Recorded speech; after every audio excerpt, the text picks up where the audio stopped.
Chapter 1652. Wang Tonglu sat on the ground and suddenly burst into tears. "Your Highness, I beg you, please be magnanimous, just think of me as a stuffy fart and leave with your noble feet. Without your Highness in the court meeting, it can't be regarded as a bright light to my humble dwelling. Please spare me. I really can't stand the torment. The sages in the books have warned us that if you are condemned by thousands of people, you will die without any illness. It's true." A young man wearing a purple and gold robe stood in front of the fat man and smiled. "Mr. Chancellor, do you still have the strength of a scholar?" Wang Tonglu cried heartbreakingly and choked with sobs. "Your Highness, I want to have one, but I have dozens of family members. I have to support my family." Nearby, a woman whose family elder happened to hold a noble position in the Imperial College spoke even more deadly than the immortal's flying sword. "Aren't you the pitiful worm nicknamed Wang Luzi from the Imperial College? My uncle seemed to have mentioned you before, fatty. He said that you were delusional and that you saved some money with great difficulty in your early years to redeem a woman from a brothel. In the end, she ran away with a young scholar. You don't have a wife and children, do you? My uncle also said that your life is full of hardships. You are a cold stove that can't be burned no matter how much firewood you have." Wang Tonglu suddenly stopped crying and became quiet, silently sad. As Wang Tonglu wisely stopped making noise, perhaps there was such an excellent contrast of a bloated green leaf, which made the handsome and young Northwest vassal king look more like a banished immortal than a banished immortal. One of the braver girls took a step forward. Her cheeks were flushed red, and her hands were twisting the corners of her clothes. She bit her lips and finally gathered her courage to say, "Your Highness, I am Song Yulin." You as in sweet rain, Lin as in verdant and lush. In fact, none of the young girls around her laughed at her slip of the tongue, because no one was listening to her. However, when she realized how stupid she was, tears already welled up in her eyes, and she couldn't say another word. Then everyone looked at the young vassal king, who they had only heard about 100 times, and laughed softly. "Song Yulin, you as in lush, Lin as in sweet rain and dew. Song Yulin, nice to meet you. I'm Su Fengmian." This action of the young Wang caused an unprecedented uproar. This time, no matter how reserved the woman was, she was about to go crazy. The girl named Song Yulin was swaying as she took a few shaky steps forward. When she reached out her hand, she had already closed her eyes. Su Fengmian didn't know whether to laugh or cry. He hesitated for a moment, then stretched out his arm to let her hold his wrist. He joked, "Men and women shouldn't touch each other. In the future, if Miss Song can't get married because of this, you might as well come to Beiliang. I'll introduce you to Beiliang's great men. They kill the Beimang barbarians ruthlessly, but they treat the women they like well for the rest of their lives." After the commotion, there was a strange silence. Song Yulin, who was only 16, finally opened her eyes. She sobbed and said innocently, "But I only want to marry you." Su Fengmian gently pulled back his arm but rubbed her head. "Actually, when you grow up, you will naturally marry a scholar. At that time, the world will be peaceful, and you will have a truly peaceful life with him. Of course, don't forget, at that time, our Beiliang will also have scholars." Everyone present could not imagine at this time that when it was no longer the auspicious era, the world would be very peaceful. It was so peaceful that going from Great Peace City to Beiliang's Qingsang City, and even to Beimang's southern dynasty, there would be no obstructions. There was a woman called Song Yulin who really did find a scholar in Beiliang. That scholar did not pass the imperial exam, and in the end, he was just a poor private tutor. But the husband and wife treated each other with respect, from the bride to the groom, to the old hares to the old hares. On this morning in Great Peace City, when the young vassal king half-dragged the tragic fatty through the crowd, there were still many women who had not recovered. As though he had accepted his fate, Wang Tonglu's head drooped and he did not speak. Su Fengmian released his hand. "All right, I'll go first. Just follow me from a distance." Wang Tonglu looked at the sharp gazes not far away and shook his head dispiritedly. He said, "It's no use. Those officials have good eyes. They may not be good at reading, but they are good at picking mistakes. Su Fengnian said with a smile, it's not that there's no way. If I kick you away, you won't even have to go to court. You will also have a good reputation that fell from the sky. How about it? Mr. Chancellor, don't worry, I will use my strength. You have a lot of autumn fat, at most it will only hurt for half a day, but it will definitely not hurt your muscles and bones. Wang Tonglu grinned. Wang Yi, forget it. Back then, I walked through the gates of hell. At most, I will be the Heavenly Strategy Chancellor for the rest of my life. Anyways, the salary is enough to support myself, anyways, that girl is married. Su Fengnian glanced at him and asked, back then, you gave all your wealth to her to buy her freedom. In the end, it was all for someone else. Do you regret it? Wang Tonglu sighed, and then looked indifferently at the dragon's pool and tiger's den in front of him. He said, of course I regret it. I'm not a saint, but I don't regret it that much. For the woman I like, knowing that she's living a happy life is a blessing in disguise. It's just like how I've won 2 imperial examinations in a row, but I almost failed to pass the Jinshu exam. In the end, I succeeded in entering the Imperial College. I don't need to spend money to read books for the rest of my life. It's the same principle. The old man. Yes, Tantanon. He said that a living person can't die from holding back his urine. This kind of words can't be read in books, but I remember it in my heart. Su Fengnian smiled and said, well, you are indeed the Mr. Chancellor that Tantanon said is a pound of meat and a pound of knowledge. You are more magnanimous than the average person. Wang Tonglu blurted out, do you think I want to be so magnanimous? The fat man trembled and quickly shrank his neck. The two people with great disparity in status once again walked together on this imperial road.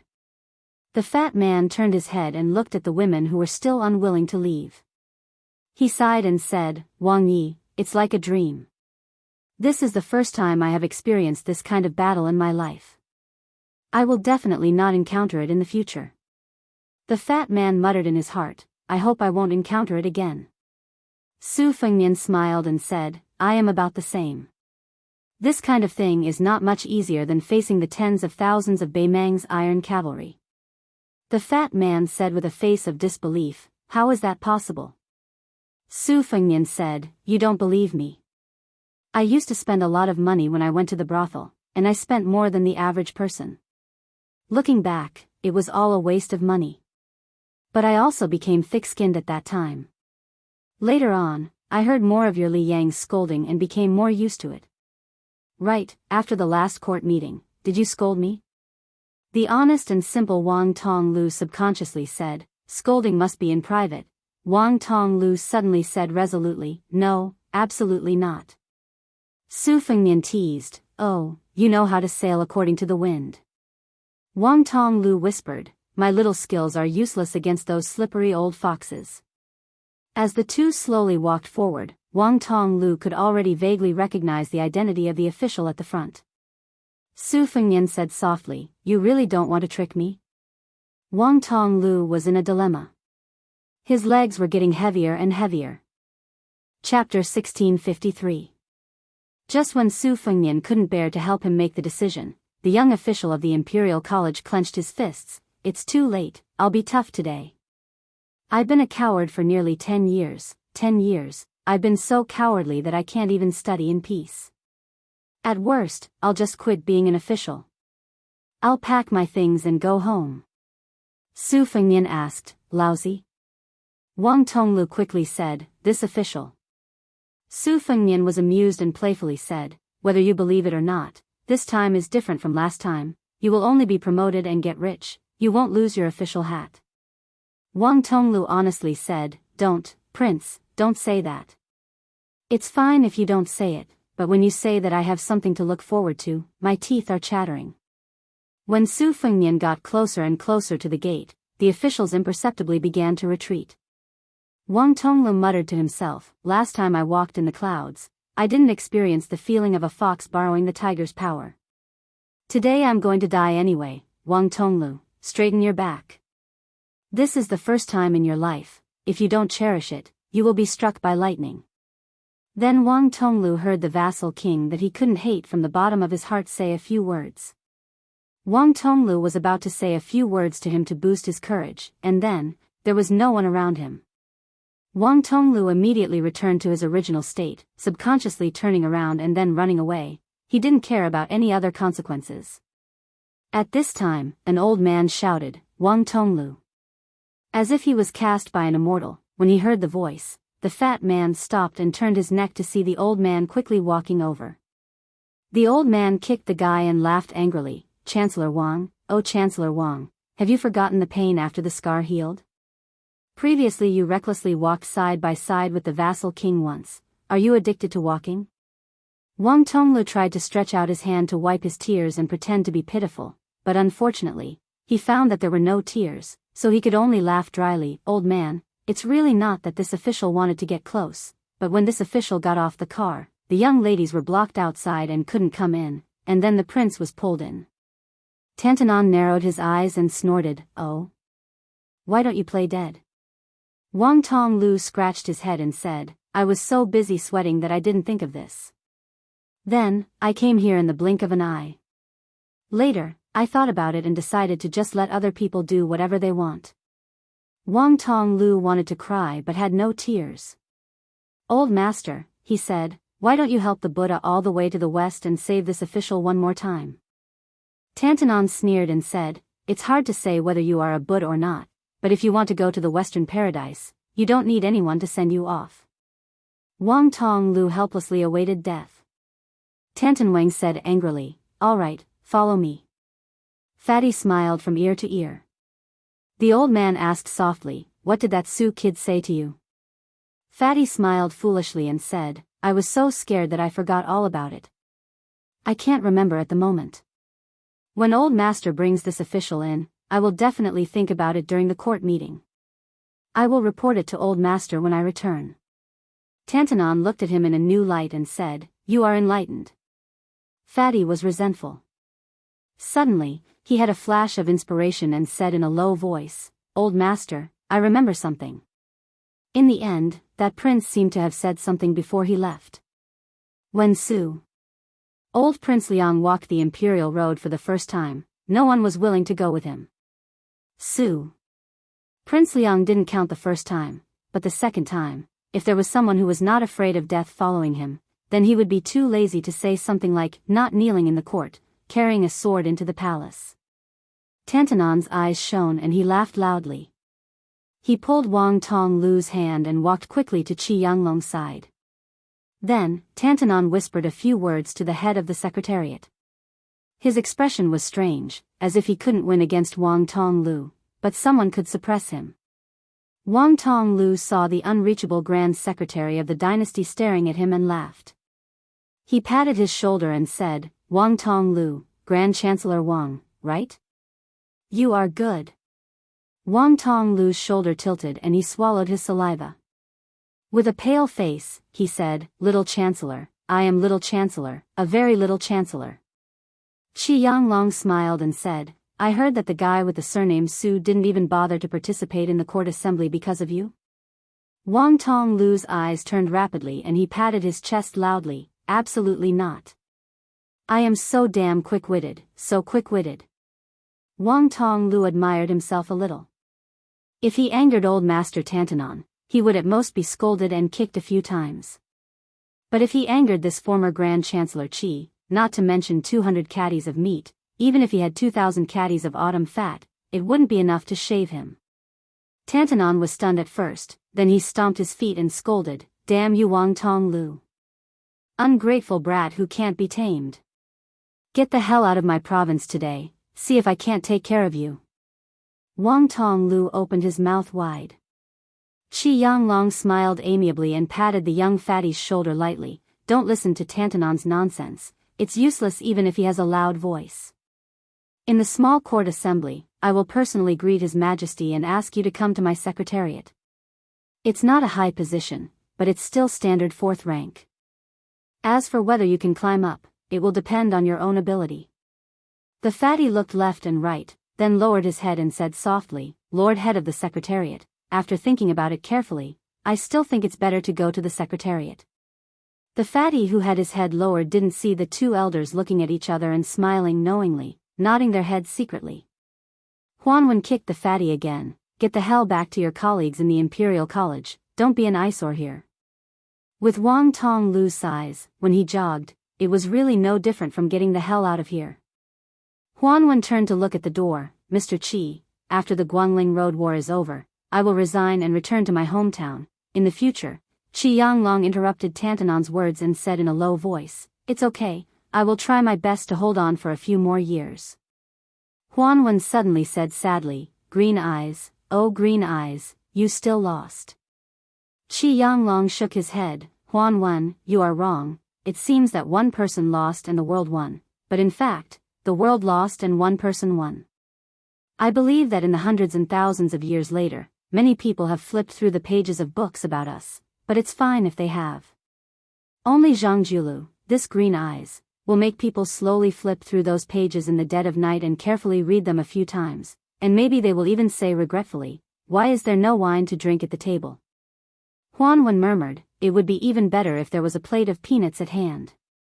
Many years later, at the end of the winter when firecrackers were used to celebrate the old year, Tantanon on his sickbed, no one would be able to hear his last words. Old friend, do you have wine? Do you have peanuts? In the second year after Huanwen's death, the new emperor of Liang rehabilitated Zhang, the first person in Yonghui's reign, and posthumously conferred the title of Duke of Anghua.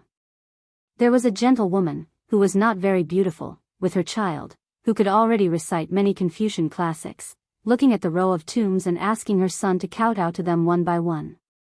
In the end, the mother and son sat side by side in front of a tombstone engraved with the name Zhang Bianguan. The child, as in previous years, read loudly for his father, his grandfather, the mother and son, and the other Zhang family except for a woman. Further away, the emperor and empress of Liang stood without any retinue, but they did not dare to disturb them. There was an old man who lived in seclusion in the countryside.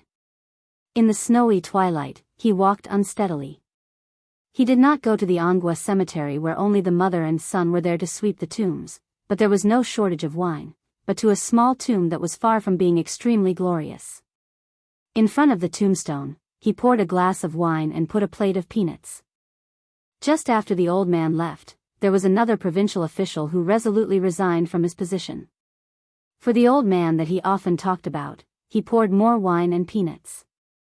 He sat alone in the wind and snow all night. Perhaps some people, even when they were on the verge of death, had never left in such a carefree manner. But in the end, these scholars of Liang were still worthy of Liang. Chapter 1654. There is an event at 8 p.m. on the Shuzhongqiaba. You are welcome to ask questions. It is time to start spoilers. Qi Yanglong really did go to the Demoyai post house, personally urging the young king to leave the capital with his troops. However, as soon as the elder got off the carriage, the post house officer ran up to him with a small cloth bag in his hands. Because he didn't dare confirm the elder's identity, he carefully asked, "May I ask if elder is from the secretariat?"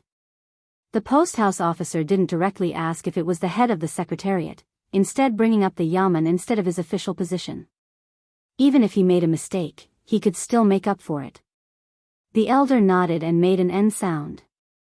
He asked, could it be that the king of Bailiang has already left the capital? The post house officer's knees went weak. Fortunately, the elder had already grabbed the cloth bag and weighed it in his hand. He said in confusion, "Seal?"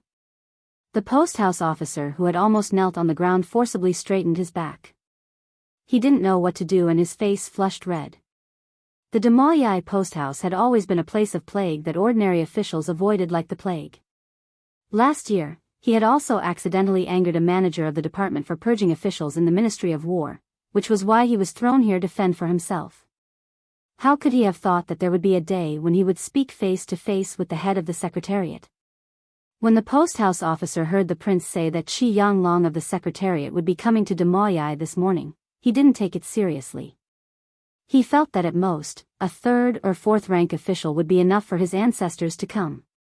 The post house officer gritted his teeth. He didn't have the time to worry about being rude. His mind was filled with the thought that every extra word he said to Grand Secretary Qi would add a bit more glory to his family. He asked in a trembling voice, "Head of the Secretariat, do you want to enter the post house to rest for a bit?" Qi Yanglong smiled. Just as he was about to tactfully refuse, he suddenly thought of something and asked, "Does Damoyai have green ant wine this time?" The post house officer said like a chicken pecking at rice, "Yes, yes, yes." When the post house officer led the head of the Secretariat into the inner courtyard of the post house, he purposely made the many minor officials of the post house busy. Qi Yanglong didn't expose his shallow intentions, allowing the post house officer to lead the way into that secluded small courtyard. The post house officer quickly brought out a rattan chair for the old man and explained that Wang Yi liked to rest on the rattan chair whenever he had nothing to do. He had heard from the previous post house officer that Wang Yi did the same when he came to the capital last time. He had a special liking for this rattan chair. Qi Yanglong lay on the rattan chair and looked like he was resting with his eyes closed. The post house officer took 2 pots of wine from his subordinate and did not dare to disturb him. He stood under the eaves with his back bent and waited quietly. Qi Yanglong rested for about half an hour. After opening his eyes, he asked softly, "What did the young prince say when he gave you the item?" The post house officer slapped his head and quickly said, "I almost forgot.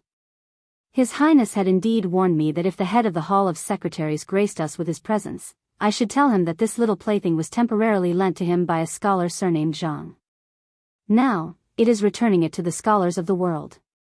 If it weren't for the head of the Secretariat, since Milord has personally dismounted, then there is no need to say anything." Qi Yanglong was taken aback.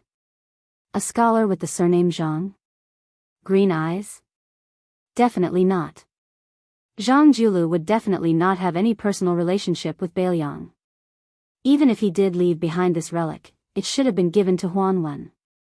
Oh, then it should be the saint of the Zhang family, Yan Shinggong.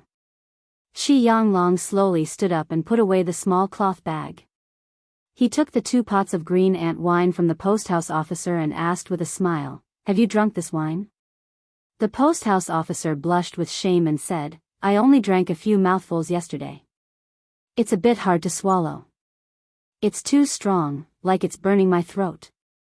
The post house officer paused and flattered, "Head of the Hall of Secretaries, even if you want to drink, you should drink it slowly." Qi Yanglong dismissed it with a smile and took the wine and left.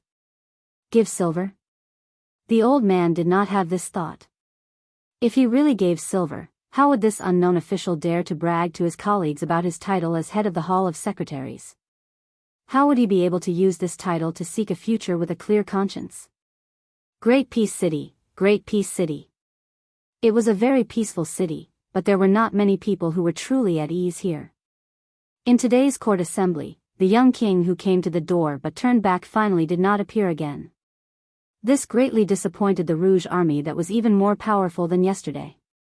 The Assistant Minister of Rights, Jean Lanting, had not attended the morning court assembly for 2 consecutive days.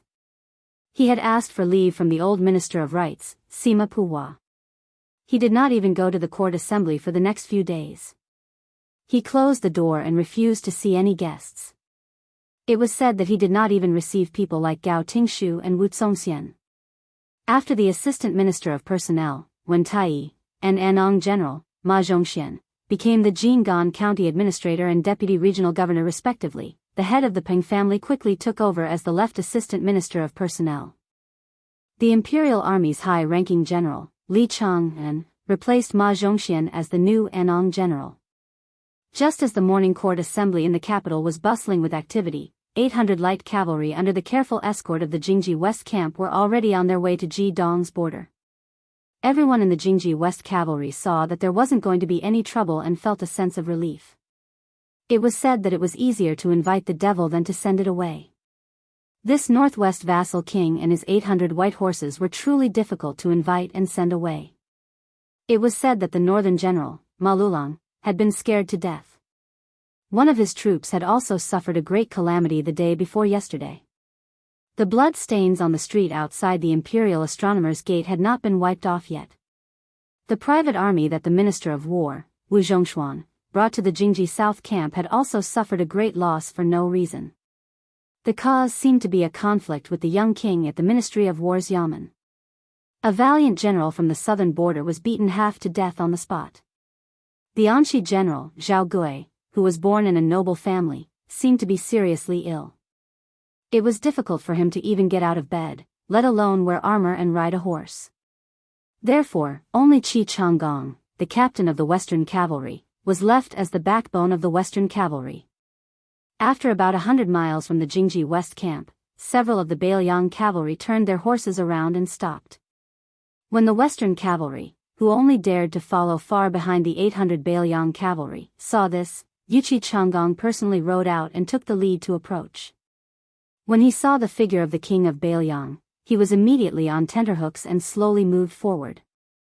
Su Fengmian, who was dressed in simple casual clothes with a white jade belt around his waist, lightly squeezed his horse's belly and came to Yuqi Changgong's side alone.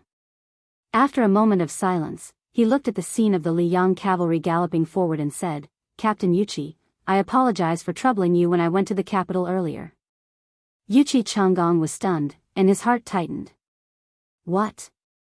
Was he going to use peaceful means before resorting to force? For a moment, this Hu cavalry captain didn't dare to speak. He was afraid that if he angered this arrogant and despotic demon of the Su family, he would implicate his two camps of cavalry. Su Fengnian smiled and said, "If we go further west, I estimate that we will soon be greeted by the Ji province soldiers. You can escort us here." Yuqi Changgong braced himself and said, "Your Highness, it's not that this general is unwilling to accept your kindness, but there are orders from above that the Jingji West camp must escort your Highness to the border of Ji province." Su Fengnian smiled and asked, "Is it Wu Zhongshuan or Tang Taizhuang?" Yuqi Changgong's expression was awkward.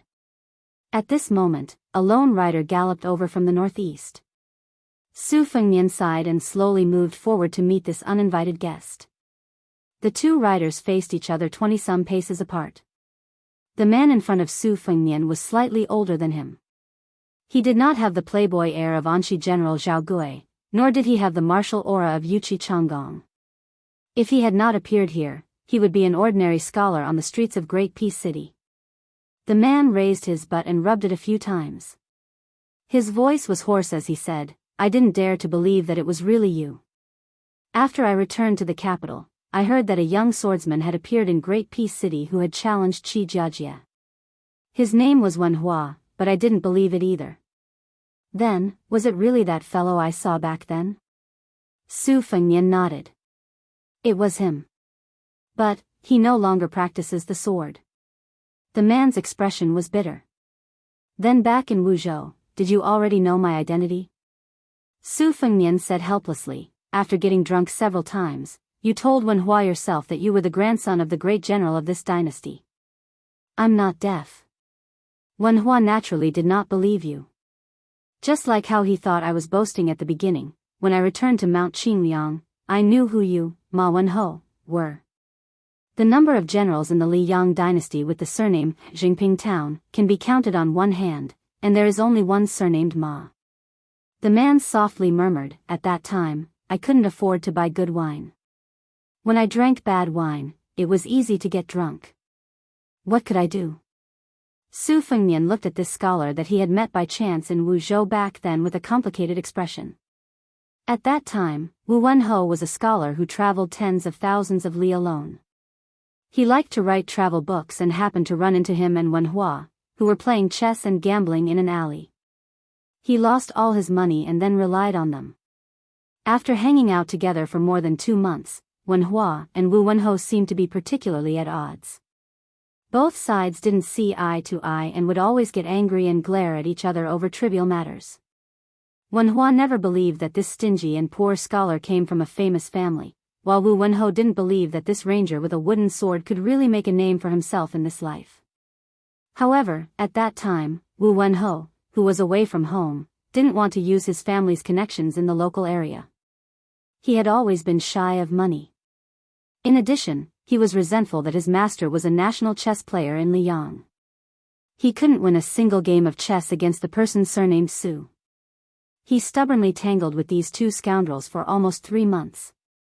Later, he had to cross Jiangnan and travel to the southern border. Only then did they finally part ways. Wu Wenho looked at Su Fengnian and asked bluntly, "If you don't know me, Wu Wenho, when you enter the capital this time, will you pay a visit to the manor of the great general of the north?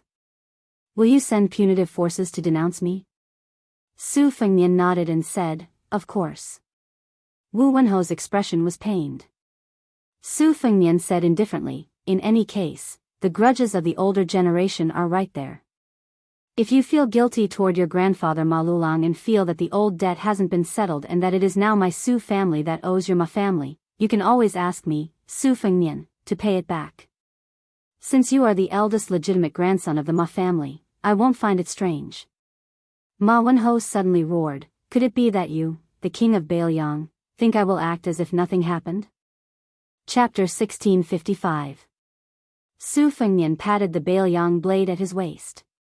His body leaned back slightly, his face full of sarcasm. "When you and I were poor, you, Ma Wenho, won a game of chess against me? Now, I, Su Fengnian, am one of the 4 grandmasters, and the king of Bailiang with 300,000 cavalry under my command.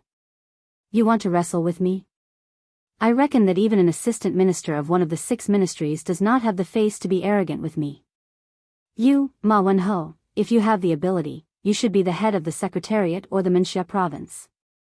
Only then can you barely have the qualifications to be my opponent. Just like Bai Yan and my father, Su Shao. Speaking of which, Ma Wenho, do you need me, Su Fengnian, to wait for you for a few years, or a few decades?" Ma Wenho's eyes were red. Su Fengnian smiled and asked, "What, you are not convinced?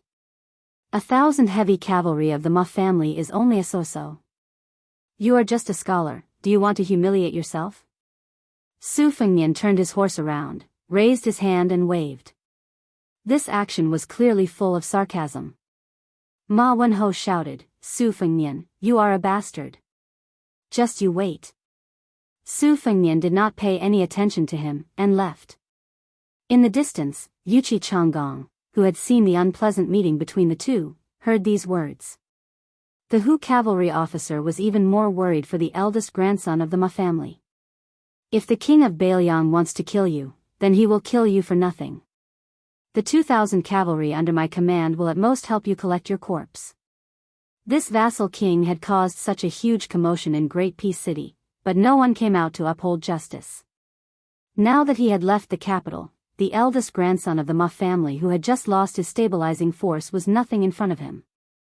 Wuxia Xianxia hesitated for a brief moment, but in the end, he gave up the idea of escorting Liang Qi into Ji County. With the eldest son of Ma family stirring up trouble, he, the commander of Hu cavalry, was really afraid that the king of Bailiang would use him as a punching bag to vent his anger. In the process of Wuxia Xianxia running to get close to the young master of the Ma family, he just happened to pass by the young lord. The latter smiled and cupped his fist to bid farewell. Wuxia Xianxia, who was flattered, hurriedly returned the greeting. After returning to the group, Jia Jejia sat on his horse and looked at Su Fengnian with a puzzled expression. Su Fengnian picked up the mink hat from her head and put it on his own head.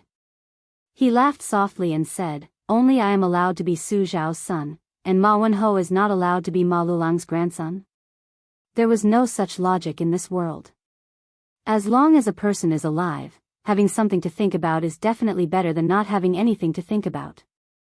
Su Fengnian glanced at the lifted curtain of the carriage and saw half of the beautiful face. He joked, "That's enough. You don't have to hide anymore. Even if you, Chinyu, get out of the carriage and ride away, no one will stop you."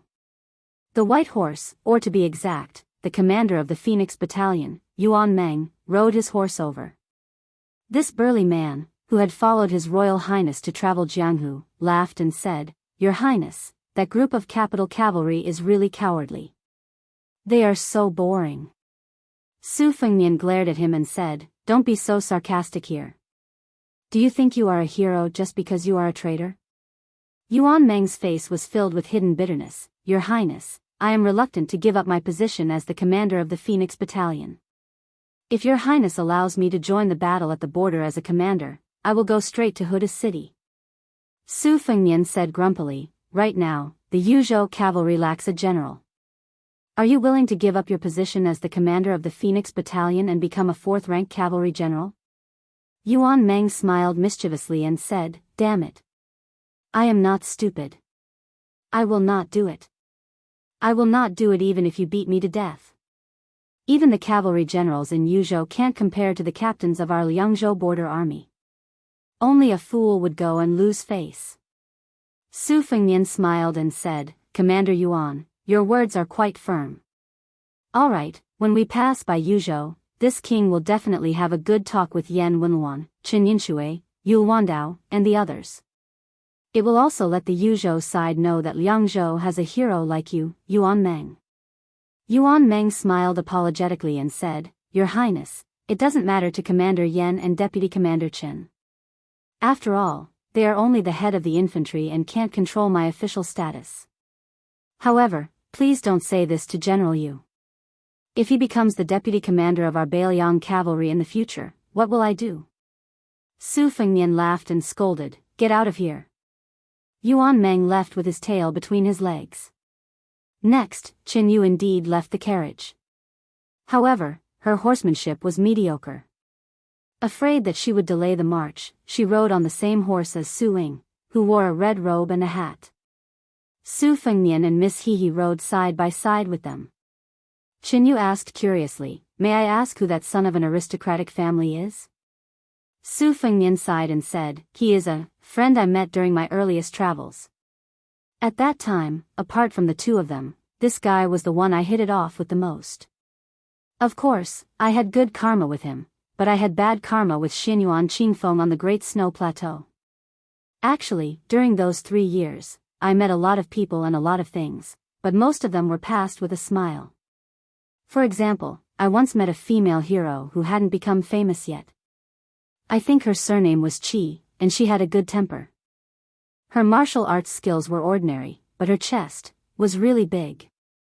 Every time she competed with others, she would be restrained because she felt embarrassed.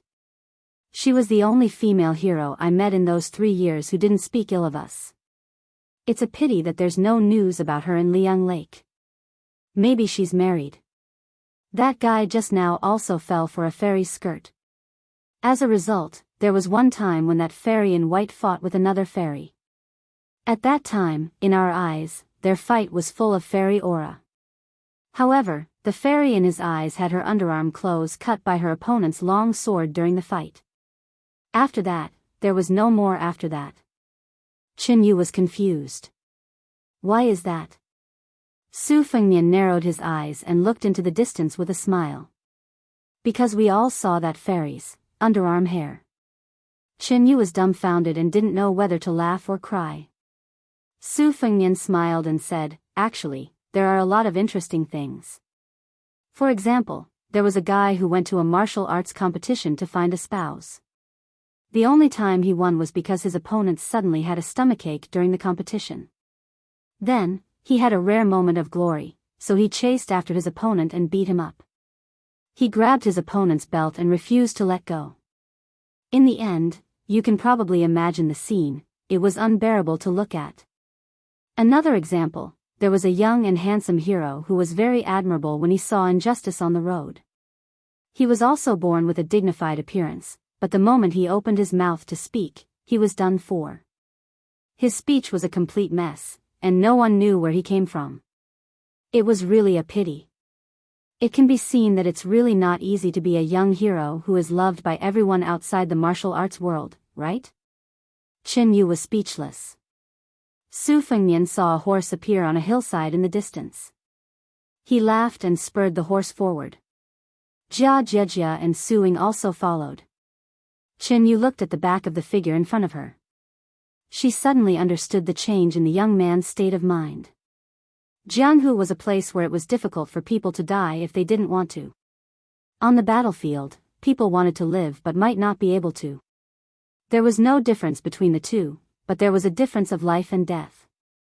This man named Su Fengnian might not be purely into the Jianghu in green robes with swords. He might not really dislike the battlefield, right? Su Fengnian seemed to have guessed Qin Yu's thoughts. He suddenly turned his head and said with a smile, The battlefield is actually the most magnificent Jianghu. Really, one day, I will have a good fight there. 10,000 enemies are 10,000 enemies. If in Jianghu, where can you find 10,000 people to be your green leaves? Qin finally had a good impression of him, but it suddenly disappeared. Su Fengnian turned his head and saw the horse. He shouted with a smile, "Aunt." Then, in the distance behind the armored woman, two people suddenly appeared on horseback. Wu Qingxing groom was holding a little girl in a green robe. Su Fengnian reined in his horse and stopped beside Aunt Zhao Yute. Yu groom rode closer and said with a smile, "If your highness doesn't mind, let me go with you." Su Fengnian frowned and said, "Lu Huang is not in Beiliang." Yu groom gently rubbed the little girl's head and said calmly, "It has nothing to do with Shidi. I just want to take a look outside the Northwest Pass." Chapter 1656. Su Fengnian was silent for a moment and then smiled. "It's good to take a look now. At this time, the Beimang barbarians still haven't caught their breath and the border is still peaceful. In the future, we might not be able to comfortably watch the desert wind." Yu groom got straight to the point. "No matter. If there really is a war, as long as Beiliang needs me, I can join the army." Su Fengnian asked curiously, "You don't want to avenge your master? Are you not afraid that your apprentice brothers and sisters will hold a grudge?" Yu groom said calmly, "They are two different things. Besides, we are not that narrow-minded. Speaking of which, when did my master, Wang Xianji, fall to the point where he needs his disappointing apprentices to avenge him?" Su Fengnian smiled. "That's true, that battle." Yu groom's face was bitter as he hurriedly waved his hand. "What happened in that battle is between you and my master.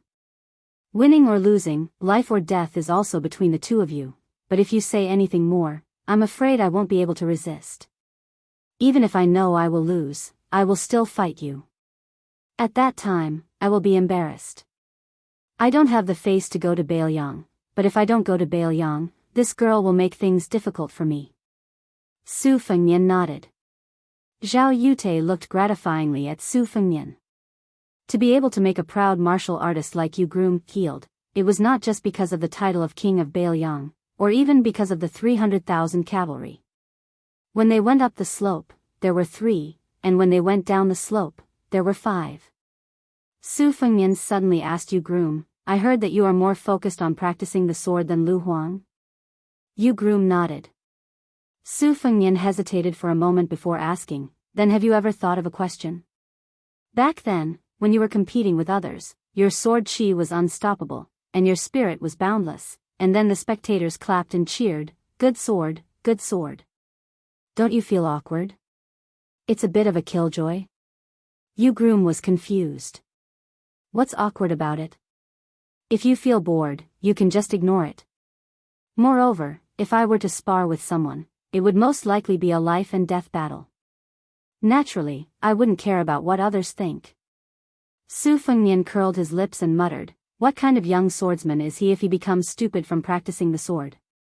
Groom Yu smiled and asked, "What do you mean?" Su Fengnian smiled and was about to speak when Qin Yu interrupted, "Mr. Yu, I advise you not to listen to his explanation." As expected, bridegroom Yu turned his head and put on an aloof posture as if he wanted to hang the topic up high and leave it hanging. Su Fengnian could only settle for the next best thing. He turned his head to face his mother's sword attendant. Unexpectedly, this aunt also smiled and shook her head.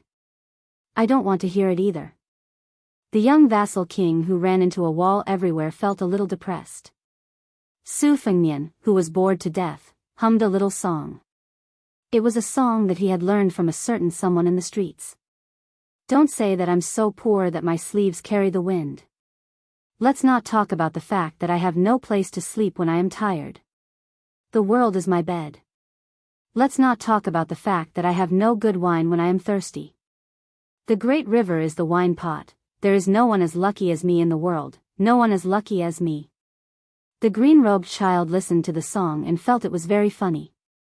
But when she looked around, why was no one laughing? In the winter of the second year of Xiangfu, after the vassal king who had caused a ruckus in Jing had left the capital and reached Beiliang's territory, it was said that the Princess Sui Zhu Zhaofengya had died of an illness. This grievous news that was neither too big nor too small was quickly forgotten by everyone in the great news that was sent back to Great Peace City. Under the personal leadership of Gu Jiantang, the king of Jiaodong Zhao Sui, the crown prince Zhao Yi, and the king of Liao Zhao Xiong, the three royal relatives, worked together to assist Gu Jiantang. With the Duo Yan elite cavalry and the Blackwater cavalry as the main force, a total of 160,000 cavalry, they went north to conquer the desert. This became the first great victory after Yong Hui's numerous failed expeditions in the beginning of Liyang. They beheaded 80,000 Beimang barbarians. General Wang Sui, who had previously stayed in Beimang's western capital, quickly rushed to the front lines. Only then did they stop the collapse of the eastern front. He gave power to the two young generals, Qiu and Dong, and once again pushed the border forward to the old border between the two dynasties. The right assistant minister of the Ministry of War, Su Gong, who was originally only patrolling the border on behalf of the heavens, led 10,000 light cavalry and advanced 1,000 Li Ji Zhou General Yuan Tingshan, Deputy General Han Fang, and Yang Huchen sent out all of their elite troops to work with Gu Jiantang, who was responsible for restraining the main force of Beimang. They fought fiercely against the two flanks of Beimang, Shiwei, and Wang Jingchong for half a day. If not for Liao King Zhao Xiong's greed for merit and the defeat of Zhong Tan, who had been demoted to the eastern front as generals, the two Liao cavalry troops from Liang would have been able to enter the hinterland of Beimang. After Guangling Road's West Chu achieved a short-lived victory, the weakness of their scattered forces started to show. On the eastern front, Ko Jianghui could not hold the fort alone. Although he had defeated Song Li and vassal King Zhao Yi's counterattacks several times, the western front, under the reckless attacks of Wu Zhongshuan's 100,000 Nanjiang troops and numerous Central Plains troops, the defensive line was in danger. As the commander of the southern expedition, Lu Xingxiang, who was supposed to be in the middle of the command, also left his post and advanced prematurely. However, compared to Liao King Zhao Yi, he was much luckier. He was able to successfully rush to the back of the eastern front and settle the battle there. At the same time, Shu King Chen Jibao's 10,000 Shu soldiers mysteriously appeared in the north of the eastern front. They appeared near a portion of West Chu's reinforcements to the western front and finally defeated the young West Chu soldier Saint Xie. West Chu had no choice but to retreat on all fronts. Apart from Chao Chengqing's navy that temporarily held the advantage, all of West Chu's previous achievements were returned to Liang. During this time, there were rumors that the king of Beiliang, Su Fengnian, was about to marry a woman from the Lu family as Beiliang's official consort. Liang was mostly speculating about which generals and officials would appear in the northern Liang prince's manor during the festivities on Mount Qingliang this time. The Liang court naturally hoped to know clearly which people were the true trusted aides of the new Prince Liang. What was even more important was that of the new generation of Beiliang nobles who had the qualifications to enter Qingliang Mountain. Were there more who were hostile towards the Liang Zhao family, or were there more who maintained a neutral stance? As for when the young king passed through Jizhou and entered Hezhou, Deputy General Han Fang and Yang Huchen led their troops to demonstrate. This became a story that the people of Jingdou loved to talk about. In comparison, King of Han Zhao Xiong, Administrator Han Lin, and Jidushi Kai Nan were silent. It was inevitable that people would criticize them. After the great general passed away, the Qingliang Mountain Prince's mansion, which didn't even have red couplets, finally had a celebratory atmosphere that hadn't been seen in a long time. Although they didn't hang up large red lanterns with great fanfare, the servants and maids in the mansion all smiled when they saw people. The head of the Lu family, Lu Dongjiang, who had become more and more distant from Qingliang Mountain, also took the initiative to visit the palace. He drank a lot with Song Dongming and Bai Yu. The group of Lu family members who had been sick in Liangzhou finally had their tails up again. When they met people, each of them held their heads high and their chests puffed out. And Wang Linquan, who had transformed from the richest man in Qingzhou to the god of wealth of Beiliang, who had been personally managing the increasingly busy business in Liuzhou, suddenly began to live in seclusion. Lu Qingyan was not dragged down by the Lu family and her relatives. In the end, she became the official consort of Beiliang, and not Wang Chudong, whose family had made great contributions to Beiliang. This was indeed something that surprised the entire Beiliang society. In the night, at the peak of Qingliang Mountain, below the White Crane Tower. Su Fengnian, Lu Qingyan, and Wang Chudong sat on a stone bench. Su Fengnian was using a leaf to play the Ballad of the Spring Goddess. Wang Chudong had placed a book on the stone table and was resting his head on it. Lu Qingyan sat beside him and her. Behind the three of them, Jia and Suing were flying up and down the White Crane Tower. Halfway up the mountain, by the tide-listening lake, Zhao Yute and Su Weisheng were holding hands and talking about intimate things between women. On the platform of the tide-listening pavilion, Su Beiji and Chen Shiliang stood side by side. The two young strategists who were beginning to become famous all over the world didn't speak. As the night deepened, the crowd dispersed. Su Fengnian came alone to a simple, uninhabited hut. There seemed to be a delicate and weak girl standing there. She said to him fiercely, "I want to learn the sword from Li Chungang and stab you to death." Chapter 1657. When he was young, he thought that a village with more than 100 families was very big and that there were mountains and rivers. Later, when he was young, he went to the town and saw the market. Only then did he realize that the village was small. Later, he went to the county town with a wooden sword. Only then did he realize that a town with bridges and restaurants was not that big. Later, he saw famous mountains and rivers, met many people and many things. Only then did he realize how big the world was. But for some reason, in the end, he only wanted to go home. Then, he quietly left Jianghu from the biggest city in the world. He went all the way south and returned home. Because he was afraid of causing trouble for his brother and sister-in-law, the village was small. It seemed like adding a pair of chopsticks to a table was not an easy task. It meant that his brother had to plant more rice seedlings and burn more charcoal every year. His sister-in-law also had to do a lot of needlework, pick more mulberry leaves, and raise more silkworms. Moreover, his nephew also went to a private school. He also thought that as his uncle, he could at least earn some money to buy some paper and pen for his child. Therefore, the young man with a broken arm and a limp took advantage of his youth and strength to settle down in that small town. Perhaps fortune favors fools, he became a waiter in a small restaurant. Later, he even found a wife who could be considered outstanding in 100 miles radius. There was a flower in the town called the cow dung flower. It really grew the most luxuriant in the cow dung by the roadside. When he was wandering outside in his early years, when he heard people say that the flower was inserted in the cow dung for the first time, he could not help laughing. Now that he thought about it, he was even happier. It turned out that he was that pile of cow dung. That was pretty good. At the beginning of autumn this year, he finally successfully abducted his wife. It was not that there were no twists and turns on the father-in-law and mother-in-law's side, but they could not endure his wife's persistence and probably could not endure his shamelessness. They did not fight back when he was hit or scolded. In any case, he was shameless. Anyway, he was shameless. The two elders pinched their noses and nodded. His wife's two brothers actually looked down on him. There were a few times when they blocked him in an alley when he was helping the restaurant to pick up vegetables, fruits, and fish. They did not really hit him, but they did not cower. Of course, he did not have stage fright. Although he did not make a name for himself in the outside world, after all, he had seen the world. From the beginning to the end, he clung to his stance and did not relax. He only smiled at them. After a few times, the two brothers-in-law were tormented until they lost their temper. Although they did not look good on the day of their sister's wedding, in the end, they did not stop him. They just treated him as a married woman spilled water.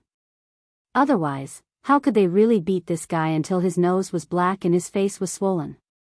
Although their sister had a gentle personality and had always been amenable to discussion, sometimes when she was stubborn, she was even more unyielding than a young and vigorous man.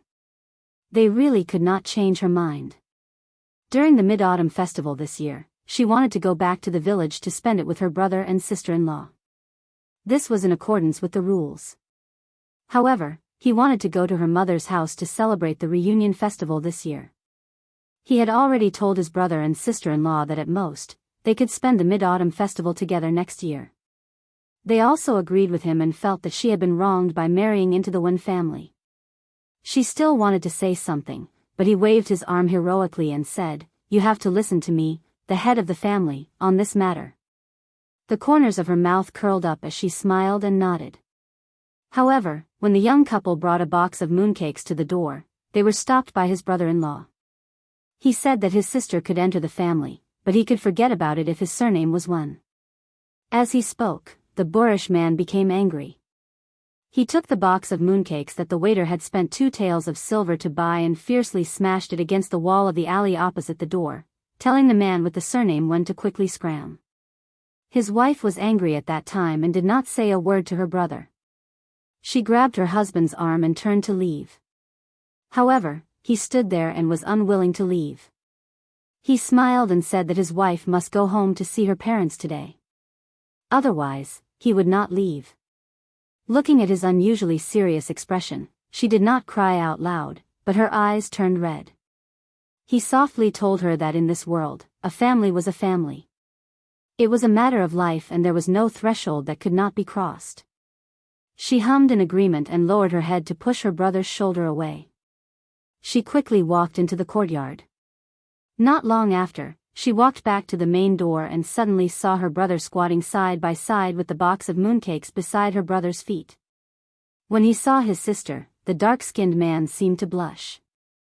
He stood up with the box of mooncakes, as if he wanted to say a few harsh words to not embarrass himself. After hesitating for a long time, he still could not say anything. He could only fiercely say to his brother-in-law, "If I hear that you dare to bully my sister in the future, I will break your 3rd leg." Chapter 1658. That day, on the way home under the moonlight, they slowly stepped on the bluestone path. Occasionally, she would playfully dance with her hands behind her back and then turn around to smile at him. At that time, he only had a very simple thought, which was to earn more money so that she could live a good life as soon as possible. He didn't want such a good woman to roll her eyes with him. Then, he began to calculate how much money he had saved and when he could rent a bigger house, change it to a small courtyard, and finally change it to a big house. But as he thought about it, he couldn't help but sigh. It wasn't that he was tired, but he felt that if he wanted to live a down-to-earth life, every copper coin had to be stained with sweat. Fortunately, his legs weren't nimble, but he was diligent, willing to put in effort, willing to smile, and willing to get up early and work in the dark. After the early days when he was often treated as a joke and entertainment, the men who had a sword around the town and considered themselves as young heroes were not too willing to compete with a young waiter like him. In their words, it was meaningless to step on dog shit. Other than dirty shoes, it was useless. It was degrading to bully a waiter who couldn't make a sound after a few blows. Moreover, as he often called storytellers to the restaurant to tell stories about Jianghu, even if they often told cliched stories, the small town showed its benefits. It was better to have stories to listen to when drinking tea than no stories at all, wasn't it? Moreover, whenever other storytellers competed with each other in the small restaurant, there would always be a few new tricks. The restaurant's business was generally getting better and better. That shopkeeper, no matter how much he nagged, was actually not a bad person. Otherwise, he wouldn't have taken him in. As business gradually improved, he gave him a few more taels of silver every month. Occasionally, when the restaurant was closed, the shopkeeper would drink by himself and accidentally drink too much wine. He would even drag him, a waiter, to eat a few meat dishes with enough oil and water. When he got married, the shopkeeper even gave him a red packet of 3 taels of silver. It was considered a very generous gift in the small town. After that, he worked harder and harder. It was not an exaggeration to say that he could replace 3 waiters, but it was certainly not an exaggeration to say that he could replace 2 waiters. After this year's Mid-Autumn Festival, the shopkeeper gritted his teeth. He felt that no matter how easy the waiter was to order around, he would not be able to cope with the increasingly flourishing business. Therefore, he hired a delicate young lady from a neighboring village to be the wine seller. She was 17 or 18 years old and had good potential. It was just that her family was too poor and she appeared thin and tanned. After she started working in the restaurant, she had been stained with meat, fish, and oil several times and her figure immediately became slim. Very soon, she gained a bit of a fresh and lively appearance. As a result, the restaurant's daily income increased again. This made the shopkeeper extremely happy. Especially with his discerning eyes, he could see that the young lady was a bit interested in the young man with the surname Wen. He was both angry and amused. He thought that his daughter was really obsessed with him. Even if the waiter's temperament was not bad, he still had a family. Why did she blindly bump into him like a moth bumping into a lamp? In the future, it would not be difficult to find a young man of equal social status. Could it be that she would have to become the one man's concubine? That was a blessing that only those rich old men in town could enjoy. However, what was even more interesting was that the young man with the surname Wen was usually quite smart. If it were any other ordinary man, it would be reasonable for him to touch the little girl's hand or pinch her waist when she took the initiative to throw herself into his arms. It was a small matter after all, it did not cost him a single cent. But the man surnamed Wen was still not enlightened. He was even more serious than the few scholars in the town who had achieved scholarly honors. This made the shopkeeper, who was watching the fun with a smile on his face, anxious for him. It was going to be winter soon. The rich old men were probably counting their fingers and waiting for the day of snow. They had prepared enough charcoal at home and were eagerly waiting to wear those mink furs bought from the county town. But it was much more difficult for the poor. It was cold when it snowed and even colder when the snow melted. Buying new clothes and thick boots cost money. Using charcoal to light the stove also burned money. It was said that in the north, especially after the Guangling River that divided the Liang dynasty into the north and the south, many people died. The war was very fierce. Hundreds of thousands of soldiers from the imperial court were fighting there. There were even some well-informed town officials who came from the county town, saying that in the south, there was a great general under the command of a great lord. He led an army of 100,000 from the southernmost side to the Guangling River and killed until blood flowed like a river. It was said that the dead almost blocked the entire river. They also vaguely heard that the place called Bailiang in the northwest of Liang suffered even more. The army of 1 million Baimang barbarians had arrived at their doorstep. Some of the older people in the town could not help sighing when talking about these important imperial matters. Many of the younger people were heartless and would talk back to the old people from time to time. Most of them thought that the war was not a big deal and that if they joined the army, they might be destined to be a general. When they came back from the battlefield, they would lead hundreds of armored soldiers and sit high on their horses. That was what they called awe-inspiring. It had already been 4 or 5 days since the storyteller showed up in the restaurant. Not only were the regular customers unable to hold themselves back, some of the more impatient ones even stepped on the bench and cursed. Even the innkeeper was so anxious that he grabbed the waiter surnamed Wen and gave him a good scolding. The waiter smiled and explained that the storyteller had gone to the county town to learn from the old storyteller. Now, not only were there old storytellers in the few larger restaurants in town, even young and beautiful women were playing the pipa to liven things up. If they wanted to attract more business, they had to show some of their real skills. The innkeeper rolled his eyes. That was the logic, but you should at least let that old man come back and show us a few things. If you drag on any longer, the regular customers of the restaurant will all run away. The innkeeper finally patted the waiter's shoulder. Probably because he found his conscience, he glared at the waiter and said, "In the future, if you let that old freeloader go on a long trip, don't secretly pay for it. The restaurant will pay for it." Without waiting for the waiter to flatter him, the innkeeper had already turned around and left with a hand on his chest. He muttered that his heart ached. "You can't be a good person. You can't be a good person." The waiter, who was crippled at a young age, looked at the side street and grinned. That day, the old storyteller who had been fixed in this restaurant all year round finally came back. Moreover, word spread like wildfire, and the restaurant was full on that day. Especially when the old man talked about one thing with joy, the entire restaurant roared with laughter. Even the innkeeper and the waitress were overjoyed. Everyone looked at the waiter surnamed Wen. Some of the rough men even held their stomachs and laughed so hard that they almost cried. The storyteller who had rushed back from the county town said that the #1 expert in the world was no longer Wuxia Xianxia of the martial emperor's city of the Eastern Sea, but a young vassal king, the king of Bailiang, who had 300,000 Bailiang cavalry. This number one expert in the world and Baimang's military god, a guy called Tuoba Bodhisattva, had a fierce fight in the western regions. The two top immortals in the world fought for thousands of miles. It was a fight that turned the sky and the earth upside down, and the sun and the moon lost their light. Among them, Li Yang's king of Bailiang had once beaten the most powerful guy of the Baimang dynasty out of the city with a single sword strike. If it wasn't thousands of steps, it should have been at least hundreds of steps. The city walls were like paper. Then, that young vassal king who had ascended to the top of the Jianghu personally said that he had learned that sword strike from a swordsman from the central plains called Wenhua. Therefore, amidst the laughter, there were nosy people who kept shouting at the top of their lungs, "Hey, hey, hey, when did you get close to the king of Bailiang? Otherwise, when will you take us to the northwest to see the power of the Bailiang cavalry?" Yes, yes, yes, that's a prince. He should have a prince's mansion, right? Waiter, we'll take advantage of you. How about you take us to Bailiang tomorrow? It shouldn't be difficult to eat and drink well, right?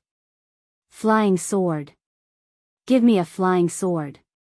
Waiter 1, since you can make that great prince admire you, you must have the flying sword skills from the romance novels. Why don't I break a stool leg for you, and you can take me flying? The lame young man who was standing in the restaurant's lobby was holding a jug of wine. For a moment, he forgot to pour wine for the guests. He didn't say anything and didn't answer, but he couldn't stop laughing. However, he really laughed until tears came to his eyes. At this moment, a guest who had finally realized that he hadn't received any wine after waiting for a long time slammed the table and roared, "Where's the wine? Do you really think you're the swordsman from the Central Plains that the prince talked about? Damn you!" The waiter suddenly lowered his head and lifted his crippled shoulder. He carelessly wiped away the tears on his face and laughed loudly. "Ah, sir, here's the wine." Chapter 1659. Su Fengnian stopped at Mount Qingliang for a short rest. Then, he led the light cavalry of the Phoenix Battalion toward the new city that had broken ground at the beginning of the year.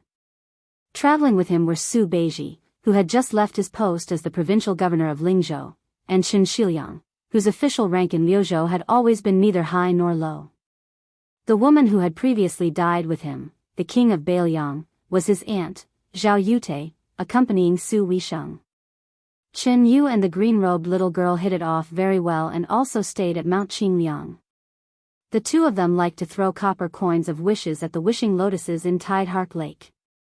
Jia Jejia and Su Ying, who had become playmates in Great Peace City, also began to go their separate ways when they arrived at Bailiang Palace.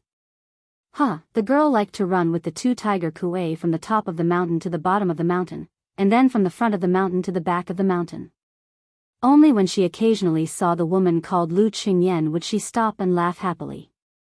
Su Ying, on the other hand, liked to listen to the stories of Wang Chudong, a great literary figure in Liang. In short, Mount Qingliang seemed to become lively all of a sudden. In particular, Qin Yu, who had competed with a certain Nangong for the top spot in the Rouge evaluation, only a few glimpses of her arrival were enough to shock people. Every time she stopped by Tidehark Lake for a stroll, if the Bailiang subordinates of Song Dongming and Baiyu noticed her with their sharp eyes, they would quickly spread the news. No matter how busy they were, they could shamelessly find some lame excuses to swarm to the railings of the small square outside the yamen to enjoy the scenery. Deputy Administrator Song turned a blind eye to this. He never made things difficult for or stopped these simple-minded young scholars. Although they had successfully thwarted Bailiang's invasion to the south, the construction of the new city never stopped. It could even be said that they worked day and night.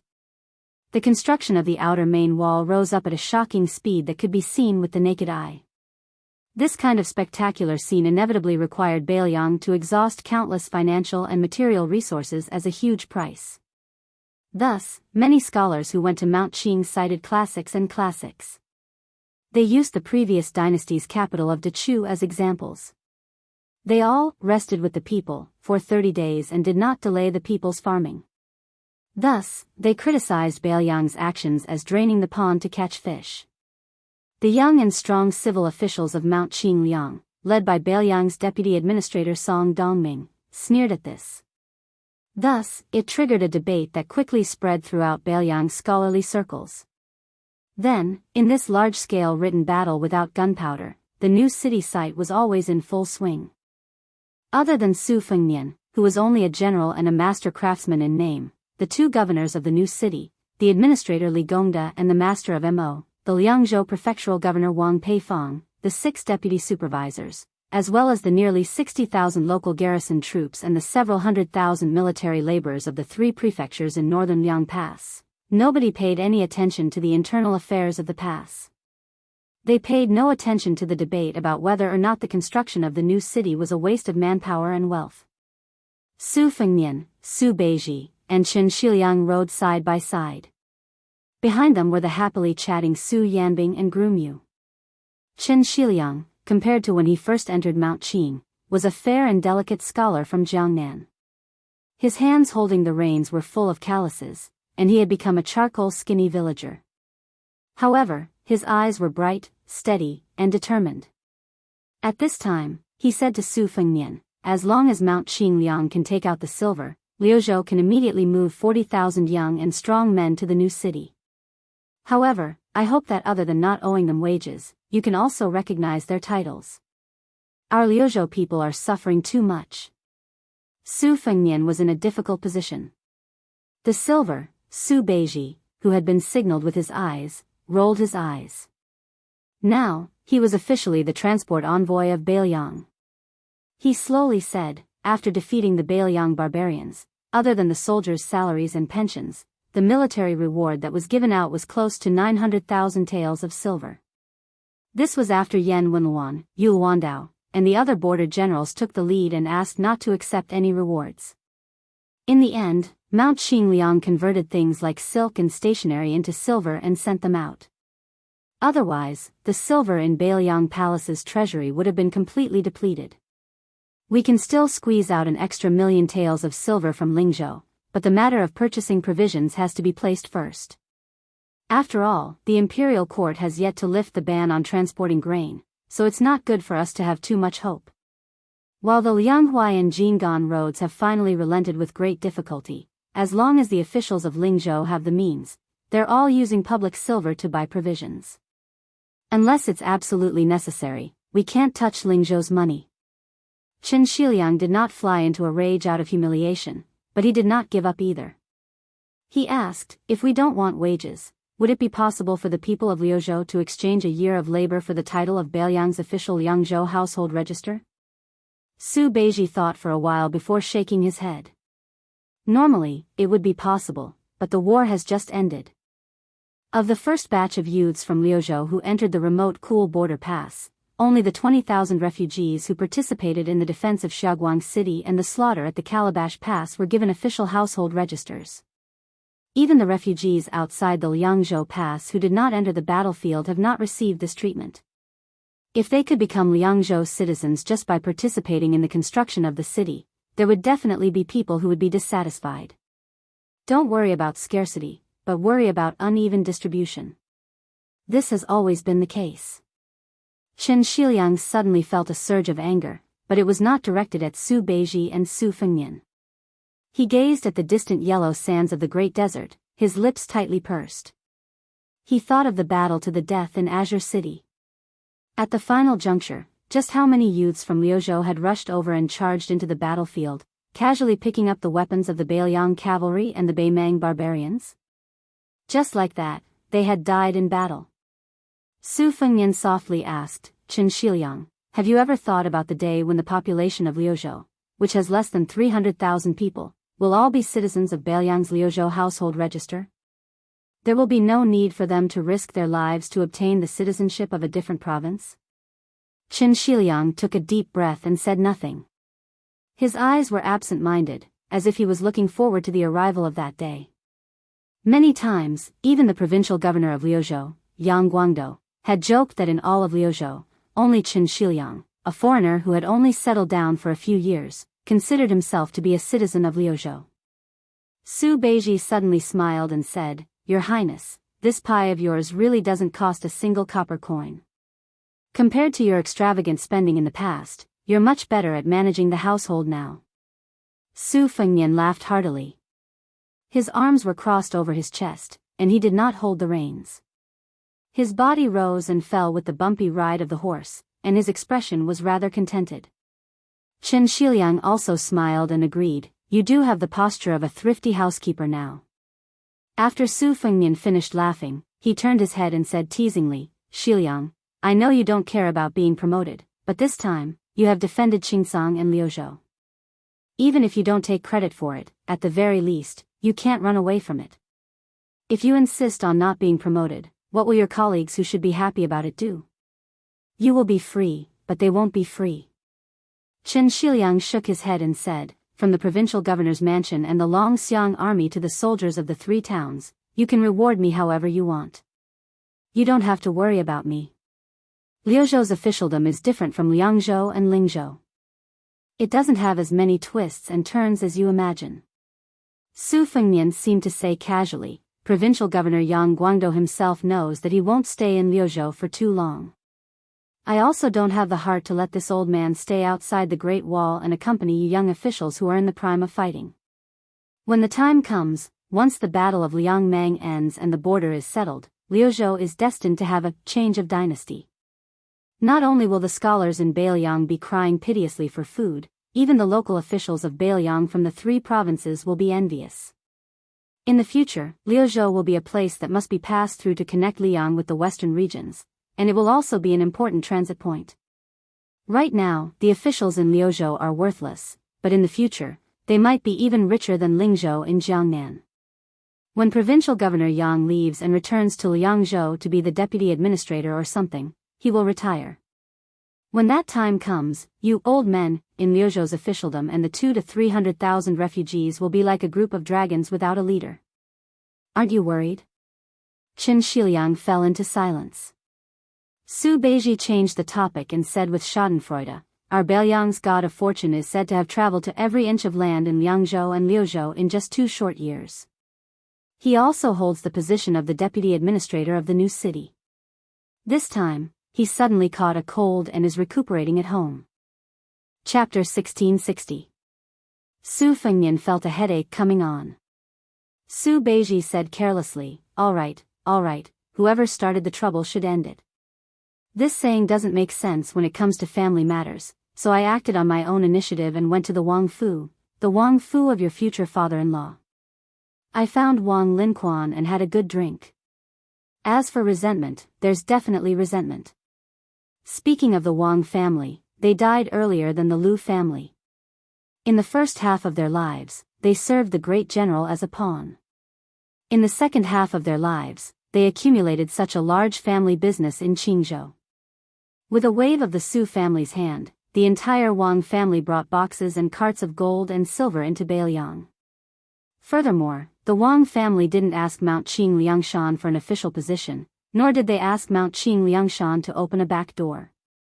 All they did was do the most difficult business. What were they after? Wasn't it all because they wanted their daughter to be the principal consort, and not the secondary consort? Su Fengnian sighed softly. No matter what, this was the right thing to do. Su Beiji continued with a smile. After Wang Linquan drank too much, he let it slip. Even if Chu Dong's daughter doesn't have the fate of being the principal consort, as long as that woman surnamed Lu is also the secondary consort, the 2 of them are secondary consorts without any difference in rank. Chu Dong won't be wronged. What's going on now? Wang Linquan's words implied that the Lu family's group of good-for-nothings, from the arrogant Lu Dongjiang to the spoiled and arrogant Lu family's children, how many of them were good people who sincerely considered the Su family's situation? Isn't it just because they read a few more books? In the end, they're all so arrogant, wishing they could occupy Beiliang's officialdom. Only then would they be worthy of their noble status. A group of people who don't know the immensity of heaven and earth. Seeing Su Fengnian turn to look at him, Su Beiji grinned and said, "The last few words were naturally said by me." Even if Wang Linquan drank a few hundred caddies of green ant wine, he definitely wouldn't dare to reveal his true thoughts like this.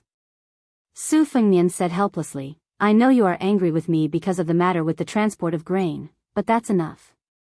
Do you really think I'm a clay bodhisattva who won't get angry? Su Beiji snorted coldly and said, let me put the ugly words first. Qi Yanglong is Qi Yanglong, and the imperial court is the imperial court. Since Zhang Julu's death, an irreparable crack has appeared in the imperial court. The days when the monarch and his ministers were compatible are gone forever. The Zhao family's son of heaven had sent Wen Tai and Ma Zhongxian, one in civil and one in martial arts, to Jing and rode in the hinterland of the Central Plains. Together with Zhao Sun, who was overseeing Qingzhou and Xiangfan, what kind of good intentions could these three people have? I don't know what the atmosphere was like at the small court meeting in the capital at that time, nor do I know if Qi Yanglong, the Grand Secretary, and Huan Wen, the Second Secretary, raised any objections at that time.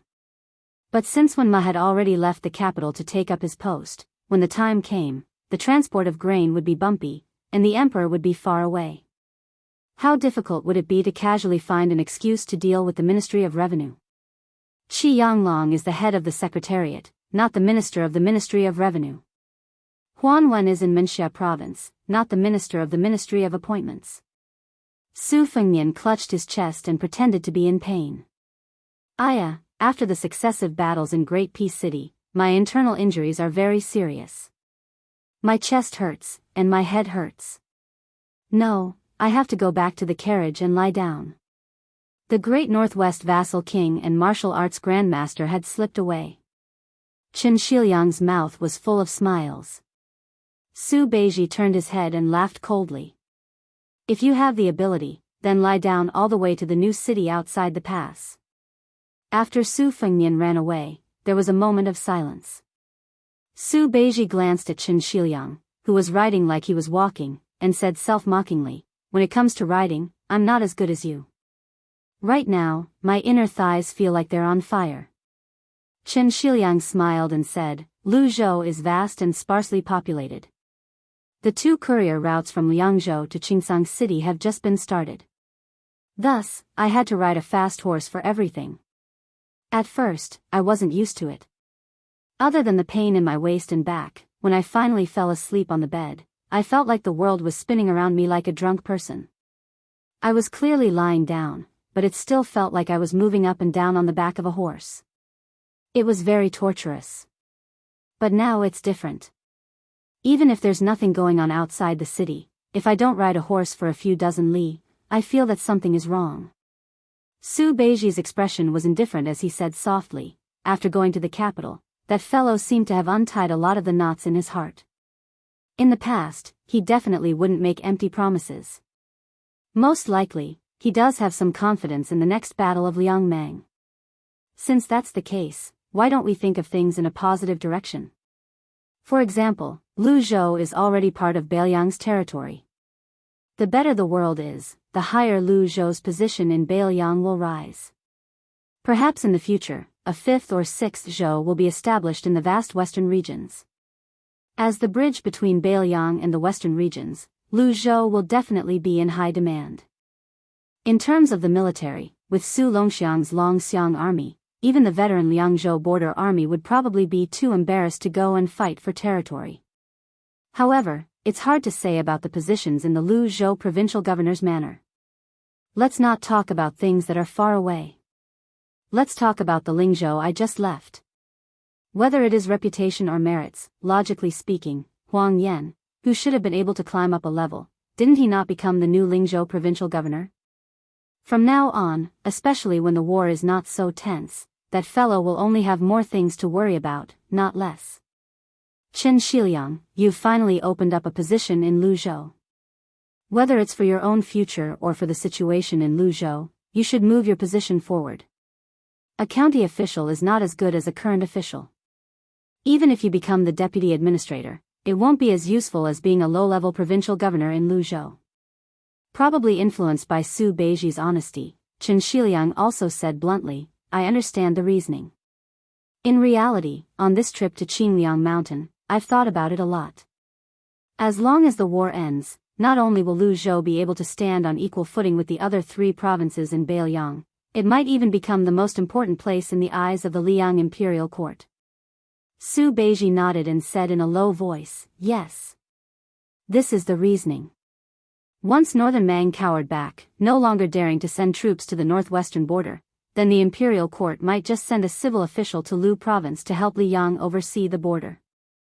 At that time, Yang Xinxing wouldn't be able to keep her position as obedient as she was when she assumed the post of Jedu vice envoy.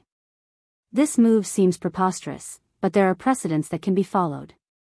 Putting aside the assistant minister of the Ministry of War, Su Gong, who patrolled the two Liao provinces, with so many regional governors and administrators spread out from Great Peace City, which one of them is easy to deal with? Wang Xiongui, Lu Baijia, Yuan Gua, Han Lin, Wen Tai, Ma Zhongxian. If we don't consider their positions, they can't be considered mediocre. Qin Shiliang frowned and said, I'm just afraid that when the time comes, the imperial court will send the imperial college's left chancellor Yao Baifeng to Luzhou. Chancellor Yao is originally from Beiliang. Even if he is in the imperial court, he has always been close to Beiliang.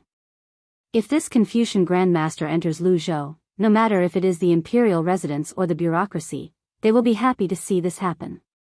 Su Beiji quickly followed up, yes, just like how Zhang Julu is in Liang, he might not be willing to consider everything for the Zhao family. Master Yao's personality is similar to Bai Yen-er's.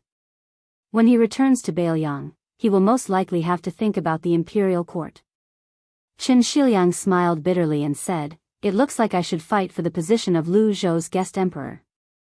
Su Beiji narrowed his eyes and said, to prepare for a rainy day, I think it's best to take in the provincial governor as well. I think the imperial court won't have the face to ask Yao Baifeng to return to Beiliang to be the guest emperor of a province, right? Qin Shiliang smiled and said, being the administrator of a province is perfectly justified. Su Beiji curled his lips and said, being the administrator of Mount Qingliang? Wouldn't he be eaten up by Song Dongming and the others? Besides, if he didn't go to Luzhou, how many Liang officials would dare to follow Yao Baifeng to Beiliang Palace to be an official? Wouldn't they have to wake up early every morning and rub their necks, thankful that their heads are still on their shoulders? Qin Shiliang held back his laughter and nodded. That's true. Suddenly, someone shouted from behind them, Zhu Zi, Shiliang, I suddenly feel better. Why don't you take the carriage and I'll be your coachman? The white horses near the carriage all smiled knowingly. Su Beiji turned to look at his peers and asked, what do you say? Qin Shiliang said in all seriousness, sure. The two riders turned their horses around at the same time. The king of Beiliang, Su Fengnian, who was sitting in the coachman's seat, watched the two Beiliang strategists slowly approach. He suddenly raised his eyes and gazed into the distance. There was a withered scholar from the Tide Listening Pavilion. After his death, he didn't have a grave, so his ashes were scattered outside Beiliang Pass. Jiangnan, Jiangbei. South of Nanshan, north of Beiliang. Jiangnan was in the south, 3,000 miles long. Beiliang had a gravestone, 300,000. Chapter 1661. Before they arrived at the new city outside the pass, the 800 Phoenix Battalion Light Cavalry encountered a small incident that made people not know whether to laugh or cry. The aggressive senior officer Yuan Meng quickly rode to the side of the carriage and reported to the young vassal lord acting as the coachman, Your Highness, the scouts have reported that there are more than 60 Jianghu martial artists with swords and sabers 1 li northwest of here. They are divided into 2 groups and are rushing this way. Do you need me to bring people to stop them? Su Fengnian was stunned for a moment and asked with a smile, is it a Jianghu feud between the gangs, or is there an ulterior motive? Yuan Meng opened his bloody mouth and said with a murderous look, who cares? Anyway, my brothers have been holding back for too long. Let's use them as an appetizer to go with wine. Su Fengnian waved his hand and said, forget it, let's just continue on our way. As long as they don't come close, don't pay them any attention. Seeing that this senior officer who was born in the prime of his life seemed to be unwilling, Su Fengnian used his horsewhip to point at the bridegroom Yu who was not far in front of them and said with a smile, you're itching for a beating, right? This is Wang Xianji's eldest disciple. Is he enough for you to sweat? Yuan Meng said resentfully, then forget it. Harmony breeds wealth. Harmony breeds wealth. However, the development of the situation made the sullen senior officer Yuan feel very gratified. The two groups of Jianghu fish dragons crashed into the long snake formation of the 800 White Horse Cavalry. Yuan Meng could obviously see that the people in the lead wanted to lead the trouble and wanted to muddy the water so that they could escape. One of the young swordsmen who was covered in blood flew over the heads of the White Horse Cavalry and landed on the right side of the slowly advancing cavalry. With him taking the lead, the others behind him all stepped on the tips of their toes and nimbly flipped over the wall of people. If that was all, it would have been fine. However, there were some whose lightness skills were slightly inferior. They couldn't possibly circle around to the back of the light cavalry and escape. After a moment of hesitation, it was unknown who was the one who summoned the courage to shout, "Gentlemen, please make way, please make way, please make way." Then, 5 or 6 reckless fellows attempted to pass through the cavalry formation. Yuan Meng, who was already hot-tempered to begin with, was already burning with rage when someone dared to provoke him. However, when he turned around and saw that his prince was as still as a mountain, he forced himself to endure. In the end, this group of bastards wanted to take an inch and want a mile, wanting to interfere with the marching of the troops. Yuan Meng tilted his head and spat fiercely. He cursed in a low voice and roared at the top of his lungs, "Raise the crossbows. Anyone who dares to come within 10 steps of me will be killed without mercy." The cavalry didn't stop and continued forward, but almost immediately, all the light cavalry raised their light crossbows. The crossbow bolts shone brightly under the sunlight, sending chills down the spines of the Jianghu people. The Jianghu people charging at the very front were so frightened that they stopped in their tracks. They didn't move at all and didn't even dare to breathe loudly. Other than the 5 people on the right who had used their lightness skills to leap over the wall of light cavalry, the rest were blocked on the left side of the cavalry. A middle-aged man wearing a green robe and holding a sword clearly had more experience in the Jianghu.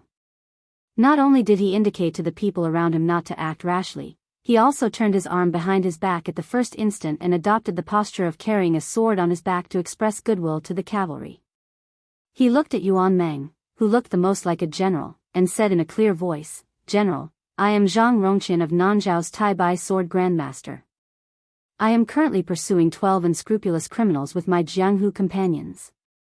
If I have offended your carriage, please forgive me." The Feng Battalion Commandant, who had respectfully called someone "General" in front of the king of Bailiang, immediately blushed. This flattery had completely hit the horse's hoof. Yuan Meng angrily rebuked, "F***CK your general. I'm only a 6th-level commandant. You put oil on your mouth. With one look, I can tell that you're not a good person." The middle-aged scholarly swordsman who called himself Zhang Rongqian of the Tai-Bai Sword Grandmaster was somewhat embarrassed. In the end, the Jianghu was all about face. More than 60 Jianghu people had perked up their ears to listen, but in the end, he was scolded by the cavalry commandant who didn't know how to appreciate his kindness. As a Jianghu leader who could rank among the top 10 in the Jianghu world of Nanzhao, no matter how good he was at cultivating his body and mind, he didn't have the willpower to stick his hot face to a cold butt.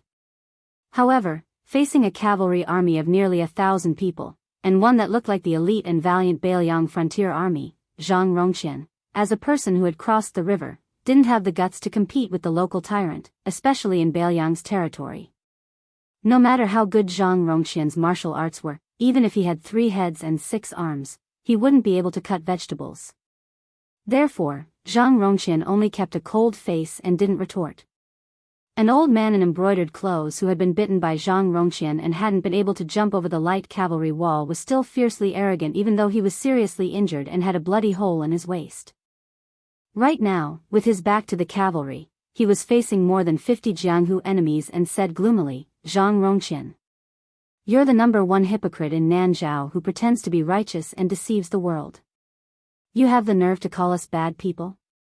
Our young master has only exposed your old history of killing your brothers and stealing secret manuals to get to the top. If you really have the ability, then come and kill us." A graceful woman in snow-white clothes holding a bright red pipa said softly, "Evil and crooked ways. No matter how glib your tongue is, everyone has the right to punish you." The old man who was covering the wound on his waist sneered and said, "Oh, Fairy Lu of Huainan Dao's Misty Mountains Dahang Peak has spoken. It's only because time is unforgiving. Otherwise, when this old man was young, I would have slept with at least 30 of you on my bed, if not 50. As for your master, Fairy Flying Cicada, that old hag who likes to show her face in public because of her youthful appearance, this old man didn't even look at her in the past. Didn't she rely on her short-lived relationships with several old men to occupy the last position among the 18 people on Mount Hui's Great Snow Plateau? Does she really think she's that great? Xianyuan Qingfeng killed our sect leader. We hate him, but in the end, we still respect him. He relied on his true ability to kill 6 masters, including our sect leader. But what do you bastards think you are? Yuan Meng laughed and suddenly didn't want to rush the Phoenix Battalion to chase them away. The white fairy holding the pipa narrowed her eyes and said in a low voice, Demon King Fuhai, you're courting death.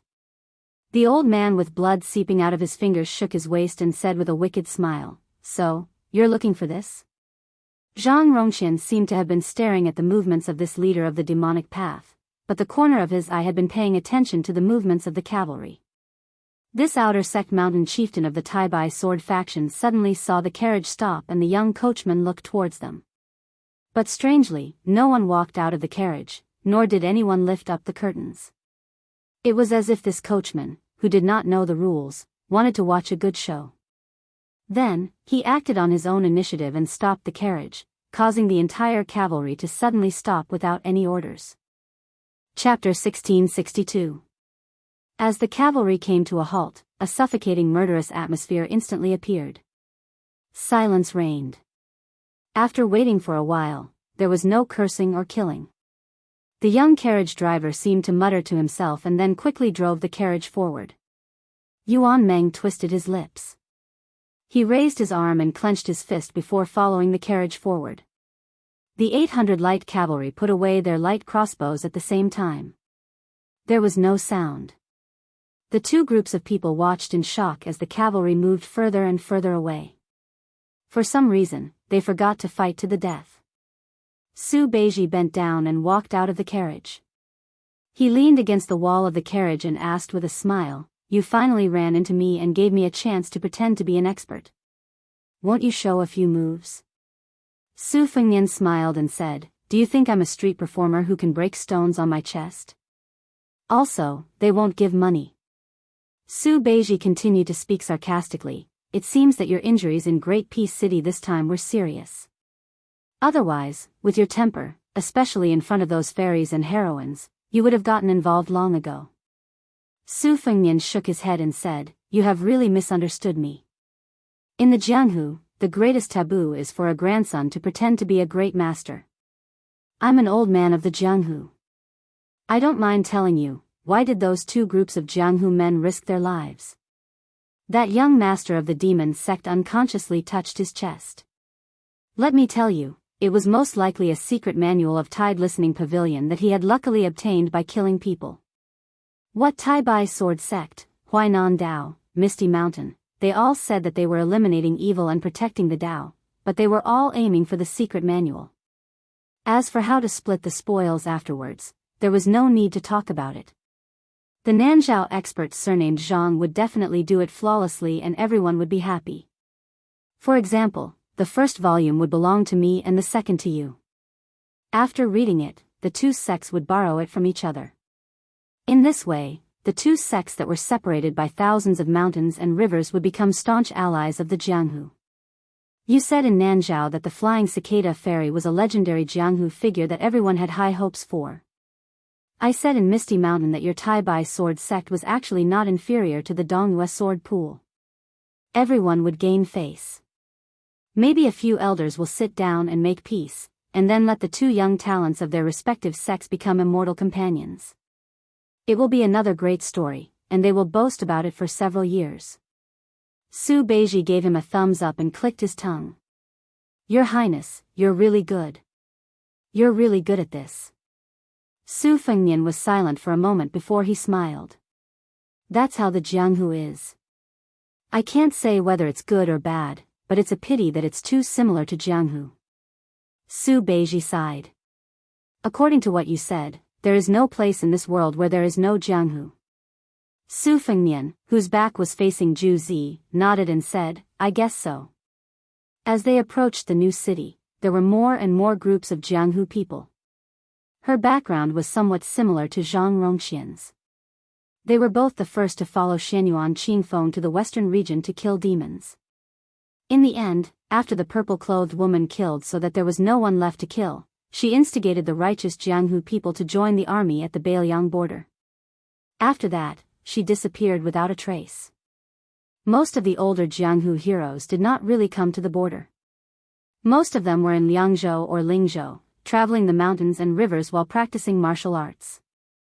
Otherwise, they would try to get in touch with the Fish Dragon Gang, which was one of the top 10 gangs in the world. When traveling the Jianghu, they always looked at the Buddha's face. There was a world of difference between whether they had made a name for themselves or not. Even when Su Fengnian was at the bottom of the Jianghu in his early years, he had seen a few street fights because the helpers each side called knew each other. In the end, the fight did not end, but they drank wine. The knife did not move, but the chopsticks did. The travel permits issued by the local government in Liang were not enough for these Jianghu people to go to the dangerous military towns like Huda City and Huaiyang Pass. Most of them stopped near the new city. Only a few people who were led by the high-ranking members of the Fish Dragon Gang could get a little closer to the border. However, enlisting in the army to kill Beimang barbarians was out of the question. They could just take it as a trip to the desert beyond the Great Wall. If they were lucky, they could see dozens of crossbowmen on white horses whizzing past. If they were even luckier, they could see the large-scale cavalry moving from the north to the south. Compared to the two groups of people who had poor eyesight, these young heroes who mingled around the new city knew more about the inside story of Beiliang under the influence of what they saw and heard. Moreover, the 800 light cavalry could be led by the 2,000 elite cavalry stationed here. How could there not be a big shot in the light cavalry? It was easy to guess with one's buttocks. Plus, this light cavalry was full of white armor and white horses. As long as one was not blind or stupid, one could guess what kind of big shot had come to this new city that Beiliang valued so much. When the white horses passed by, a bald young man suddenly ran toward the cavalry and shouted, King of Beiliang, I'm Lu Dian of Liaodong. I want to challenge you. However, before this bald man could get close to the carriage, Yuan Meng, the only person in the cavalry who was equipped with a long spear, grabbed the shaft of the spear and slightly stepped out of the formation. With a slight shake of his wrist, the long spear spun in his hand and lightly knocked the tall young man's abdomen with the end of the spear. This bold uninvited guest was sent flying on the spot. The strength was just right. It did not injure this person, nor did it make him swagger into the carriage. Lu Dian, whose body was bent like a bow in the air, fell to the ground on his butt. When he finally recovered, he looked at the carriage and shouted, King of Beiliang, don't go. If you have the ability, give me, Lu Dian, a weapon that suits me. Unfortunately, the cavalry was already rushing toward the new city. Lu Dian sat on the ground and sighed. It was a pity that he could not say the heroic words that he had been preparing for a long time. I, Lu Dian, like to drink the strongest wine, use the strongest saber, and ride the fastest horse. I, Lu Dian, left Liaodong when I was 20 years old. I have lived for 3 years and 2,000 miles. What a pity. The young man rubbed his stomach and suddenly lowered his head to secretly smile. Fortunately, the name Lu Dian would have some fame in the martial arts world of the Central Plains in the future, right? Lu Dian did not have any extra words to say, but many of the heroes standing in the distance took advantage of the opportunity to shout. It was nothing more than someone who was determined to fight all the heroes in the world, or someone who was determined to defeat all the grandmasters in the world with one sword strike. There was even someone who shouted, My life is in my own hands, not in the hands of the heavens. If the heavens want to kill me, I will kill the heavens. The only thing that could be compared to this was probably someone who said, Everyone in the world is unfaithful. I will kill Buddha if I see Buddha, I will kill God if I see God. On the other side of the carriage, Su Beiji and Chen Shiliang who were sitting in the carriage looked at each other. Could it be that the young heroes of Jianghu nowadays all had such lofty ambitions? However, it was a pity that the young king, who was one of the Grand Masters of martial arts evaluation, was not here. There was someone that Su Fengnian wanted to meet. Chapter 1663. Su Fengnian and Su Yanbing quietly left the team early. Under the guidance of a spy from the whisk room, they came to a slope 7 or 8 miles northwest of the new city. Occasionally, a group of crossbowmen would pass by in the distance. Compared to the past, there were 1 or 2 more cavalrymen in light armor who did not carry a cold saber or light crossbow. These people were the Jianghu people who had been selected by the border army of Liangzhou and the Whispering Room. According to the confidential military files of the Huaiyang Pass Protectorate, more than 200 Jianghu experts from the Central Plains had been secretly recruited into the border army. This was undoubtedly a timely supplement for the crossbowmen in the border army who often died in a battle on a narrow path. After all, in the first battle of Liangmang, the northern Liang scouts had suffered a great loss. When Su Fengnian saw the figure of a man and 2 horses on the top of the slope, he did not let Su Yanbing follow him. He turned over and dismounted from the horse alone and led it forward. That tall and sturdy figure that was still sitting on the ground on the hillside didn't stand up to welcome the young vassal king's arrival either. He only raised his head and narrowed his eyes as he looked at this young man who was currently viewed as a heaven-class great demon by Northern Mang. Su Fengnian loosened the reins and patted the back of the horse. The horse from Bailiang's Xinli ranch stepped lightly on the horse's hooves and went to look for horsegrass alone. Su Fengnian smiled and asked, "Senior, why did you come back to Bailiang this time?" The old man who was addressed as senior was wearing a thick and heavy mink coat. When he stood up, a series of clattering noises could be heard, revealing 2 thick iron chains. Hanging from his waist were 2 hiltless sabers with an astonishing aura. The old man stretched out his palms that were the size of praying mats and patted his buttocks. Instantly, the dust scattered in all directions. He grinned and said, "Little Su, I heard that after you ran back from the Northern Mang, your martial cultivation improved by leaps and bounds. You even killed Wang Xinji. After that, Tuoba Bodhisattva, Dong Tai, Chao Chongqing, and the other 3 great grandmasters, you also defeated them all? You are in the limelight now. I am not convinced, so I came from Beimang and Heshi to fight with you. What do you think?" Su Fengnian looked around and then suddenly ran to the tall old man's side in a flattering manner. He rubbed the old man's shoulders and said, "Senior Chu, old immortal Chu, Master Chu. Are you tired after such a long journey? Do you want to drink wine and eat meat?" The old man surnamed Chu calmly accepted the king of Bailiang's flattery. He did not have the domineering attitude he had when he came to cause trouble. He smiled and looked at the guy he had watched grow up with his own eyes. "It looks like you were really injured in Great Peace City. Otherwise, with your arrogance, you would have already turned against me and fought with me for hundreds of rounds." Su Fengnian said angrily, "A starving camel is still bigger than a horse. Senior, don't be so shameless. If I accidentally beat you down and you ran back to Beimang in a fit of pique and delayed Helian Wui's important task, who would I cry to?"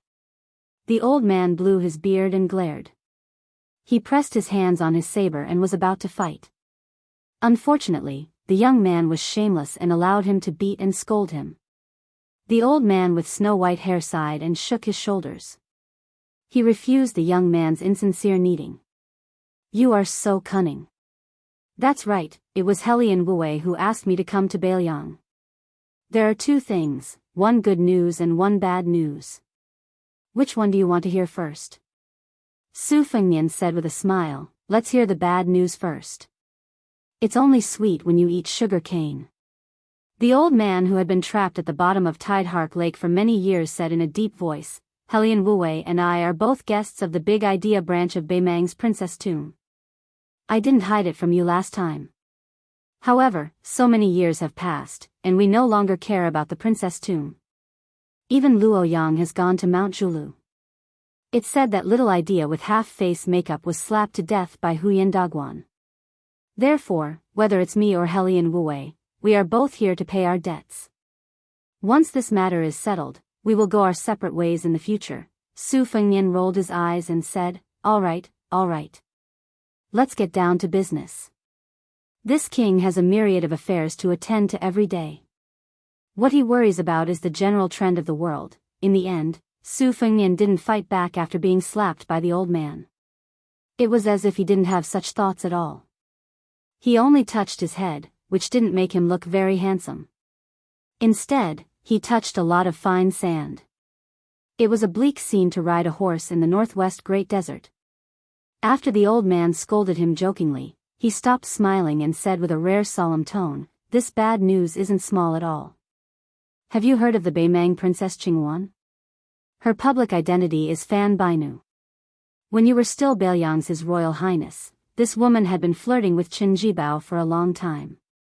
In fact, to be precise, she should be called Yelu Bainu. She's a true member of the Beimang royal family. She has a feud with the old woman surnamed Murong for killing her father. In the past, she could only endure the humiliation to survive. Now, it's different. After such a big defeat, the old woman's two trusted subordinates, the Taiping Commandant and Dongjua, are respectively in Norland and Southern dynasties. They're not having a good time. Su Fengnian nodded and said, "This is reasonable." At that time, whether to attack Beiliang or Liao first was because they wanted to attack Gu Jiantang first. Otherwise, the old woman wouldn't have let Tuoba Bodhisattva lead hundreds of thousands of elite cavalry to patrol the grasslands of Norland before the Battle of Liangmang. In the end, it was to suppress those Yelu princes and the grassland tyrants. If this time they successfully took down Beiliang, it would be fine. They would be able to conquer the Central Plains soon. Even if it was painful, they could still bear it. But since they didn't even enter Beiliang, it's a different matter. No one would be willing to die without any gains, especially those Beimang barbarians who have been used to plundering the borders and returning with great gains for hundreds of years. The old man glanced at the calm young man and wanted to say something but stopped. He curled his lips and gave up on the digression. Instead, the old man continued the previous topic and said, "The ambitious Yelu Dongchuang returned to Beimang. This kid couldn't have caused any trouble, but he had a good grandfather, Yelu Hongkai, who had followed Beimang for 3 dynasties. This old man could really be called an old man." When the holy sect Yelu Wenshu burped, Yelu Hongkai, as one of the 6 people in front of the emperor's bed, was ranked last. He wasn't a big shot. When Shenzong died, there were 5 people, and he was ranked 3rd. When the former emperor of Beimang was tortured to death by the old woman, there were 5 people in Beimang who were important ministers. "Su boy, do you know who they were?" Su Fengnian smiled and said, "General Yelu Shulai, a remnant of the Central Plains, Su Huainan, Tuoba Bodhisattva, and Murong Baoding." It was clear that Yelu Shulai was already quite old at the time, only able to barely obtain a seat as the leader of the Northern Mang army's older generation. Meanwhile, Su Huainan and Tuoba Bodhisattva, one civil, one military, were both trusted aides personally promoted by the old woman. As for Murong Baoding, there was even less of a need to talk about it. One could tell just by looking at the surname. In that case, Yelu Hongkai, the only trusted aide of the Northern Mang old emperor, had to use his own strength to shelter the entire Yelu family. However, in the past 10 years or so, other than quarreling with Dong Zhuo when he was drawing ashes to discuss official business, the old man had almost never made a sound out of the Norland. Without a backbone, the Yelu princes and the prairie warden were naturally greatly disappointed with this old man. The old man sighed and said, "Helian Wuwei privately told me that this time, the Yelu of Beimang had finally banded together and allowed that Princess Qingwan to quietly enter the central plains of Liang. They must have drawn a big pie for Qin Jibao, a big pie as big as the sky." Su Fengnian frowned and said, "Will Qin Jibao agree?" Chapter 1664. The old man sneered, "I don't know about the schemes of the imperial court, but old man Helian said that during the Guangling War, Liang treated Qin Jibao as the king of Shu with an attitude of using him but not putting him in an important position. It's obvious that they were suspicious of him.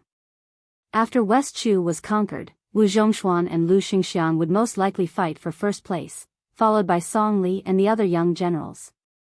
Qin Jibao would at most be ranked ahead of Guangling Prince Zhao Yi and Yanqi Prince Zhao Bing. Perhaps even King of Jing'an, Zhao Sun, wouldn't compare to him. Do you think that someone as proud and arrogant as Qin Jibao, someone who even Li Yang's previous emperor, Zhao Dun, regarded as the white-clothed war saint, wouldn't have any grievances? In any case, even I, a layman, feel that Qin Jibao would be sullen. The war of Liang Mang had nothing to do with him, and the war of the Tu Liao had nothing to do with him. He finally got out of Western Shu, but in the end, he could only eat leftovers in Guangling Circuit. The so-called war saint title? Isn't it just a joke? Su Fengnian muttered to himself, if Xie Guanyin hadn't suffered a crushing defeat in the capital, this assumption wouldn't have been possible. But now, Fan Bainu, Yilu Dongchuang, Yilu Hongkai, are they the same Su Shao who promised Qin Jibao to be the new Beimang dynasty? Each of us is asking a tiger for its skin. Will Qin Jibao agree to Northern Mang because he thinks that one day, he will have the opportunity to rule the north and south and accomplish what Su Shao didn't do back then? The old man didn't disturb Su Fengnian's contemplation. Su Fengnian suddenly turned his head and asked, what about Gu Jiantang? I don't think he'll be roped in by Beimang. Even with Wang Sui leading the Eastern Front, the chances of victory are only 50-50. Hasn't Beimang thought about how to deal with this troublesome last famous general of the spring and autumn period? The old man clicked his tongue and laughed. You two are indeed the old fox and the little fox. Helian Wue has already expected this. The old man smiled and said, you two are indeed the old fox and the little fox. Helian Wue has already predicted this. The old man smiled and said, let you guess. Su Fengnian squatted down and subconsciously grabbed a handful of hot yellow sand.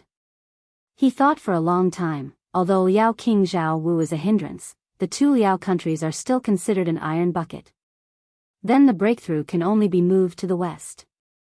Between Liaodong and Beimang, there aren't many people who can be ranked. Jidishi Kai Nan, Administrator Han Lin, General of Hezhou, and Deputy General are all puppets who were scared out of their wits by our Beimang cavalry. There's no need to say much. But Ji Zhou, King of Han Zhao Xiong, I can't see through this vassal king. When I and the Phoenix Battalion passed by Ji Zhou, this king with the same title as the emperor dared to come to my camp alone and chat with me. Next, Yuan Tingshan, Yang Huchen, and Han Fang, the three generals in power in Ji Zhou. Yuan Tingshan has his father-in-law Gu Jiantang and Li Jiayuan Castle as his backing. They're both support and restraint. Yang Huchen is going to Ji Zhou to atone for his crime. There's no need for him to be a spy for Beimang. Han Fang, to be honest, he's a chess piece I set up years ago. He's not loyal to Liang, but at the very least, he won't betray Liang for Beimang.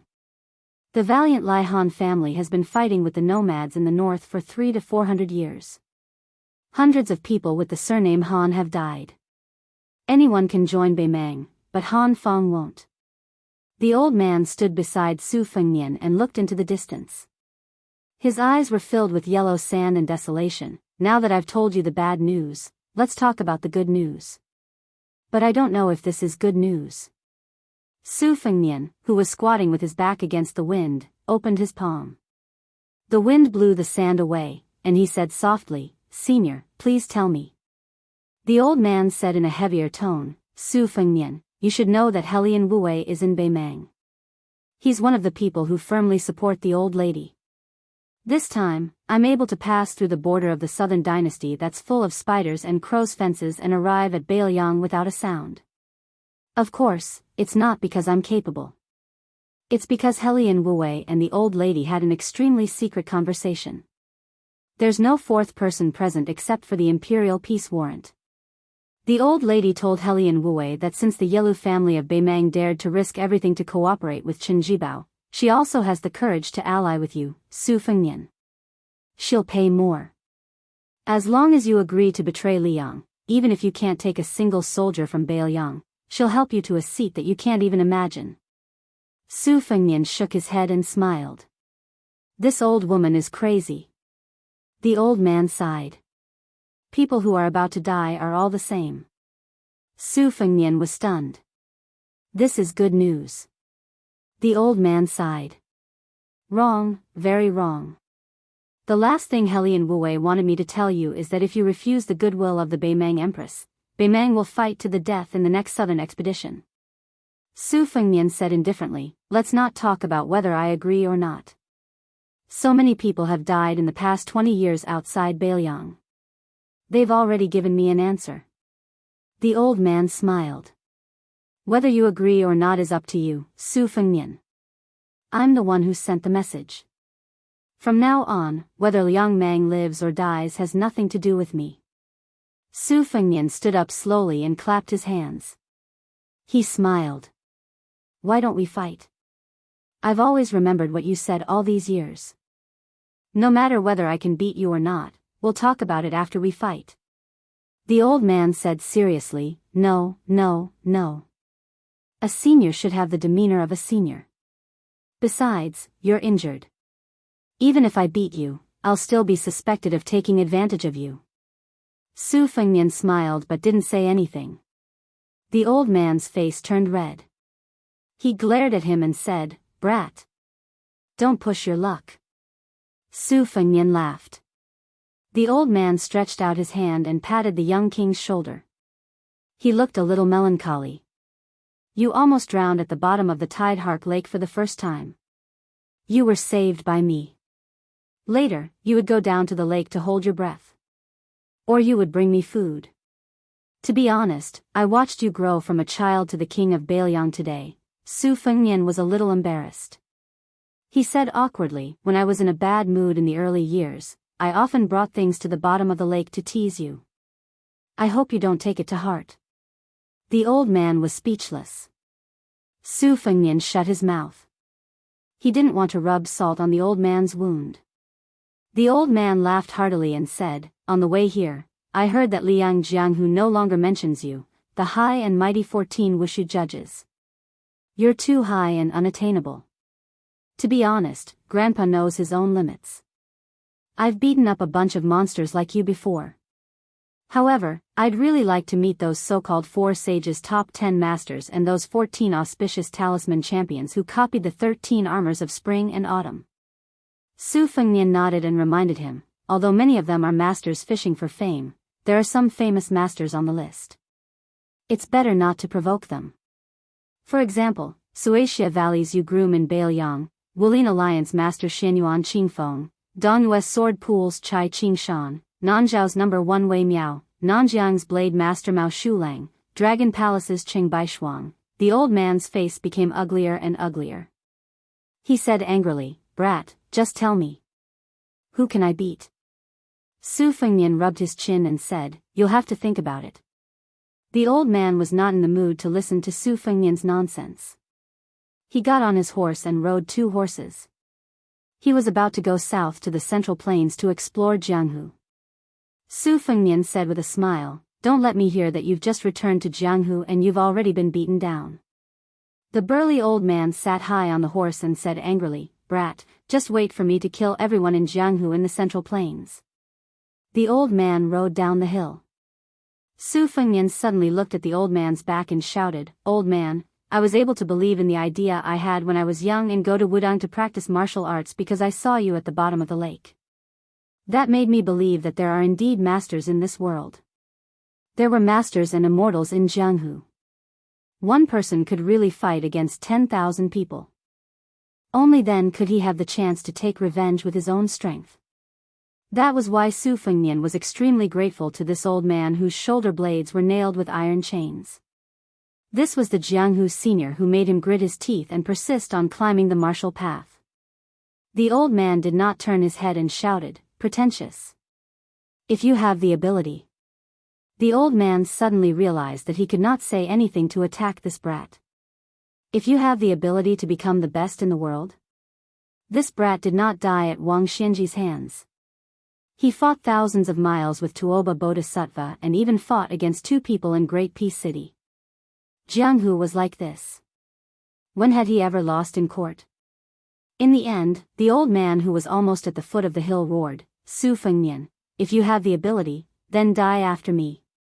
Brat, remember, when the time comes, don't forget to get me some good wine and meat. Chapter 1665. Su Fengnian waited until the old man and his 2 horses disappeared from sight. He whistled, and the cold horse galloped over. Su Fengnian mounted the horse. On the way to the new city, Su Yanbing saw that Su Fengnian was worried. He could not help but ask, "Is there a big problem?" Su Fengnian smiled bitterly. "Not really. It's just that there are some unexpected things. There might be new variables on the side of Gu Jiantang and Qinjibao." Su Yanbing said somewhat guiltily, "At that time in Great Peace City, firstly, Qinjibao was not willing to fight to the death. Secondly, I did not dare to force him to fight to the death with all my heart. If I had known earlier, I would have decided victory and defeat with him there." Su Yanbing's so-called victory and defeat was, of course, life and death. Su Fengnian turned his head and said helplessly, "Uncle Su, if you say it like that, you are really pretentious." Su Yanbing was silent. Su Fengnian said softly, "I've thought about it for a long time. There is only one possibility that can change the situation between the 2 Liao countries, and that is Yuan Tingshan's betrayal from Ji province. If it's true, this mad dog is too obsessed. He doesn't even care about the life and death, honor and disgrace of his 2 wives and 2 fathers-in-law." Su Yanbing did not have any expression of disbelief. He said calmly, "It is not strange for this kind of fence-sitter to do anything." Su Fengnian nodded. "It is true that there are all kinds of strange things in the boundless universe. There will always be some people who can do things that you cannot imagine." Su Yanbing asked, "Should I go to Ji province and kill him?" Su Fengnian shook his head and said with a smile, "No need. If he does not seek death, Han Fang and Yang Huchen, as his deputies, will not be able to take the position easily. When he is defeated and escapes, perhaps I will personally send him on his way." When the 2 riders were still a few miles away from the new city, several riders arrived. Among them, there was Shangyin Academy's Lu Wenbao, a loser. This scholar had been used for most of his life. After joining Su Fengnian, he went to Great Peace City and then Mount Qingliang. Finally, he was placed in a city in the western regions. With Fu Shui House as his backer, he quickly stood out among the entangled forces. At the beginning, Lu Wenbao was only used as a cover for Chao Wei's 10,000 cavalry, as well as to make it easier for him to secretly contact the 6 jewels Bodhisattva of Mount Lantua. No one would have thought that in the Battle of Qingsang City, Liang Meng and Lu Wenbao's trump cards would be used. Lu Wenbao's contributions could not go unnoticed. Now, this old scholar was the newly established governor of Linyao County in Liuzhou. Chao Wei, who wasn't able to lead the 10,000 cavalry directly into northern Mang's southern dynasty's hinterland as expected, had a much worse expression on his face. Moreover, these 10,000 elite cavalry had suffered quite a bit of losses outside of Azure City. Not long ago, they had been fighting with Flo Province General Ko Jianghu and the Dragon Elephant Army over the source of troops, causing quite a bit of unhappiness. There was also a beautiful woman full of heroic spirit. She was the famous widow in the western regions, Madame Chai of the Sima family, Chai Dongdi. At that time, Su Fengnian had helped her and her family during the turmoil against the Sima family, and then rushed to the Battle of Qingsang City. Other than the monk soldiers of Mount Lantua, which was the main reinforcement, she and Lu Wenbao had roped in nearly 3,000 cavalry troops that could not be underestimated. Half of them were the forces that the Sima family had urgently gathered, and the other half were the strong horse gang that Madame Chai had enticed with real money. Of course, this troop was not worth mentioning in a frontal battle, but in the aftermath of the battle, they performed outstandingly. Furthermore, this Madame Chai had taken all the rewards for this troop in the name of her family. She did not let the Bailiang Frontier Army and Lu Zhou pay a single copper coin. At that time, Su Fengnian and Tuoba Bodhisattva were about to fight in the city. She had promised that as long as Su Fengnian helped the Sima family stabilize the situation, she and her family would do their best to fight to the death for Bailiang. Su Fengnian and Chai Dongdi probably did not expect that she would fulfill her promise so quickly. Su Fengnian also did not expect that this woman would personally lead her troops into battle. A promise was worth 1,000 gold. These 4 words were not exaggerated at all. Women could also be chivalrous. there were also many women who were chivalrous. Now that they had reunited, without waiting for Su Fengnian to speak, Qiao Wei asked with a straight face, "Your Highness, if you want me to return to Luzhou to fight in that battle, Qiao Wei will not object. However, out of the 10,000 elite troops under my command, less than half of them are left. Can you give me a definite answer? When will you be able to replenish them?" Su Fengnian smiled and asked, "Less than half? Why don't I go and take a look? If there are a few people missing, I will personally ask the Liangzhou Frontier Army to replenish them for you." Qiao Wei suddenly smiled and said, "How can I trouble your highness? I can't, absolutely can't. Right now, several cavalry units in the border army are scattered. I, Qiao Wei, am not the kind of person who can't see the big picture. Just give me 4,000 cavalry units, just 4,000. Su Fengnian said in a bad mood, "From now on, the military town of Linyao of the 3 towns in Luzhou will be under your command. At the same time, the left cavalry outside the pass can only be transferred to you for 2,000 cavalry units. I can also give you 2,000 soldier monks from the western regions to be responsible for defending Linyao. As for how many cavalry units you can raise in Luzhou, that will depend on your own ability. However, I will only give you 15,000 soldiers and provisions. You will have to deal with the rest yourself." Seeing that Qiao Wei still wanted to bargain, Su Fengnian sneered and said, "Do you still want the 2,000 left cavalry?" Qiao Wei was already grinning from ear to ear. He quickly wiped his mouth with his hand, trying to hide his ecstasy. 2,000 left cavalry and 2,000 soldier monks, a total of 4,000 people. Especially with the unlimited right to recruit soldiers in Luzhou, this was too tempting. Su Fengnian nodded to Lu Wenbao and then looked at Madame Chai. "This time, the Sima family has lent a helping hand to the defense of Qingsang City. I, Bailiang, am extremely grateful." Madame Chai smiled sweetly and reached out to tidy up her hair. She said in a soft voice, "It cannot be compared to your Highness Bailiang cavalry. No matter how much money you have, it cannot be bought. Everyone in the western regions is a fugitive. As long as the price is fair, we can sell and afford it. It just so happens that the Sima family has roots in the western regions for several generations and the amount of money you have is considerable. However, this time, we have contributed money to repay your Highness' help. We do not owe each other anything. Does your Highness have any objections?" Su Fengnian smiled, "Of course I do not have any objections. In fact, I have taken advantage of you." Qiao Wei looked at the elegant king of Bailiang and then looked at the charming Madame Chai. He whispered, "What advantage? Where did you get it from?"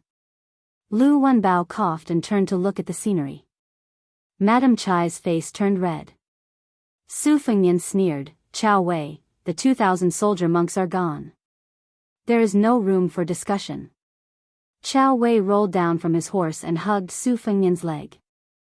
He said with tears in his eyes, "Your Highness, the matter between you and Madame Chai, I did not see anything." "I will not say half a word." Su Fengnian became angry. "The 2,000 left cavalry are also gone." Qiao Wei sat on the ground and cried, "The world is not fair." Su Fengnian took a deep breath. "Quickly get out of here. Go to the left cavalry tent and ask He Zhonghu for 2,000 soldiers." Qiao Wei stood up at an astonishing speed and jumped onto his horse. He turned his horse around and galloped away, disappearing from sight. Lu Wenbao carefully asked, "Your Highness, this humble one will also go back first?" Su Fengnian angrily said, "Get out together." Su Fengnian originally thought that with Su Yanbing by his side, they would not be alone. Unexpectedly, Su Yanbing squeezed the horse's belly and slowly passed by him. She said, "Your Highness, please rest assured. I did not see anything and will not say anything." Su Fengnian was stunned. Madame Chai's eyebrows curved as she smiled. Su Fengnian helplessly said, "Not a single honest person." Unlike when Qiao Wei and the others were present, Madame Chai had already retracted her smile. Her eyes were clear as she said in a deep voice, "Your Highness, I have a request. Is it possible for our Sima clan to lead troops to the west of Lu region, the Soaring Phoenix army town? It would be best if we could get a deputy general position. Su Fengnian asked in surprise, Madam Chai, you won't regret it? This means that we will be tied to Bailiang. If Bailiang is defeated in the future, the Sima family will have no room to maneuver. Madam Chai nodded with a firm expression. Su Fengnian curiously asked, why? Madam Chai suddenly smiled and asked, what does your highness think? Su Fengnian teased, it can't be that Madam Chai covets my beauty, right? Madam Chai was stunned. She then smiled charmingly and said, Your Highness, are you flirting with a good woman in broad daylight? Aren't you afraid that I will call for help? Isn't that retainer not far away? I believe that there will be death soldiers protecting you in the dark, right? Su Fengnian's expression was normal as he smiled, Madam Chai, don't tease me. Let's be serious. Chapter 1666. Madam Chai tilted her head slightly. She did not look like a young woman who was already a mother. Instead, she looked like a young girl. What was even more amazing was that her posture did not give people the slightest bit of ill will. Instead, it gave people a strange kind of charm and temptation. Su Fengnian took the lead in riding his horse slowly. He said softly, if Madam Chai is betting that my Bailiang will win so that the Sima family can have a place in the future Bailiang or the Liang dynasty, then I can tell Madam Chai that you don't need to place your bet. You don't need to bring your entire family to this murderous gambling table. If there is really a day when the war ends, I will definitely not treat the Sima family unfairly. No matter what, I still remember that there was a stubborn little girl who cut her own hand just to get Su Fengnian to sign his name. Su Fengnian then turned his head to Madam Chai, who was riding side by side, and smiled happily. He said, I'm a little proud. I don't want to say anything to those Bailiang men. I don't want to make them feel unbalanced. Take Chao Wei for example. I'm more handsome than him, my martial arts are better than his, and the most important thing is that I'm taller than him. If I were to provoke him, it would be too unkind. But Madam Chai is a woman, so there's no harm in saying it.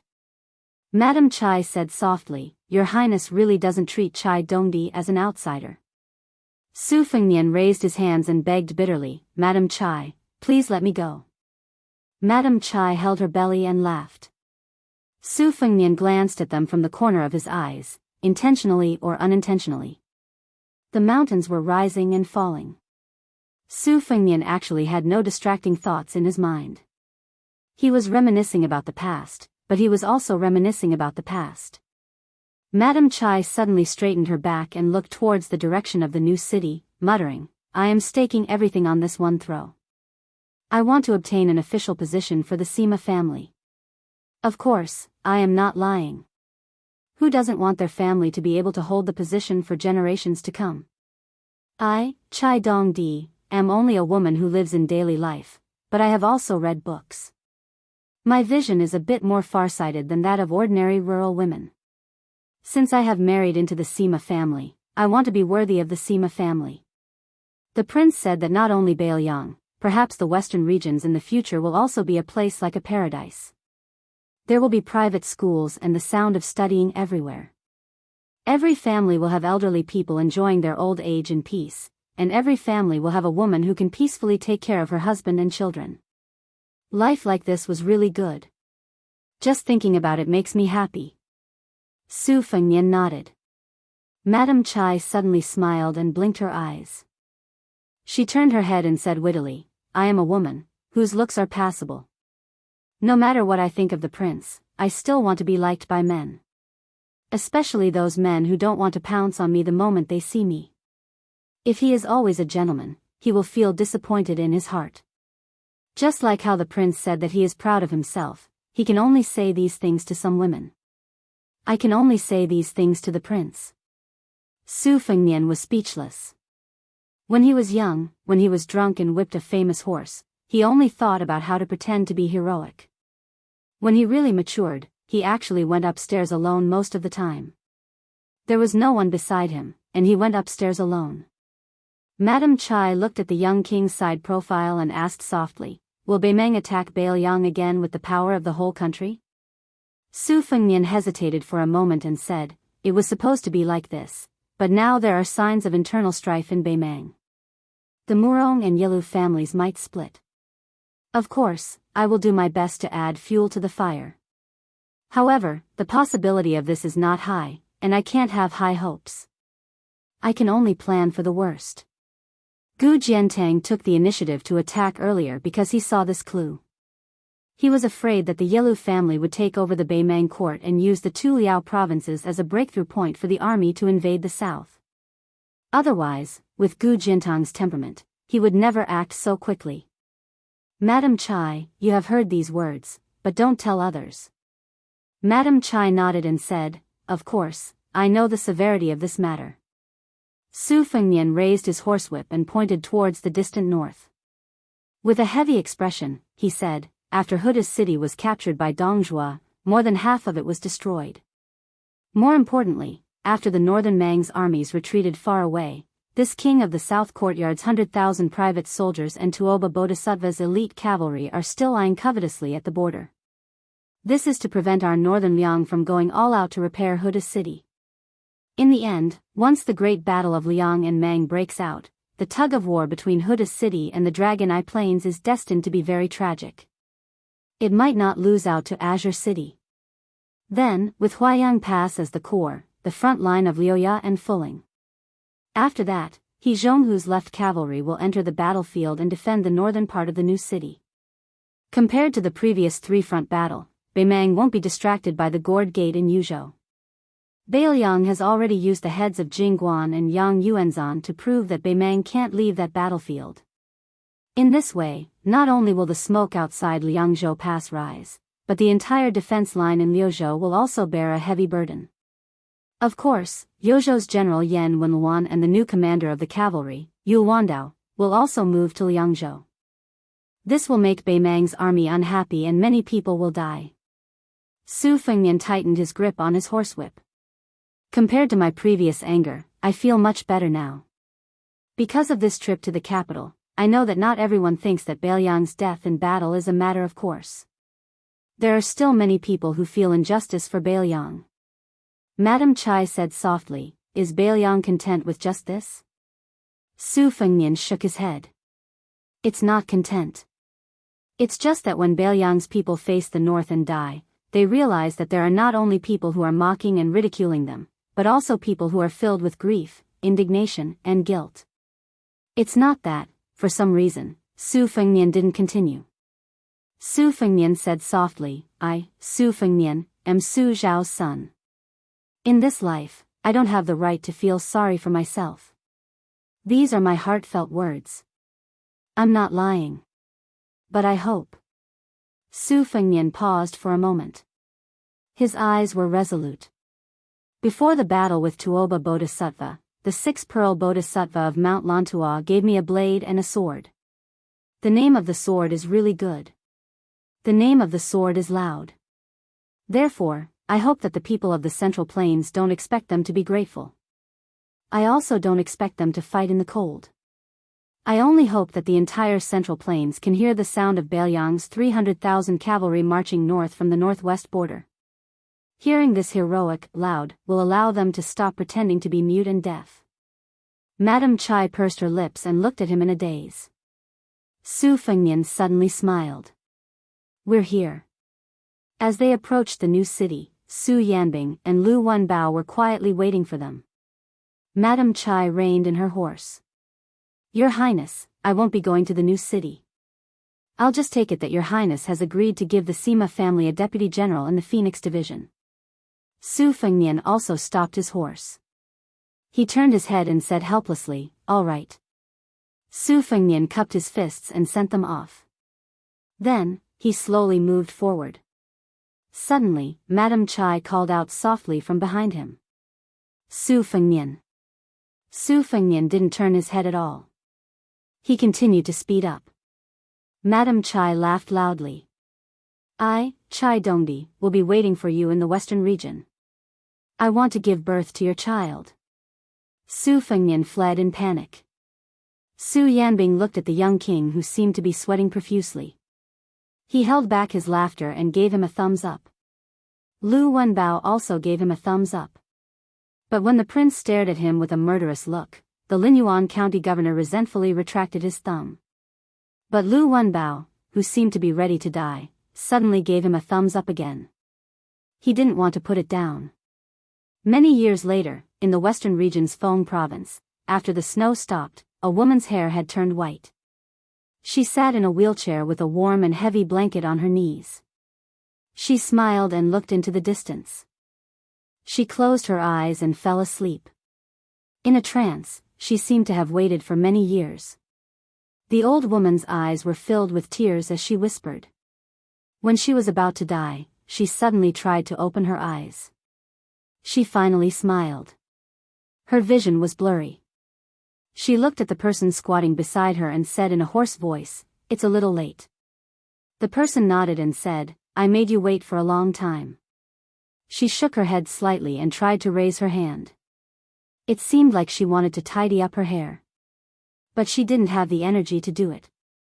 So, she felt a little regretful. The person helped her gather the blanket and said softly, "Don't worry. You are still very beautiful." She lowered her head and moved her lips. He nodded and said, "Okay." She said, "Next life." She closed her eyes. The first time they met, he was so gentle. The last time they met, he was still like this.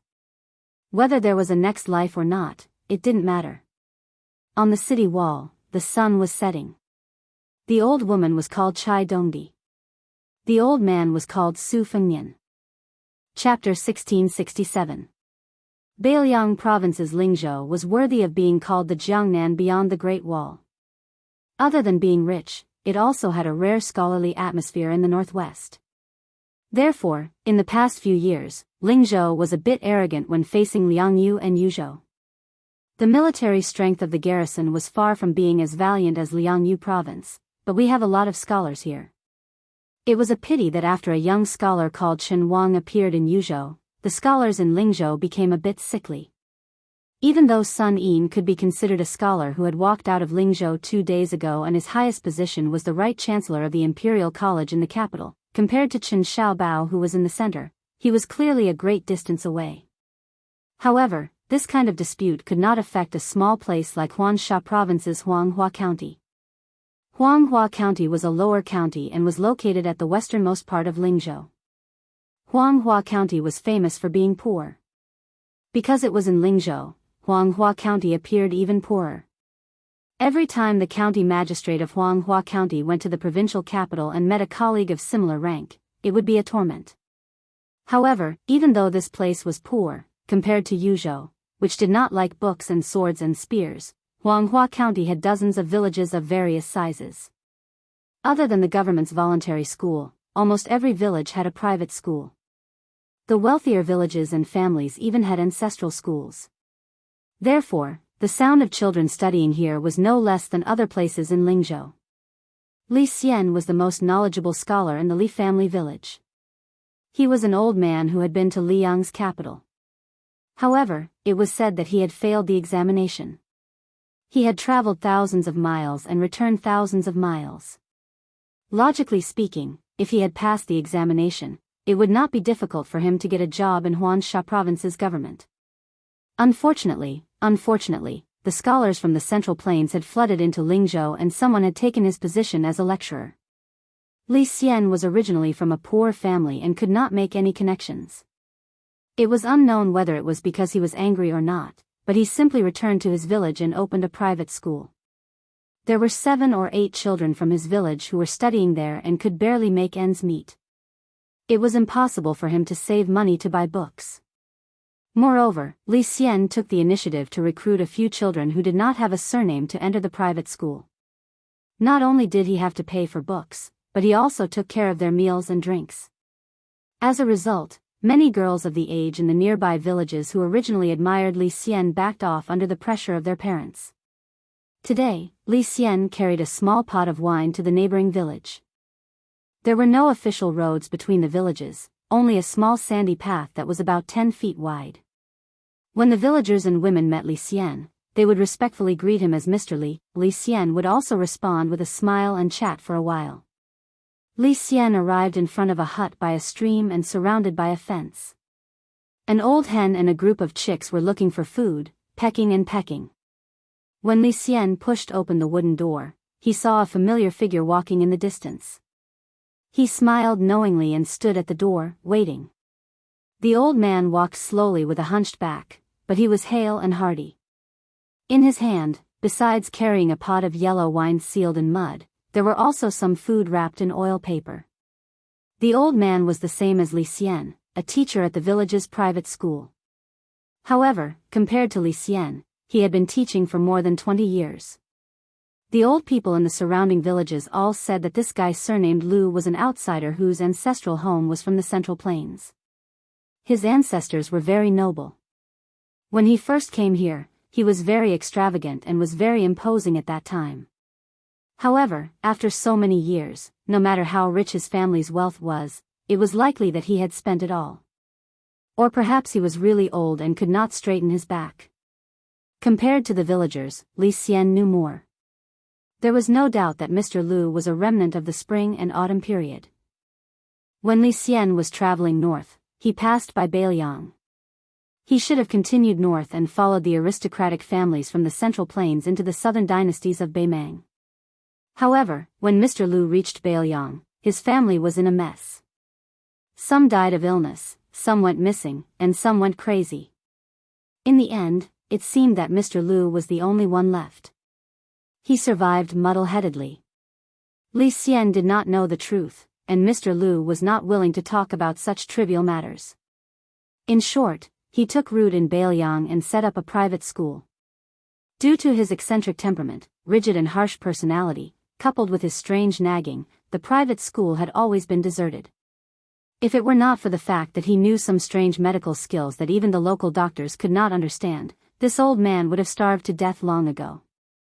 As for the person who brought the wine to visit the two of them, he was also an unknown teacher in Yellow Flower County. Li Xian's enlightenment of 300,000 was taught by this old man. The first time Li Xian kowtowed in his life was to the memorial tablet of Sage Zhang of the Confucian school and the old man who was a teacher. Now that he thought about it, this teacher's knowledge was neither high nor deep. He definitely could not compare to Mr. Lu, who hid his knowledge well. However, to Li Xian, who was already an official, a teacher was a teacher. He would not add a surname like how he addressed Mr. Lu in front of him. The villagers did not have as much respect for this poor private school teacher as Li Xian, who believed in teacher for a day, father for life. They liked to call him Old Baldy Wang. Incidentally, when some naughty children were working in the neighboring fields, or when the teacher borrowed money from their parents, they also dared to laugh and call him Old Baldy Wang. As for whether they would be beaten later on, that was another matter. The children in the village were all thick-skinned and could run around the mountain barefoot. So what if they were beaten a few times? Li Xian's enlightened teacher, Wang Changqing, was not on good terms with Mr. Lu. The two old men were about the same age but had been through a lot. They quarreled from their middle age to their twilight years. Generally speaking, Mr. Lu's words were vague and vague. It would take a few years for people to realize what he had said. His words were not vicious at the moment. Wang Changqing's village slang was always eloquent. It was not very literary, but its lethality was not something that Mr. Lu could match. However, Mr. Lu was always calm and in an invincible position. Their quarrel often became like a chicken talking to a duck, or playing the lute to a cow. They never got tired of it. It had been more than 20 years. This time, Li Xian took out money from his savings to buy a pot of green ant wine because his teacher had just been taken over by someone else and had lost his job as a private school teacher. In a fit of anger, he was bedridden. The new teacher was even younger than Li Xian, who was nearing 30 years old. Li Xian had seen him once before. He spoke well and was a foreign scholar. Unlike the majority of scholars who went to northern Liang to enter Yamen, this scholar did not seem to like being an official. He was only interested in teaching. As for why he came to northern Liang to teach, only God knew. However, there were also rumors that this scholar had fallen in love with a young lady in the village at first sight at the Yellow Flower County market. Therefore, he came all the way to the village to stay. Li Xian was a person who did not pay attention to the outside world when he was studying and was now teaching. He was not willing to investigate this matter. He felt that if it was true, then they could be considered a scholar and a beauty. Of course, he was willing to give his blessings to the lovers in his heart. From the corner of his eyes, Li Xian had already seen the teacher who wanted to go out and bask in the sun. When he saw the two figures, he immediately retreated into the house. His legs were very nimble. He probably went back to his bed and pretended to be sick. Li Xian and Mr. Lu walked into the slightly dark room together. The latter slammed the rice wine and food on the small table and said angrily, "There's wine and meat today. Old Baldy Wang, if you can get up, then you and I can eat and drink until we're clean. If you don't get up, then I'll help you eat and drink in front of you." Wang Chongqing, who was lying on the bed, snorted coldly, "Rice wine." Mr. Lu said angrily, "If it's not rice wine, then is it Beiliang's green ant wine? If you want me to drink green ant wine, then the sun will rise from the west. Drink it or not." Li Xian could only act as a peacemaker and said with a smile, "Teacher, I brought a pot of green ant wine. Mr. Lu has soy sauce meat. How about it?" Only then did Wang Chongqing slowly get out of bed. After getting up, he straightened his clothes. Mr. Lu sneered, "A monkey wearing a hat." Wang Chongqing slanted his eyes and said, "Look at the clothes I'm wearing. It's brand new. This year, I'll even buy a new set of clothes. Look at the clothes you're wearing that year after year. You're completely disgraced." Mr. Lu calmly said, "To be noble when there is nothing to do, to be rich when there is no need to sleep early, to be rich when there is no need to walk slowly as a carriage, to eat late as meat, to wear ragged clothes as a fur coat, this is to live in peace and happiness." Wang Chongqing rolled his eyes and said, "If you're poor, then you're poor. Do you have a reason for it?" Chapter 1668. Mr. Lu sneered, "Unlike some frogs at the bottom of a well, I have traveled thousands of miles in my life and have seen the heavens in human affairs. I have also read thousands of books in my life and have seen the heavens in human affairs. In this poor and remote Beiliang, I often see old scholars obsessing over old piles of paper for decades. Once they step out of the door, they lose their sense of direction. How laughable, how laughable. Especially those old piles of paper. If placed in the central plains where farming and reading are passed down, even a normal child would be able to recite them backwards." Wang Chongqing was too lazy to pay attention to Mr. Lu. He sat down on a small stool and took the open pot of green ant wine from Li Xian. He lowered his head and sniffed hard. With an intoxicated expression, he said, "Just this smell alone is worth 7 or 8 taels of silver." Using the light from the broken window, Wang Chongqing and his student, Li Xian, drank the green ant wine while Mr. Lu drank the yellow wine alone. Wang Chongqing, with his sparse hair, stepped on the stool. Compared to Mr. Lu, who sat upright and still, he did not look like a teacher. On the other hand, Li Xian, who was taught by Wang Chongqing, did not lose to Mr. Lu in terms of elegance. Wang Chongqing poured 2 bowls of wine. Li Xian smiled and shook his head. Wang Chongqing pointed at his proud student and said regretfully, "If you don't drink, how can you write a good poem that will be passed down through the ages?" Mr. Lu said sarcastically, "Wang Chongqing, you have drunk at least a few 100 pounds of wine in your life. Have you ever written a good poem?" Although Li Xian can be considered half a student of yours, he is a true Juren. In my opinion, it is only because of his status in Beiliang that he could not pass the Jinshe examination. Is he someone you, Wang Chongqing, can teach? Wang Chongqing drank a mouthful of green ant wine and wiped his mouth. He retorted, "I can't teach. You, Lu Shumai, can teach. Just because your family background is better, you can memorize a few more books. What's so great about that?" Mr. Lu wanted to say something but stopped. In the end, he did not say something. He only said angrily, "Unreasonable." Wang Chongqing drank another mouthful of wine and then burped. He picked up a piece of meat with 2 fingers and threw it into his mouth. Instantly, his whole body felt comfortable. Li Xian could not resist his teacher's persuasion to drink. After drinking half a bowl, his face turned red. The two old men drank and ate meat in silence, but one used his hands while the other used chopsticks. It was rare for Mr. Lu to get drunk. He was a little embarrassed, but also a little proud. His absent-minded eyes were filled with nostalgia. He muttered to himself, "I wish I could marry 10 women, I wish I could be a Dachu." Old Baldy Wang used his elbow to lightly poke the slightly tipsy student and asked in a low voice, "What's so special about 10 girls?" Li Xian smiled and said, "In the spring and autumn period of the past, there were 10 great clans. It's probably from a classic story." Old Baldy Wang was amused. "Didn't our great general teach him a lesson?" Wang Changqing's voice wasn't small. Mr. Lu immediately glared at him. Wang Changqing drank more than half of the green ant wine and was already 70 to 80% drunk. He stretched his neck and said, "What?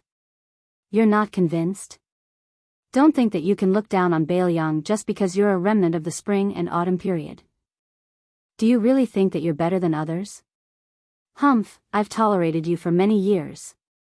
In the past, you always said that His Royal Highness was a hedonistic son of a rich family. At that time, I was also blind to think that His Royal Highness wasn't as good as the great general and might not be able to shoulder the burden of Bailiang. That's why I followed you and scolded you. Today, if you continue to be sarcastic with me, I'll teach you a lesson. Even if I can't teach you a lesson, there's still Li Xian, my student." Mr. Lu's eyes were bloodshot. He said softly, "You think you're amazing just because you can kill people? How can there be such a logic in this world? The history books recorded that a general's success is built on thousands of dead bodies?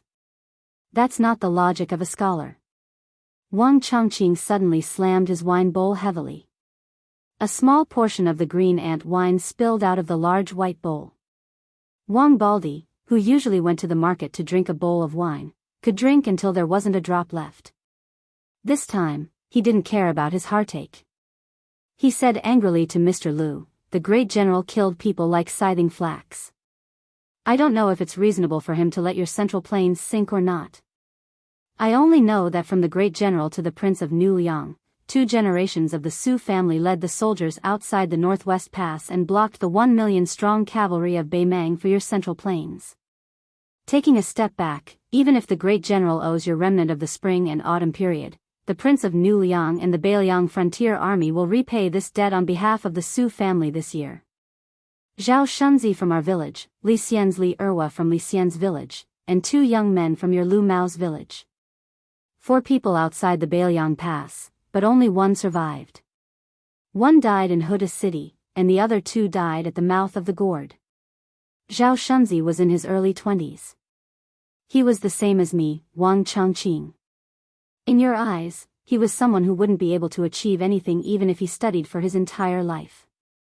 But in the end? In the end, I, Wang Changqing, and you, this old bastard, Lu Mao, are leisurely drinking wine here." Wang Changqing slammed his fist on the table. "The 2 of us who deserved to die didn't die. The ones who didn't deserve to die are dead. What are you after? Yes, Zhao Shunzi and the others didn't die for you, Lu Mao, nor did they die for me, Baldy Wang. But can't we remember their kindness? Can't you, Lu Mao, remember the kindness of the 300,000 soldiers of Bailiang?" Mr. Lu raised his head and drank a mouthful of wine. His expression was calm, but his lips were livid. He slowly said, "What's so difficult about remembering the kindness of those who died at the border? But why should I remember the kindness of the Su family? The Lu family of Dachu had more than 300 people. After Hongjia fled to the north, only I, Lu Mao, was left. You were right about one thing. Those who deserved to die didn't die, but those who didn't deserve to die are all dead." Wang Changqing roared, "Get out of here.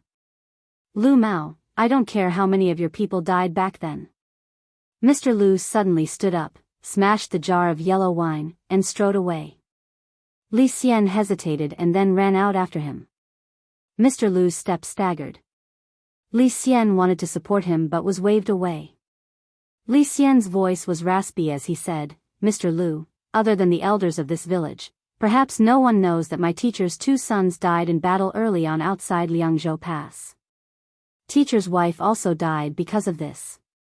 Lu Mao stopped by the stream. Li Xian gazed at the little stream. When I went to Jing for the exam, my teacher gave me all of his savings.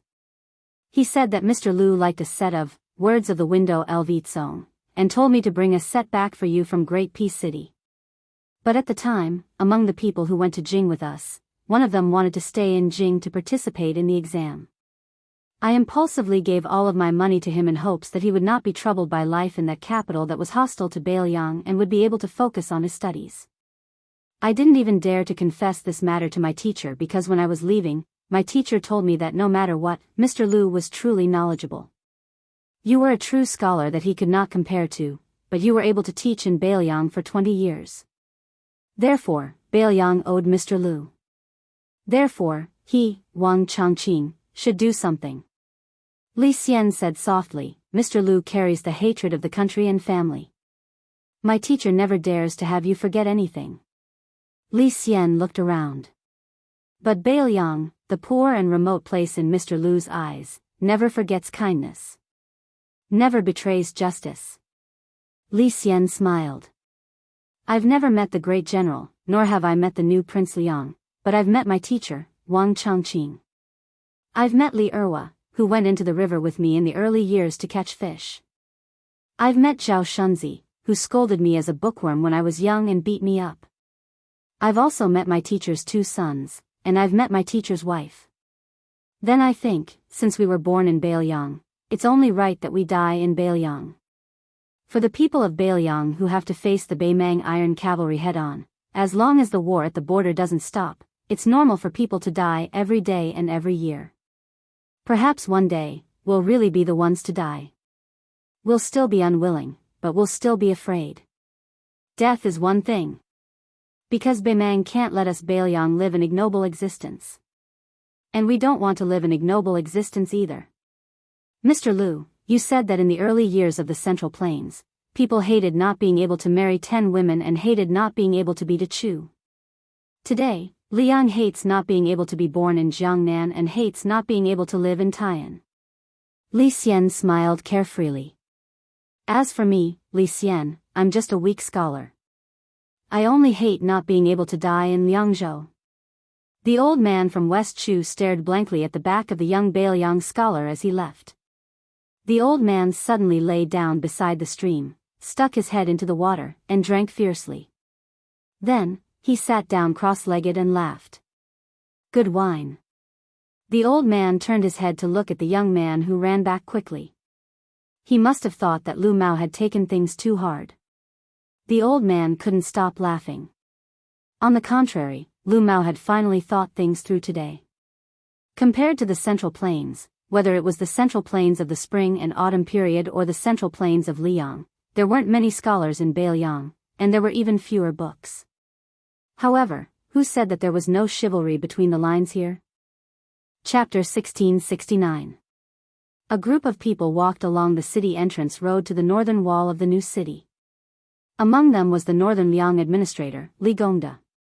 This was the leader of the civil officials in Lingzhou who lived like a prince. In the past, he was known as the #1 official in the northern Liang path. After becoming the new city's governor, he did almost everything by himself. As a result, he lost close to 10 kilograms. Although he was tired, he was full of energy like a withered tree in spring. His spirit was not inferior to the young people.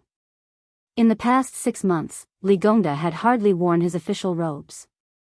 It was not that the administrator did not care about the style of a border official at all, but that this miser was really distressed about the money spent on changing his official robes. Later, he simply showed up in civilian clothes. It was said that he had changed more than a dozen pairs of boots, and they gradually changed from flashy to cheap and good boots that were as sturdy as possible. Today, Li Gongda wore the official uniform of grade 2 embroidered with a golden pheasant's patch. He and Yuan Zuozong, the commander of Beiliang's cavalry army, who had the highest rank among the generals, walked on the left and right sides of the young feudal lord. Besides these 2 important officials of Beiliang who led the civil and military officials, there was a huge lineup. Except for Chu Lushan, the governor of Bailiang, who had to keep an eye on the border movement north of Huda City, and Yan Wenluan and Chen Yinshui, the two old generals of infantry, who didn't show up because of the many things waiting to be done at Calabash City, the other two deputy generals of cavalry, He Zhonghu and Zhou Kong, the deputy general of infantry, Gu Dazu, Tian Peifong, the governor of Liangzhou province, Shi Fu, the new governor of Liangzhou province, Hu Kuei, the governor of Yuzhou province, and Huangfu Qiu, the governor of Longxiang army, Li Mofen, the Longxiang army's representative, Chen Shiliang, and Ko Jianghuai, the Liuzhou cavalry army's general, Yu Wandao, the Yuzhou army's chief general, Hong Xinjia, and the real power general, Chao Xiaojiao, who had won the nickname of Quick Knife in the Battle of Calabash City, led 4,000 cavalrymen to join hands with Yu Wandao and completely blocked the retreat route of Yang Yuanzhan's personal army. What's more, it was Chao Xiaojiao, the governor of Beimang. At the top of the city wall, there was a veritable horse-riding path. The northern outer battlements had been completed, and the inner parapet wall was also about to be completed. The next step was to build the gate tower on the northern city gate. Su Fengnian stood at a battlements and looked towards the north. From here to the Liuya Fuling defense line in Huayang Pass, it was a flat terrain that was convenient for cavalry to gallop. He Zhonghu's left cavalry army and Zhou Kang's right cavalry army were stationed there. In the original plan of Su Shao and Li Shan, once Beimang captured Huda City, the two main cavalry forces outside Bailiang Pass would suffer the heaviest losses. However, due to the heavy casualties in the two battlefields of the first battle between Liangmang and Qingsang City in Liuzhou province and Heluku in Yuzhou province, Beimang could not gain a firm foothold. As a result, the two cavalry forces of over 70,000 didn't suffer any casualties for the first time. This was also the real reason why Bailiang was confident in the second battle between Bailiang and Beimang. Su Fengnian was multitasking. While listening to Li Gongda's detailed description of the progress of the new city, Su Fengnian was thinking about the next deployment of the cavalry. Back then, in order to defend Liuzhou and gain strategic depth for Bailiang, Su Shao expanded the Longxiang army from 10,000 to 30,000 without affecting the military strength of the army as much as possible. It was impossible for the border cavalry to have an extra 20,000 people out of thin air. Naturally, he would transfer the elites from the left and right cavalry, which would inevitably weaken the military strength of the border cavalry. However, the problem was that the 30,000 Longxiang army was almost wiped out outside Qingsang City. Of course, Liuzhou could not be abandoned. In fact, it would become even more important in the future when Yuzhou would be free of war. What could he do? The martial arts grandmaster Su Fengnian could use his will as a sword, but a land immortal was not a true immortal who could scatter beams and turn them into soldiers. He could only continue to ask for people from He Zhonghu and Zhou Kong. Not only did the Longxiang army need people, Ko Jianghuai, the general of Liuzhou who had made a great contribution, also wanted to form his own troops. Yu Wandao's Yuzhou cavalry needed to be replenished no matter what. As a result, not to mention Zhou Kong, who had a fiery temper, even He Zhonghu, who was extremely easy to talk to and was willing to consider the big picture, privately found him, the king of Bailiang. What he meant was that the left cavalry could be given people, but he only hoped that the left cavalry would not be broken. Chao Wei asking for 2,000 people was fine, but Ko Jianghuai and Li Mofen, the two big shots of Liuzhou army, were really asking for an exorbitant price. One wanted 8,000, the other wanted 15,000. And it had to be elite old soldiers. At that time, He Zhonghu bitterly smiled and mocked himself to Su Fengnian. Even if all of his old bones were torn apart, it would not be enough to satisfy the two generals. As for Zhou Kong, who was also the deputy commander of the cavalry, he was even more stubborn. He did not even want to meet Ko Jianghuai and Li Mofen. He directly said that he only wanted his life, and that the right cavalry should not even think about taking a single soldier away. On this matter, in all of Bailiang, there were only 3 people who could speak. Chu Lushan of the Governor-General Manor, Su Weisheng of Wutangan, and Su Fengnian. As for the others, even the old General Yan Wenluan of the spring and autumn period, as the commander of the infantry, would definitely not get involved in the military affairs of the cavalry, especially such a sensitive large-scale change. As the founder of the world situation theory, although great ancestor Gu was in the infantry, it was good that he did not have a deep foundation. He could give some advice. However, in the turmoil of whether to fight or to defend, after the fall of Huda city, he became hostile with the pro-war faction of the entire border army. He even had a falling out with Zhou Kong. They were only short of fighting. Yuan Zhuozong, whether it was the identity of the Su family or the position and prestige in the Beiliang army, was one of the few people who could speak. Unfortunately, Yuan Zhuozong kept silent about this matter. On the surface, it was because he was busy organizing the 10,000 Snow Dragon cavalry and the 2 heavy cavalry. However, Su Fengnian knew that Yuan Zhuozong was worried about Chu Lushan, who remained silent after the war. Even if Su Weisheng wanted to speak, Su Fengnian did not want her to speak. Beiliang was not the same as Liang. There was no pleasure in deciding the life and death of others. It was just a burden. As long as there was a man in the Su family, it would not be Su Weisheng's turn to carry the burden. Su Fengnian looked into the distance. In Jianghu, he had experienced many life and death battles. Many of them could be said to have escaped death.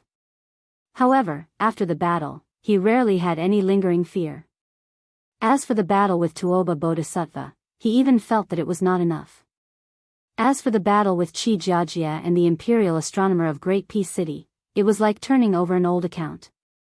However, in this battle with Liang Mang, for the first time, Su Fengnian truly felt as if he had survived a calamity. This was because Huang Manor had almost died outside Qingsang City. If not for Deputy General Wang Lingbao, Huang Manor really would have died. This time, as soon as Huang Manor heard that his older brother was coming to the new city, he led the cavalry under his command back to Liuzhou that very night. Most likely, he was afraid that Su Fengnian would scold him, or perhaps he felt some unknown guilt. Huang Manor did not dare to return to Qingliang Mountain in Liangzhou.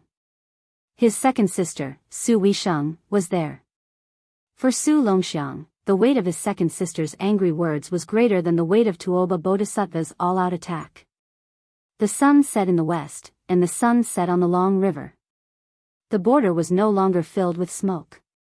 However, half a year later, or perhaps even less, smoke would rise from all sides.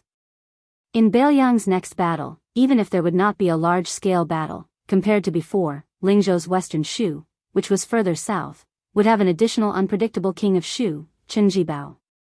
As long as Beimang still treated the western front as a breakthrough point, then Beiliang's dangerous situation would not be alleviated at all. They could only continue to exchange lives for lives. It all depended on whether Beiliang could exchange one life for many lives. How many lives could they exchange for Beimang barbarians? Su Fengnian gently exhaled. Without turning around, he said in a low voice, "Zhou Kong." Jean Partridge took a step forward and cupped his fists. "This general is here." Su Fengnian calmly said, "Including the 2,000 cavalry of Great Sui camp, transfer 8,000 men from the right cavalry to Yu Wandao's Yuzhou cavalry." The old general Zhou Kong did not speak. Su Fengnian did not force this deputy commander to express his opinion. At that moment, the atmosphere on the city wall was heavy. Zhou Kong finally gritted his teeth and said, "Yes, sir." Su Fengnian turned around and said to Yu Wandao, "Transfer all the Yuzhou border cavalry to Liangzhou Pass and be in charge of defending the Koer pasture. You have half a year at most." Yu Wandao said in a low voice, "Yes, sir." Next, Su Fengnian quickly gave out military orders. He Zhonghu, other than the 2,000 cavalry given to Chao Wei, the 10,000 cavalry of Taipei camp will be given to the Longxiang army of Liuzhou. Yuan Zhuozong will no longer lead the Ji Bei camp and will be given to General Ko of Liuzhou. Shifu, you are allowed to transfer 5,000 cavalry and 10,000 infantry from Beiliang to the north to defend the horseback slope. Hong Yu will be promoted to the main general of the Rouge army. Chao Xiaojiao will be the deputy general of Yuzhou. Yuzhou General Huangfu Xiu will be in charge of the Helan Mountain on the east. Chen Shiliang has been promoted to Flo State and is in charge of recruiting 6,000 strong youths from Flo State to join the army. 3,000 will stay in Azure Sky City and 3,000 will enter Ling State. These 6,000 youths and their families can obtain the Northern Liang army. Voices of acknowledgement gradually sounded from the top of the city wall. Finally, Su Fengnian turned around and looked at the faces. The old He Zhonghu Zhou Kong, the young Yuan Zuozong Shifu, and the young Yule Wandao Chao Xiaojiao. The 3 generations of generals of Beiliang. Su Fengnian said slowly, everyone, in the next 3 years, even if you die in battle, you must die before the new city is built. On the city wall, there were no heroic words or impassioned speeches. There was silence. Everyone just cupped their fists at the same time. Chapter 1670. Outside the northern Liang Pass, a majestic city had been built from the ground. Further south, this new city, which had just been officially named Refusing the North, also had the atmosphere of a skyscraper rising from the ground. A small market appeared. Although it was small, it had all the essentials. There were restaurants, tea houses, inns, pawn shops, and gambling dens. There were merchants and peddlers who came here to look for business. There were scholars who traveled to the border. There were Jianghu people who came here to visit with their friends. There were people who told stories here. There was a lot of discussion about the name of the new city. The foreigners all felt that the name Beijua City was not strong enough. It was not as straightforward as the name Beijua City. The scholars of the academy who had not been appointed as officials in Beiliang generally thought that Beijua City was more appropriate. Although it had a strong evil spirit, they had been in the northwest for more than a year. When in Rome, do as the Romans do. They began to be influenced by the customs of the Liangren people.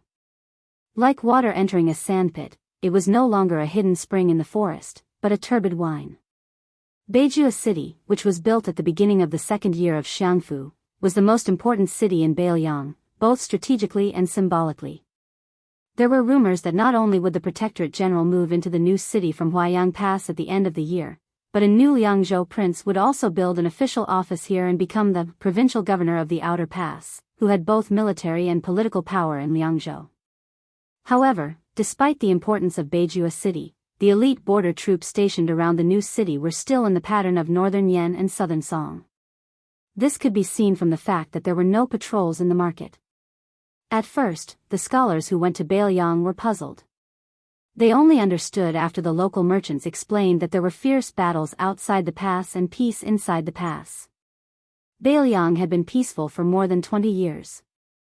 When it was close to noon and the sun was high in the sky, Su Fengnian walked alone in the market nicknamed Ziak Town. There were no white horses or guards around him. Even Su Yanbing did not accompany him. Most of the people in the market were foreigners. Other than the people of Liangzhou and the old people like Yan Wenluan, there were not many people who were familiar with the new prince of Beiliang.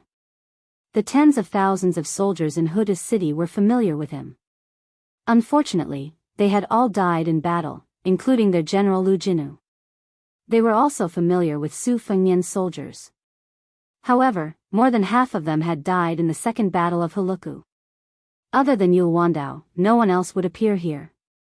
At this time, Su Fengnian's face was a little pale. This was the after-effect of the battle at the Imperial Astronomer. Qi Jiajie's sword Qi had been suppressed in 3 acupoints after Shenyuan Qingfeng had transferred it to Su Fengnian. This was also the premise that Su Fengnian was able to fight with Dong Tai and Chao Chongqing at the Xiamawi courier station. Now, the sword Qi was flowing freely in his body like a flood breaking through a dam. It was as if an army was passing through, or a cavalry galloping on the ground. Su Fengnian's sword Qi seemed to be thundering inside his body. If it were a Taoist saint who was good at inner vision, he would have completely given up on the idea of immortality. Su Fengnian picked a restaurant that was bustling with people and sat down. Out of the 3 times he had been in Jianghu, he had lived a life of haggling over every ounce. He knew that a single copper coin could not kill a hero, and he was used to having money in the palm of his hand. Weighing his money pouch, Su Fengnian ordered a pot of wine, 2 bowls of rice, and 3 dishes. He sat by the window, took off his cold saber, and put on his casual clothes. He looked like an ordinary scholar who had traveled to the border. The restaurant was not big, but business was good. As more and more diners poured in, there were people who had the intention of sharing a table. The waiter ran over to Su Fengnian with a troubled expression. Su Fengnian smiled and nodded, saying that it was fine. However, he had requested for 2 pots of green ant wine and that he would have to pay the price of 1 pot.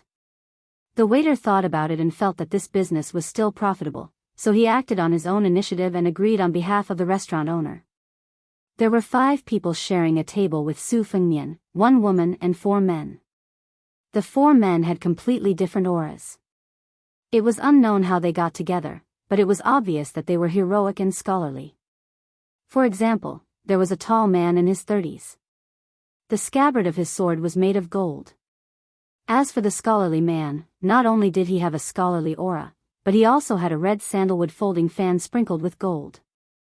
The fan pendant was made of the rare redwood that could not be bought with money.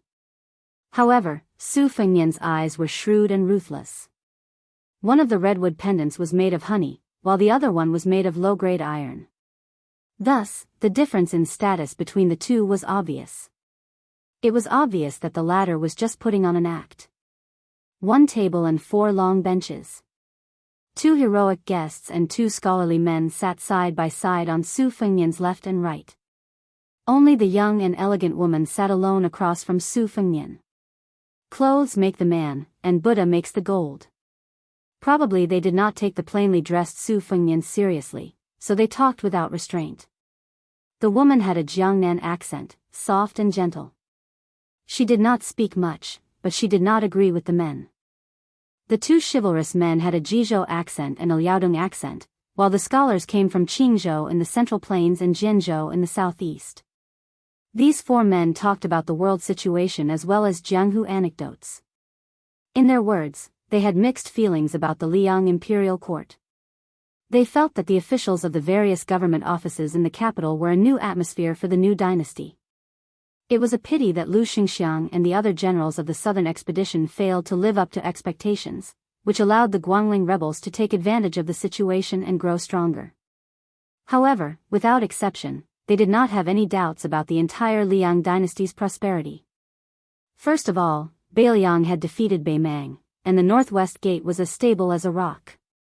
Second of all, Gu Jintang's 2 Liao border armies had finally taken the initiative to attack and won a series of inspiring victories. Before this, the 2 vassal kings surnamed Zhao, the prince of Yanqi, Zhao Yi, and the prince of Guangling, who liked to compete with the Beiliang cavalry, had greatly disappointed the people.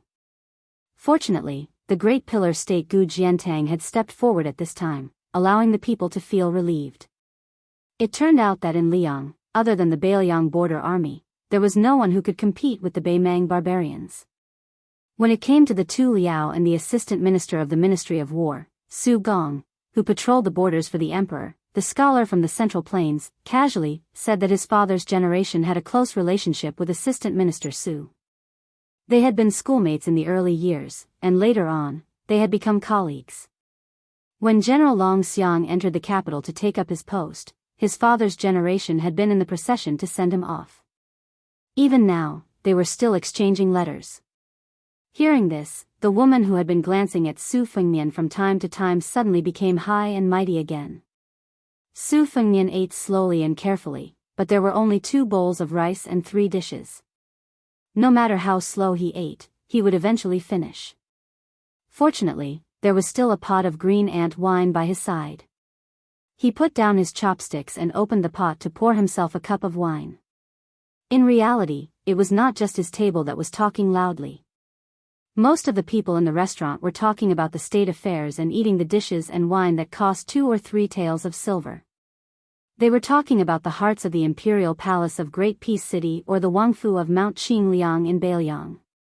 Su Fengnian smiled as he listened to the hubbub around him. He raised his wine cup and turned his head to look at the bright sunny sky outside the window. At some point, the scholar from Jianzhou, who was holding the carved Maitreya fan, had mentioned the new King Liang, who he had never met before. Perhaps he was drunk, or perhaps he was deliberately trying to surprise the woman he liked, but his words were a bit harsh. After drinking a cup, he sneered, "Everyone knows that the eldest son of the old King Liang was a bastard in his early years. His Royal Highness was a bastard. He was a bastard for more than 10 years and was infamous. The first time he showed his face was when the old King Liang let him participate in the martial arts parade outside Beiliang. Clearly, this was to pave the way for the hereditary title of King of Beiliang. Now, the people of Beiliang all say that when the new King Liang was the crown prince and the general of Lingzhou, he taught the general of Huaihua, Zhong Hongwu, a harsh lesson. It was very satisfying. Is this really the case? The beautiful woman asked curiously, Master Song, what do you mean? Chapter 1671. The young scholar sneered, it's just a show of strength to warn the tiger and burning the bridge after crossing the river. In the end, wasn't it because the old Liang king was afraid that his son would not be able to convince the masses, so he secretly instructed Li Gongda, who was in charge of the Lingzhou officialdom, to deal with Zhong Hongwu as an example? Otherwise, with Su Fengnian's status and reputation at that time, would he dare to provoke the Beiliang cavalry commander who had accumulated great power? Who didn't know that great General Zhong Hongwu had countless students in the border army? Not only that, even the wealthy Lingzhou of Beiliang was jokingly called the backyard of the Zhong family. Beiliang first forced Zhong Hongwu to leave the border army, and then took down this old military head. At the same time, during the military restructuring of Beiliang, they did not touch the border army, but only the troops stationed in the territory. Everything was done in one go. Who would believe that this was not the plan of the old Liang king when he was alive? The young man who claimed to have been friends with Assistant Minister Su smiled and nodded. It should be said that he killed the old tiger to warn the fierce tiger. Zhong Hongwu was not in his position, and he was like a tiger without teeth. The old Liang king used him as a sacrifice for his eldest son. Yan Wenluan, who was also a general of the Beiliang border army and also the local emperor of Yuzhou, had the old Liang king made a move? Did His Royal Highness dare to make a move? In reality, before Su Fengnian inherited the throne, he did not go to Yuzhou at all. Why did he choose Lingzhou? Because compared to Yuzhou, where even the farts of the generals were effective, the civil officials here could compete with the generals. In addition, Li Gongda had obtained the position of administrator, so how could he not serve the Su family to the death? More accurately speaking, Brother Song's so-called three matters were done in one go. The true foreshadowing was Li Gongda, the administrator who was also the Lingzhou provincial governor at that time. If I were Zhong Hongwu, I would have long been wary. The two heroes could talk big when they talked about Jianghu and Wulin, but when they talked about the officialdom and the imperial court, they were stunned. However, it sounded very murderous. The two of them looked at each other and smiled. Wasn't the pen in the hands of a weak scholar also a knife in his hands? The scholar surnamed Song agreed deeply and continued to mock and ridicule, regardless of whether Su Fengnian's identity as a great grandmaster is real or not. Let's just say that the appearance of the tens of thousands of Yuzhou cavalrymen outside the calabash's mouth is now said by the Beiliang people that this action has something to do with Su Shao. But is there really someone in the world who is leading the charge on the battlefield? Even if there were, they would be brave and fierce generals who could fight against 10,000 people. As a vassal king, was this really appropriate?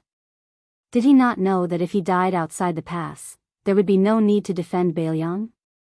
The old King Liang and his 300,000 cavalrymen defended the northwest gate for 20 years just to let Su Fengnian let his emotions affect his decisions and add a few good words to his name? At this point, the young scholar laughed loudly. Everyone in Beiliang said that great General Su Shao was never afraid of being cursed by the world. They all said that Su Shao once said that the spittle of Li Yang's cursing could fill thousands of large vats, enough for him to wash his feet with for several lifetimes. Now it seems that perhaps it is true that Su Shao is not afraid of being cursed, but it is even more true that his son wants to leave his name in the history books, and it has to be a good one at that. The other young scholar skillfully opened his folding fan. The new King Liang, the new Beiliang, the new Beiliang, the great feat of rejecting the imperial edict won the hearts of countless Beiliang people.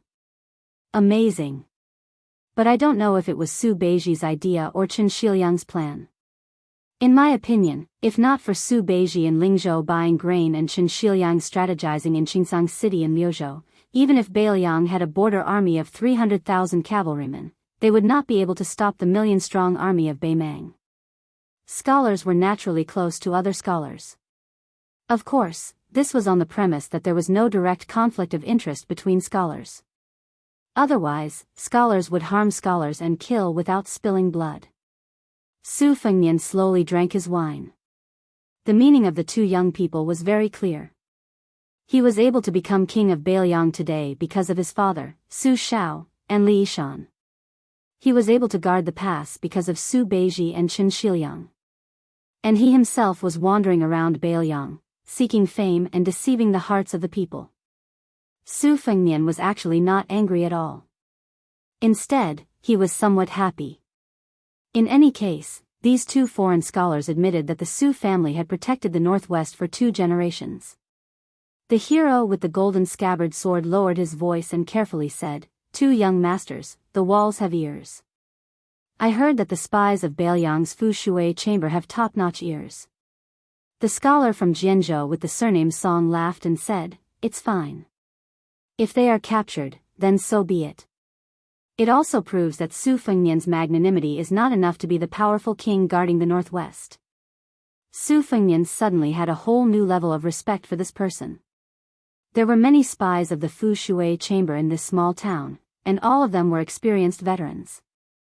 This guy's words seemed unrestrained, but it was actually equivalent to sticking a protective talisman on himself.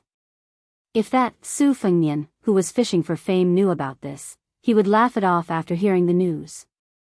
He might even buy a horse with a lot of money to buy people's hearts and give the scholars an explanation. Su Fengnian sighed and lowered his head to drink his wine. Although the people at this table were very Jianghu, he suddenly remembered a young man who had just entered the Jianghu and died at the Lake of Spring. His name was He Zhu, and he had a grudge against the Su family of Bailiang. However, in order to repay Jia Jiejia's kindness, he still went to the Quicksnow Mountain villa with serious injuries to report to Su Fengnian. In the end, he died at the villa. A promise worth 1,000 gold didn't care about life and death. Su Fengnian respected this kind of person very much. In his heart, this kind of person was only second to Old Huang and the old man in the sheepskin fur coat. He was even above the peach blossom sword god Dong Tai. It was not about who you were, but what you did. It's not about what you've done, it's about putting yourself in my shoes. As long as you do something that I can't do, then I, Su Fengnian, will sincerely admire you. If we can sit at the same table, what's wrong with pouring wine for you? During his second tour of Jianghu, there was a retainer of a swordsman named Lu Qiantang. Before his death, he cursed Su Fengnian, F***ck His Royal Highness. His meaning was very simple. If you weren't the heir of Bailiang, if you weren't the son of Su Shao, if the Tide Listening Pavilion didn't want the secret manual, would I have risked my life for you? Therefore, when Su Fengnian scattered Lu Qiantang's ashes on the Guangling River, he still felt guilty. Therefore, Su Fengnian always felt that the heroine, who was ashamed to spar with others because of her ample bosom, who was willing to show kindness to him and Wenhua when they were in dire straits, was a true heroine. Li Chuangang's Jianghu was very large, a lifetime large. Therefore, he came to the great snowy plateau for the sake of green Pao, and to the broken armor by the Guangling River for the sake of the peerless swordsman in green, so that the two of them would have no regrets. Before his death, he borrowed the sword from 10,000 li away to personally deny the saying, "If the heavens didn't give birth to me, Li Chungang, the way of the sword would be like a long night for all eternity." Old Huang's Jianghu was very small. He died on the city wall of Wu Wu for his master, Sui Xiegu, who loved to eat swords. He wanted to prove to his master that he had a pretty good disciple. More importantly, it was for the young man whom he was willing to address as young master, the young man who had walked through Jianghu with him, the old man who had wandered 6,000 li with him, the old man who lacked front teeth and carried a sword case on his back. He didn't regard Su Fengnian as his royal highness, but rather as his own junior. When Wenhua folded his sword and left Jianghu, he must have regarded Su Fengnian as a scoundrel friend who called him brother and roamed Jianghu with him. Because of these Jianghu people in Jianghu, Su Fengnian lent his saber to the young child who longed for Jianghu at the Tumbling Horse Pass, killed people in Beimang in anger for Qing Zhu and Yang, and did not have any hatred for the devilish couple, Duckhead Green. Therefore, when these people gradually left Jianghu, Su Fengnian became one of the 4 grandmasters of Wushu evaluation, and on the contrary, he did not care about Jianghu anymore. Su Fengnian had always had good intentions toward this world, toward this Jianghu. Just like the sun outside the building, when it was peaceful, everyone thought that it was the main culprit of the scorching summer. However, when winter came, the sun would not stop coming just because people hated it during summer. Instead, it still made people feel warm. Chapter 1672. Su Fengnian finished the last cup of wine and gently put down the wine cup. Because they were sharing a table, as the wine and meat were continuously served, his plates and bowls were all squeezed together. He looked pitiful, like a turtle dove occupying a magpie's nest. It was as if they were afraid that this eyesore would covet his beauty and shamelessly ask the waiter for an extra jug of wine. So when Su Fengnian put down the wine cup, the 4 men all cast impolite glances at him. Su Fengnian smiled and was about to tactfully pay the bill and leave. This was because Su Beiji, who had somehow found his way here, was actually standing behind the woman. He had previously refused Su Fengnian's signal to sit down and had already stood there for 2 cups of wine. Every time he heard the 2 scholars mocking and ridiculing Su Fengnian, he couldn't help but laugh at his misfortune. Su Fengnian actually felt very guilty towards this young strategist that he had personally abducted from Beimang to Beiliang. The conflict between Su Beiji and Qin Shiliang had been foreshadowed when his master, Li Shan, was still alive. As for the carving of these 2 pieces of unpolished jade, Li Shan had also taught Su Fengnian a brocade pouch and given his own unique views. Su Beiji is like a woman from a wealthy family. Even if she has a mediocre appearance, she naturally has the bearing of a great family. She needs to be carefully carved from the fine details and get rid of the negative arrogance. Only then can one slowly see the heavenly fragrance and national beauty and gradually enter the best state. Qin Shiliang is just like a beauty from a poor family. Although she is extremely beautiful and moving, in the end, she still lacks the natural bearing of a rich family. She needs to be given an aura from the big picture and open up the layout. Only then can she be as round as you wish, charming but not bewitching. As a result, over the years, Su Fengnian had tried to bring Qin Shiliang by his side. First, he let him take charge of the salt and iron industry in Beiliang. Later, he even let Qin Shiliang be in charge of the local military and political restructuring in Beiliang. Instead, he threw Su Beiji far away from Mount Qingliang and slowly climbed up in the officialdom in Lingzhou. It was only when the Great Battle of Liangmang was imminent that he had no choice but to hastily take down Zhonghongwu that Su Beiji was promoted rapidly. Now, the 2 of them just happened to be reversed. Qin Shiliang was far away in Liuzhou in the western regions, while Su Beiji was in the prince's mansion in Mount Qingliang. It had to be said that fate made fools of people. On the surface, Su Beiji had been the provincial governor of Lingzhou and was a practical border official. Now, he was qualified to be the transport commissioner of Beiliang. Although it was a little empty, he was like the provincial governor of Liang entering the capital to take up the position of minister of the 6 ministries. If he could go through another provincial governor and return to the central government, then he was basically set to be the first assistant and second assistant. On the other hand, Qin Shiliang, in the 3 matters of salt, iron, transportation, military, and politics, he had failed in 2 and succeeded in 1. His official position was neither high nor low. In Qingsang City in Liuzhou, he had only reached the position of first assistant. Even Su Beiji's position as the provincial governor of Lingzhou was lower than Su Beiji's. However, in reality, the generals in Beiliang who had benefited from the restructuring, such as Wang Ji, Huang Xiaokuai, and Zhao Wui, more or less owed a debt to Qin Shiliang, the person behind the scenes. Especially in the Battle of Qingsang City, he pushed Qin Shiliang to a transcendent position. The officials of Beiliang and scholars who went to Liangliang greatly respected Qin Shiliang's decision to renounce the brush and join the army. For the time being, a second-rank transport envoy who had not been recognized by the imperial court, a Liuzhou provincial governor who was supported by the public, a provincial governor who was hiding in Beiliang's backyard, a transport envoy who would continue to deal with taxes and provisions, and a central civil official of Liuzhou who had personally heard of Beimang's horseshoes and personally seen Beimang's iron armor. The difference between the two's future achievements would not be judged based on their official positions. In the depths of Su Fengnian's heart, Su Beiji, who was a great talent in the overall situation, was only hidden in Lingzhou because he needed to inherit the position and live a stable life. Otherwise, Su Beiji would have been in Yuzhou or Liuzhou to oversee the overall situation. Yang Guangdou or Hukuei's provincial governor positions, one of them should have been given to Su Beiji. Unfortunately, the second battle of Liangmang was about to begin. Su Fengnian still needed Su Beiji to be far away from the battlefield and win a stable rear for the Beiliang frontier army. This kind of smokeless battlefield was destined to be invisible to the common people. Even Beiliang's officialdom would overlook it. Naturally, it was far inferior to Chen Shiliang, who was on the front lines, who shone with extraordinary splendor and dazzling brilliance. When Su Fengnian stood up and called for a waiter, for some reason, Su Beiji walked up a few steps and patted the woman's shoulder with a smile. When she turned her head in shock, he asked, "May I ask for your name?" The two scholars who came from afar glared at this lecture.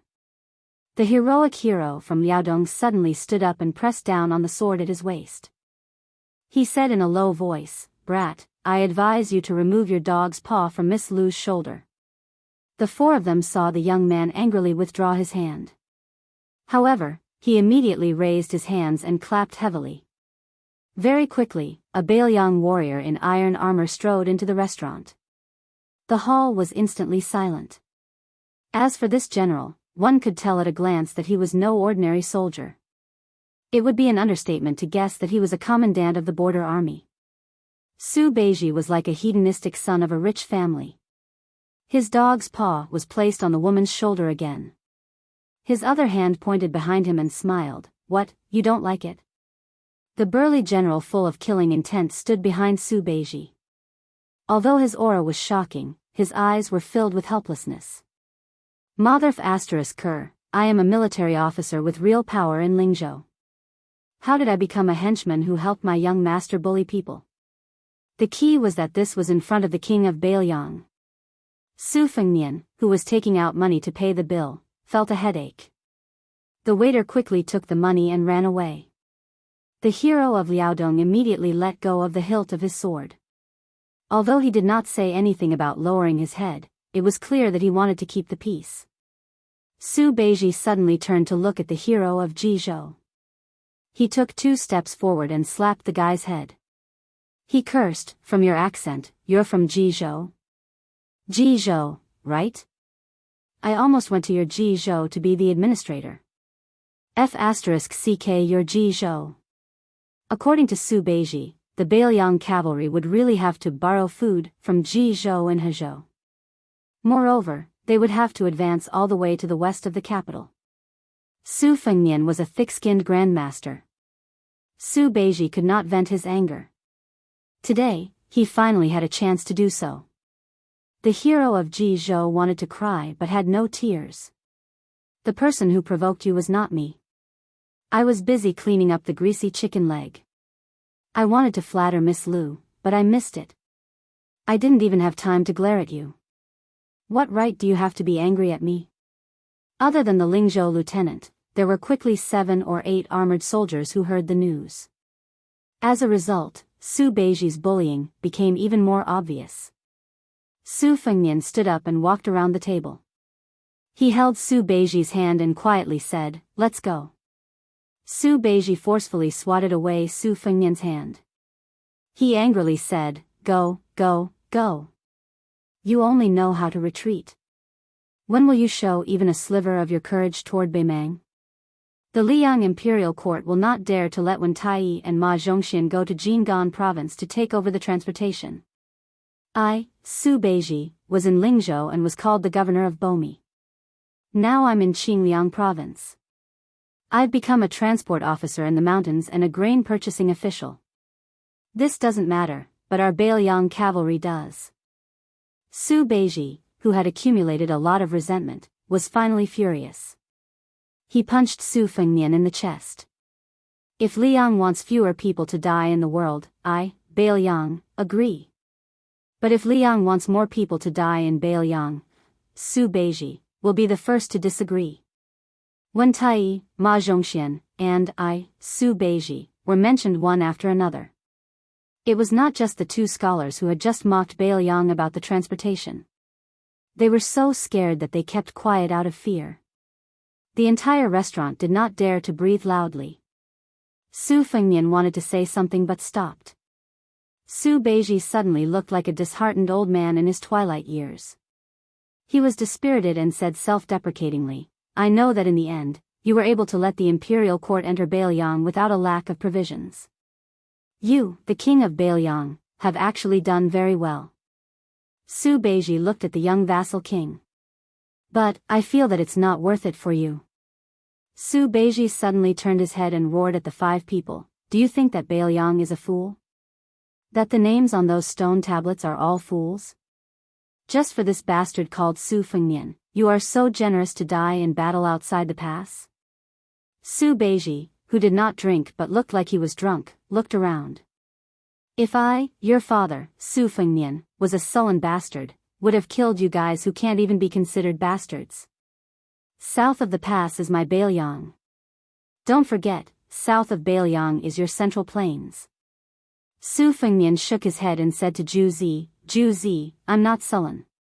Su Beiji looked at this guy in a daze and said bitterly in a low voice, "I'm sullen." Su Fengnian smiled and picked up an unopened pot of wine from the table. He put his arm around Su Beiji's shoulder and said, "Okay, I'll treat you to a drink." Su Fengnian did not say anything and left with Su Beiji. He did not forget to turn around and look at the waiter who was holding the copper coins that should be given to Su Fengnian but did not dare to come forward. He joked, "Charge this table less for a pot of wine, and we're even." Chapter 1673. The officer with real power following behind Su Beiji as a retainer was precisely the son of Bailiang's old general Wang Shizu, Wang Ji. After the Battle of Sword Gate, he was in charge of the border between Lingzhou and Western Shu at Malang Ridge and Lazikou. Now, he was one of the 14 officers with real power in Bailiang. Hong Shuwen, who stood out in the Phoenix Battalion, was now serving under Wang Ji. It was enough to see Wang Ji's position in the young king's heart. Some of the voices could be heard in Fu Shui room, so could Su Fengnian. If one wanted to become a leader in Bailiang, then one had to be pushed to the position of the head of the army. At the very least, one had to be connected to the border army and military power. Otherwise, even if one reached a high position like Li Gongda, one still wouldn't have enough power to speak in Bailiang. Before Su Fengnian took over as king, did Li Gongda dare to stare at Zhong Hongwu? He didn't dare. Even Zhong Hongwu's subordinates didn't dare. Meanwhile, in Bailiang's leaders, apart from Yan Wenluan, He Zhonghu, and Shen Yinshui, the others like Huang Fuchang and Hu Kuei counted because they had military power in their hands. However, Liangzhou provincial governor Tian Peifong, whose official rank was half a level higher, could not. The current Qin Shiliang could also count because he had the advantage of being close to the Longxiang army. During the Battle of Qingsang City, he also had a life-and-death relationship with Liuzhou General Ko Jianghuai. However, Su Beiji could not. As he left Lingzhou and entered the king's manor, Wang Ji, who had a good relationship with Su Beiji, and this group of young and strong generals, would have some thoughts.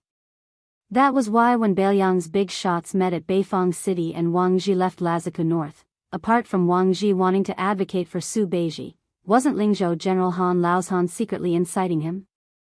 Wasn't this the first time the entire Lingzhou military system, which had high hopes for Su Beiji, spoke up? Su Beiji was like this. In reality, almost all of the border army generals were like this. Why was Left Cavalry Commander Zhou Kong so adamantly against splitting his troops? Was Jean Partridge really greedy for power? Naturally, it wasn't that simple. Zhou had to consider their interests. As long as he, as the deputy cavalry commander, wanted to advance in the border army, he had to give the people behind him some assurance. However, Su was too strong. Su Fan's power was too strong. Su caught him by surprise in front of them, and he had had no choice but to lower his head. He had had no choice but to, he needed to consider their interests. Their interests Jean. As needed, he was. And he. Therefore, when they got off the city wall, He Zhong, who was also split from the right cavalry, suddenly called Zhou Kong to drink with him. Su Fengnian took these actions to heart. As long as Jean Partridge didn't do anything too extreme, it was fine. There was no reason to strip him of his military power and not allow him to complain. The number one person in the Beiliang border army, Chu Lushan, stayed in the Huayang Pass Governor-General manner. He didn't show his face from start to finish. Wasn't it because even he, Chu Lushan, wanted to do something but couldn't? Rather than making a futile effort and making people hate him, he might as well just shut himself in. Li Yang's previous emperor, Zhao Dun, killed Zhang Julu. Then one day, if he really defeated Bei Mang, would Su Fengnian have to make a choice between Su Beiji, Chen Shiliang, and some other general situation? Similarly, would Su Beiji and Chen Shiliang also have to make a choice between the king of Beiliang and some ideals and dreams? Maybe not, maybe he would. This, perhaps, was already enough to make people feel uneasy and uncomfortable. The commoners who ate steamed buns and the nobles who ate cauldrons had different degrees of pain and contentment. However, the weight of pain and contentment was never different. The celestial couple who lived freely in Jianghu, the gifted scholar and beautiful woman in a small place, and the poor and remote people who grew old together. Perhaps their love had different degrees of grandeur and gentleness, but their feelings for each other were actually not that different. Su Fengnian and Su Beiji walked up the outer wall of the market that wasn't very high. Wang Ji tactfully didn't follow them. Su Fengnian squatted on the short wall and ate the roasted naan that he had just bought from the stall. He bought 2 naans, but Su Beiji didn't appreciate it. He stacked the 2 naans together and ate them. Su Beiji sat cross-legged and clenched his fists on his thighs. He was in a daze. Su Fengnian asked in a muffled voice, "Zhu Zi, why are you so angry all of a sudden? Other than me, who else has offended you?" Su Beiji said slowly, "This world has offended me, and you're such a coward. Of course I'm unhappy." Su Fengnian ate the naan until his cheeks were bulging. He turned his head and smiled. "Actually, I'm not happy either. Perhaps I'm too thick-skinned. You can't tell." Su Beiji didn't turn his head. "If one day Beiliang defeats Bei Mang and takes over the world, I won't go to the Central Plains. I'll go back to Bei Mang." Su Fengnian gasped in surprise. "That's a pity. Let me tell you, in the past, in order to trick me into going to Jiangnan, Big Sister always said that the land there was good, and that the streets were filled with delicious girls. I didn't believe her at the time. Later on, I went to take a look myself. It was true. If it weren't for the fact that Beiliang has a girl from Yanji County to support us, I really wouldn't want to leave the Central Plains. Even if you don't want to be an official, you should still go and take a look." Su Beiji raised his head to look at the sun. He squinted his eyes and said, "I'm not going. In this lifetime, I'll walk from the north to the south. Lingzhou in Beiliang is already south enough." Su Fengnian leaned his shoulder against Su Beiji. "Zhu Zi, you don't like any girls in Lingzhou? If you do, but the girls don't agree, I'll help you snatch them." Su Beiji turned his head to look at this unruly young prince. He said seriously, "If you become the emperor, don't let Chen Shiliang be the grand secretary. It'll be good for both of you." Su Fengnian was stunned. He smiled and said, "Don't worry, I won't be the emperor." Su Beiji said again, "Then don't let Chen Shiliang be the second Zhang Julu in Liyang." Su Fengnian patted his chest and said, "If I really beat Bei Mang, I won't have any worries. It won't be as difficult as you think to decide who dies and who doesn't." Su Beiji shook his head and said, "Zhang Julu wants to die." Su Fengnian fell into deep thought. Su Beiji sighed and said, "Chen Shiliang isn't suitable for the central government of the imperial court. He can only be a provincial governor. At most, he can be an administrator far away from the capital. Only then will he be able to enjoy his old age and have the time to play with his grandchildren." Su Fengnian nodded. "If there's a chance in the future, I'll pass on your words." But as for what Qin Shiliang thinks, I won't stop him. I don't think I can stop him. Su Beiji stretched out his hand. Su Fengnian was puzzled. What? Su Beiji glared at him and said, "Non." Su Fengnian tore off half of the remaining naan and handed it to Su Beiji. Su Beiji finished the naan in big mouthfuls and wiped his mouth. "Persimmon, if I'm unhappy, I can still vent my anger on you. But if you're unhappy, what should I do?" Su Fengnian said without hesitation, "Beat Beimang barbarians." Su Beiji, who was sitting on the ground, closed his eyes and patted his knees with his hands. Su Fengnian followed the beat and whistled. "One persimmon, one tangerine." Following Persimmon's light whistle, Tangerine suddenly said in a clear voice, you can only see 10,000 carps jumping through the Dragon's Gate at Tide Listening Lake."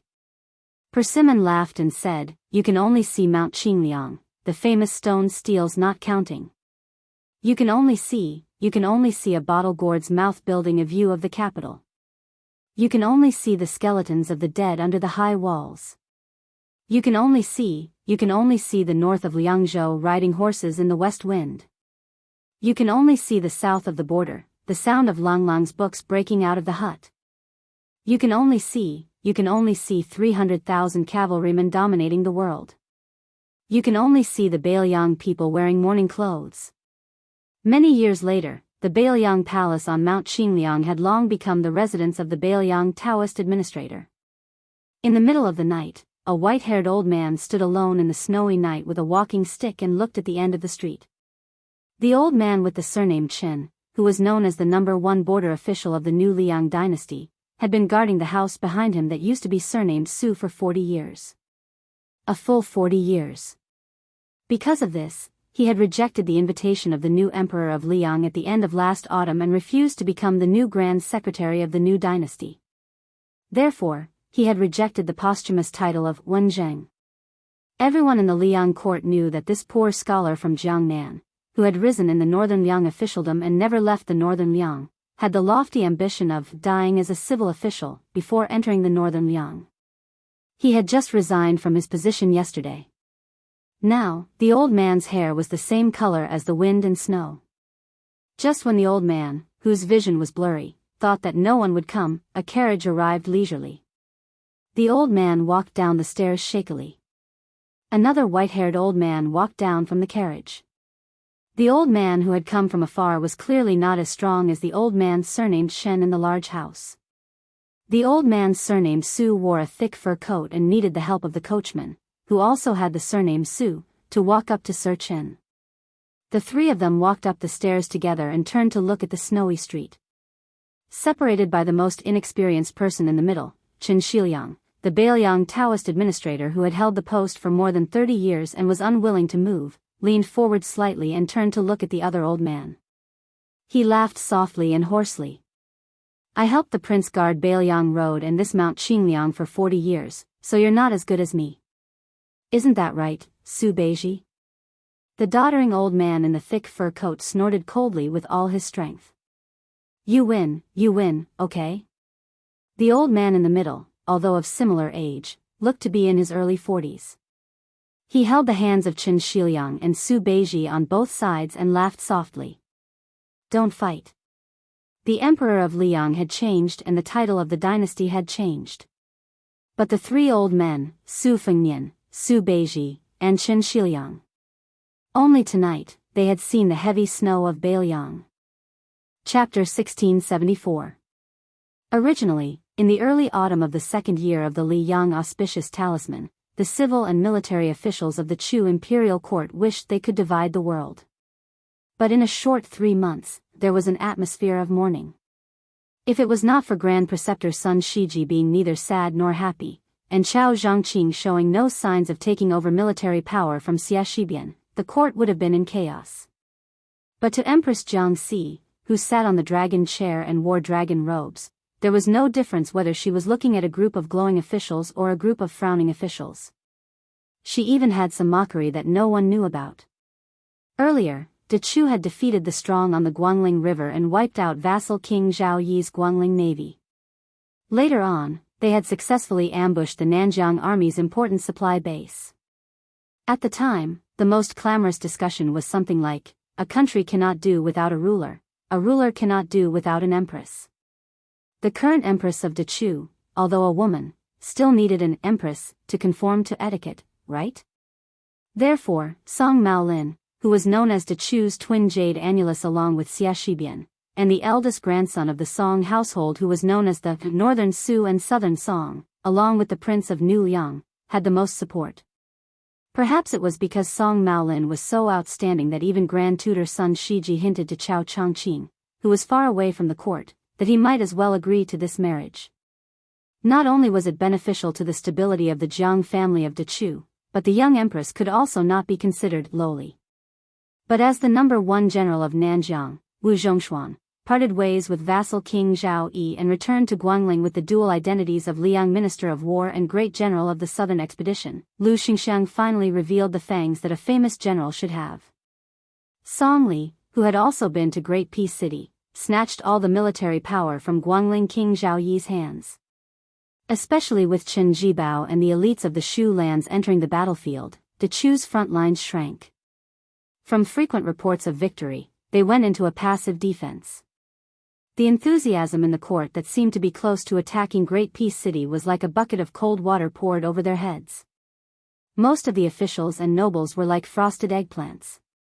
It was at this time that Chao Changqing, who had the intention of sharpening Dechu's young generals, finally withdrew from the Guangling River Navy and returned to Dechu's capital with the identity of Grand Marshal of Dechu as well as Minister of War. It had to be known that when Jiang Si ascended the throne as emperor, Chao Changqing was still the commander of Dechu's navy. His official position was even half a rank lower than the three old generals. He was only the same as the disciple of the Eastern Front's commander, Xia Shibian, who was only a secondary second rank. Without Chao Changqing overseeing Divine Phoenix City, the people were in a constant state of anxiety. With Chao Changqing's Divine Phoenix City, even if he did not bring a single soldier, the dark clouds above Dechu's capital immediately dispersed and the sun could be seen again. In reality, everyone was well aware that without Jiang Si, the new Dechu would not be able to restore the country. However, without Chao Changqing's previous running around everywhere, perhaps it would be a lamentable situation where they would not have the strength nor the will to restore the country. After the morning court was dismissed, Chao Changqing, who did not have the time to participate in the morning court, went to the imperial palace to report. He changed into a brand new set of court robes and was led by a eunuch from the ceremony directorate. He quietly waited outside the imperial study for an audience with His Majesty, following the etiquette of a ruler and his subject. The old eunuch from the ceremony directorate was apprehensive. If it was in the past, His Majesty, who had already known that Chao Changqing had arrived at the capital, let alone receiving him in the imperial study, he would have welcomed him outside the capital. This meant that His Majesty and the Minister of War, whom he had always respected as his own elder, had most likely developed a knot in their hearts. This was definitely not a good thing for the country. The expressionless Chao Changqing waited at the foot of the steps. He smiled bitterly in his heart. Of course, he knew why His Majesty had left him hanging outside. His Majesty was angry, very angry. At the time, the old Grand Preceptor had strongly recommended Song Maolin, and he had neither agreed nor refused. How could she not be angry? The fact that he did not use the Great Liang Dragon Sparrow sword to attack Chao Zhangqing was already giving face to his uncle. Chao Changqing didn't make a sound after the worried old eunuch bent down to close the door. He stood in place without making a sound. The imperial study in the Dechu Palace was very spacious. Although many of the precious items in the room had been stolen by Prince Guangling Zhao Yi, Dechu's foundation was very deep. In the early stages of the restoration of the country, the imperial study was no less than it had been in the past. Chao Changqing raised his head and saw the young woman wearing a yellow dragon robe. Her head was lowered as she practiced writing on the tribute Xian paper. She didn't use the imperial brush, Millennium Youth, which symbolized the continuity of the country. Chao Changqing moved his gaze slightly and saw the golden lacquer cup engraved with the words, Forever Gold O. According to the tradition, on the first day of the first month of each year, the Emperor of Dechu would open the window and use the Millennium Youth to dip into a cup filled with tusu wine.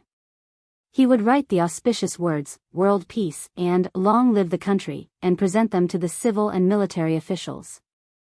Before this, she had once expressed some apprehension to him, saying that her writing wasn't beautiful. She quietly suggested that he ask his uncle to write for him. Of course, Chao Changqing didn't agree. He only comforted her that she could write as little as possible. When the time came, she could only give it to old Grand Preceptor's son and a few people who knew her well. It wouldn't be embarrassing. Only then did she reluctantly agree. However, she still couldn't hide her unhappiness. Chao Changqing heard that after she ascended the throne, she had practiced a lot this autumn and winter in order to raise the brush on the first day of the new year. In any case, it was definitely 100 times more diligent than practicing the sword. It was said that she had already filled a small basket with paper. She didn't throw it away and just accumulated it over time. The palace maids and eunuchs weren't allowed to touch it. Chao Changqing looked behind the large table and at the slender, bright golden figure. His gaze was absent-minded. He seemed to remember a blurry scene from many years ago. Chao Zhangqing suddenly felt a little sad and guilty. The Empress Dechu, who no one called Jiangxi, didn't look at Chao Changqing in a fit of pique. She angrily said, "I'm still angry. I need to write at least 30 more words to calm down." "Uncle, just you wait." Chao Changqing didn't know whether to laugh or cry. He moved a chair over and sat by the window. The chair was tilted toward the window. He could see the scenery outside and, out of the corner of his eye, see the little girl who didn't look like an emperor even though she wore a dragon robe. However, even Chao Changqing couldn't imagine that Jiangxi would sit on the dragon throne every day in court and receive all the civil and military officials. Even Grand Tutor Sun Shiji nodded inwardly at the official's bow. Not only did she not lose her manners, even he, an old man who had stood in the courts of the two dynasties for close to 60 years, could not find any flaws even if he did not care about her identity as a woman. Her monarch and minister played together. At first, she was slightly reserved, but now she was adept and as she wished. She advanced 1,000 miles in a day. She was simply born to be an emperor. Sun Shiji privately joked with his friends that the emperor's sword realm was extremely fast. It was the same for the ruler of a country. She meticulously wrote a dozen words and snuck a glance at Chao Changqing, who was sitting upright and still. Jiangxi curled her lips. She probably realized that it wasn't appropriate for her to compete with uncle, so she gently put down her brush and coldly snorted. "I'm done." Chao Changqing held back his laughter and quietly said, "There are still 11 words." "I'm not in a hurry." Jiangxi glared and said, "Uncle." Chao Changqing smiled slightly and said, "All right, I know that Song Maolin's matter has angered the emperor. I came to the capital this time to be the emperor's punching bag. After all, the old Grand Preceptor is old. The emperor can't lower himself to the same level as him." Jiangxi put on a show of force and picked up the brush again. "If I didn't want to be the emperor, I would have secretly beaten that Song guy into a pig's head." Chao Changqing couldn't help but laugh.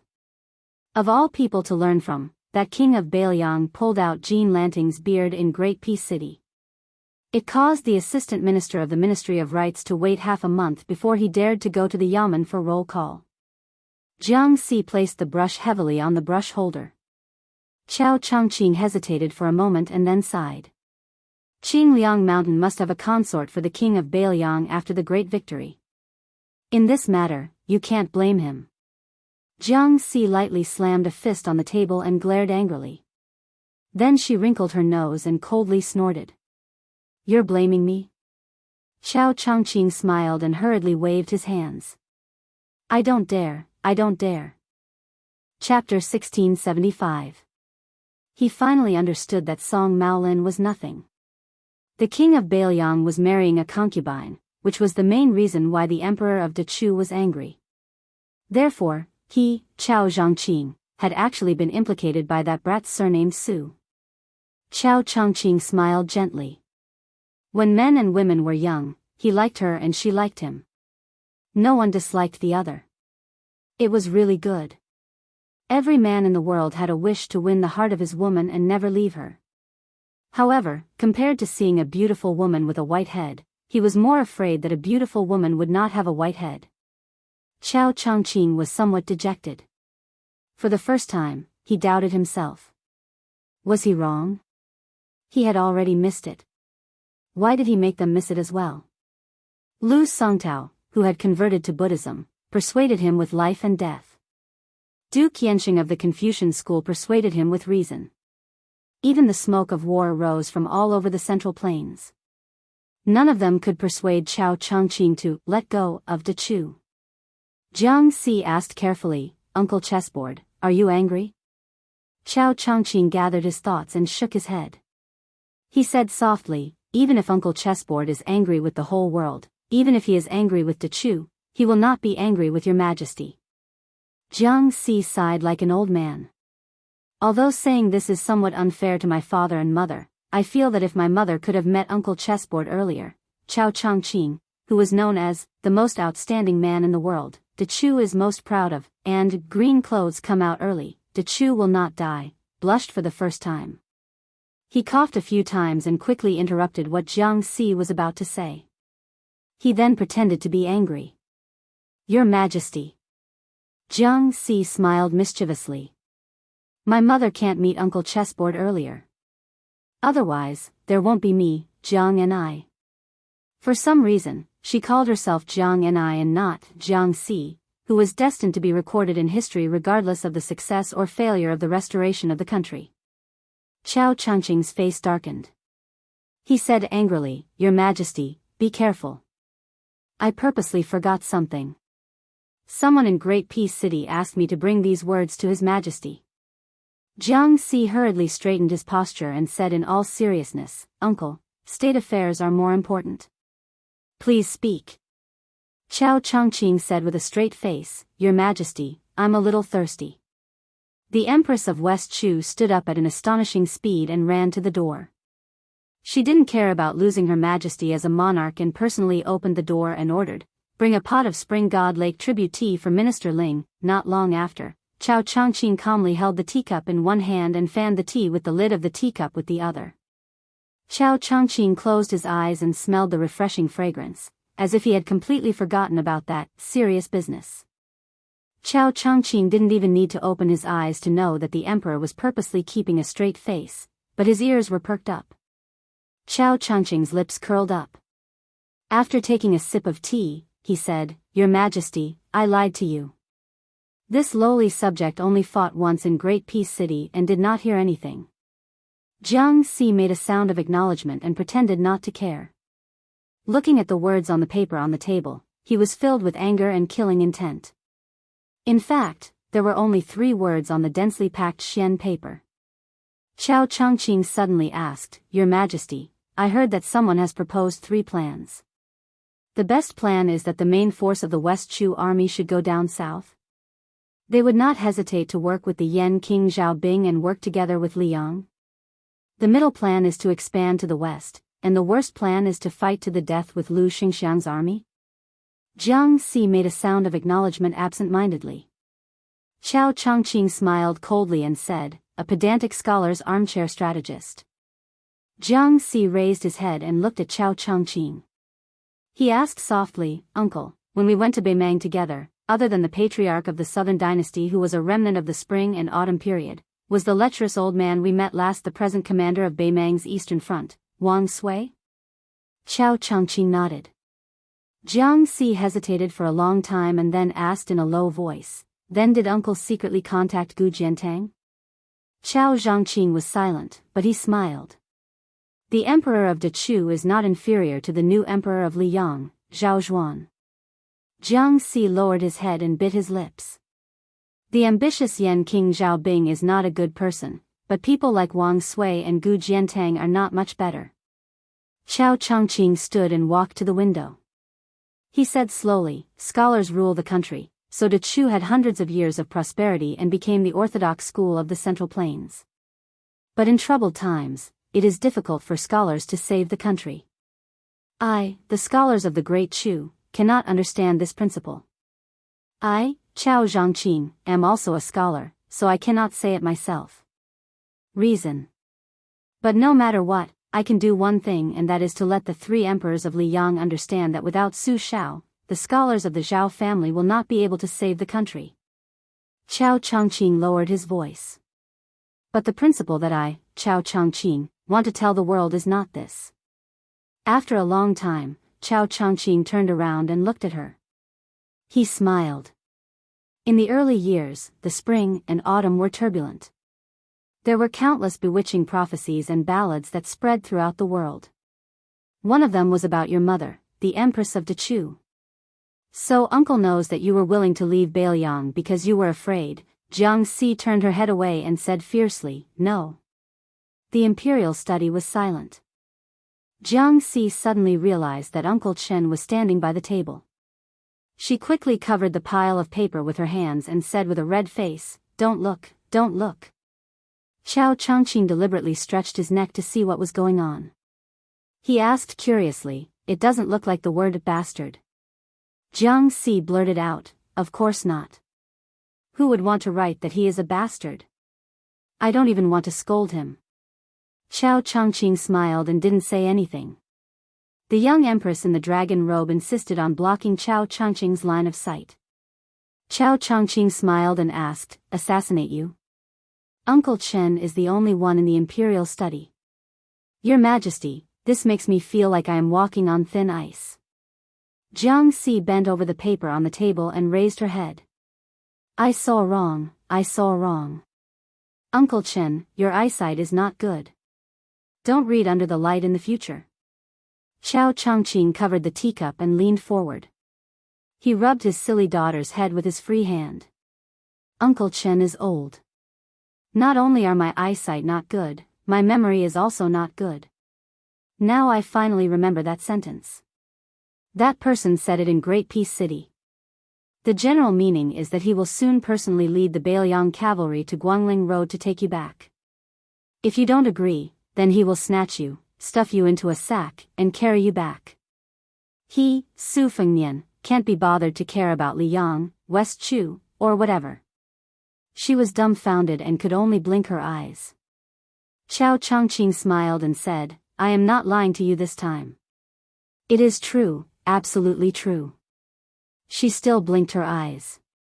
Chao Changqing seemed to murmur to himself and pretended to be angry. No matter how I look at it, since Dong Tai and I could not win against him in Great Peace City, then it is clear that we cannot stop him. I, Uncle Chen, am not an immortal. What can I do? What is the saying? When Jianghu smiled, she had 2 dimples. One could topple countries, the other could topple cities. She unconsciously smiled and replied, cucumber salad, that is delicious. Chao Changqing said softly, Shindi was a wise ruler, but not a good husband. I, Chao Changqing, am even worse. I am a coward who has become stupid from studying. But that young person in Bailiang is better than us. Your Majesty, when the time comes, just give him a blow. Do not really stab him to death. You will regret it and be sad. Giving up hope seemed heavier than being sad, but in reality, it was not as relaxing as giving up hope. Jianghu wanted to cry. It was like hearing the last words of an elder. Chao Changqing gently put down the teacup. He put it down. In the war between the 2 countries, like Dechu and Liang, there were the armies of the West Wall. Now, Bailiang and Beimang also had 300,000 cavalry against a million army. But one day not long after, Li Yang's auspicious talisman had been 3 years, and West Chu's Shen seal had been 2 years. At that time, Gu Jiantang stood alone in his tent. After a night of silence, he said to himself, Chao Changqing has ruined me for 20 years. On the border of Beimang, Wang Sui drank alone and laughed. Satisfying, satisfying. This is the true romantic of our infatuated generation. That day, outside Great Peace City, there was Chao Changqing in West Chu. One person attacking the city. Chapter 1676. Dechu's capital had a great number of high gates and endless alleys. This was very normal. However, if people knew that a second-rank general lived in a small alley, they would probably accuse him of harming the dignity of the imperial court. Xia Shibian, who was born poor, was such a person. If it weren't for his status as Chao Chengqing's disciple, it would have been impossible for Xia Shibian, who was born poor, to become a leading general. Reality also proved that one's ability had nothing to do with one's family background. If it weren't for Lu Xingxiang's raid and Chen Jibao's sudden appearance, Xia Shibian's undefeated battle record would have continued. Yang Xinxing, Yan Zhinshuan, and Wu Zhongshuan, 3 veteran generals who had won illustrious fame during the spring and autumn period, had all suffered great losses at the hands of Xia Shibian, who hadn't even grown his hair yet.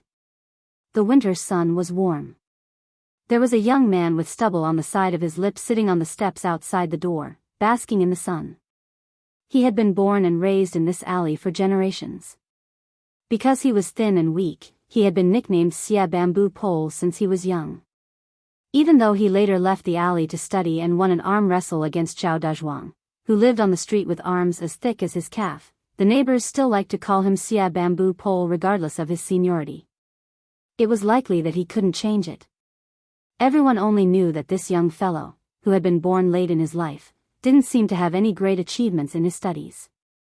However, it was true that he didn't have to worry about food and clothing. It was a pity that this child was often away from home, so he hadn't been able to marry a wife to continue the Xia family's bloodline. As a result, old Xia, who sold wine to make a living, wasn't too happy. Especially when he heard that other children had become Yamen officials or passed the county examinations, he couldn't get anything to say. Even if he choked back his words, no one really took them seriously.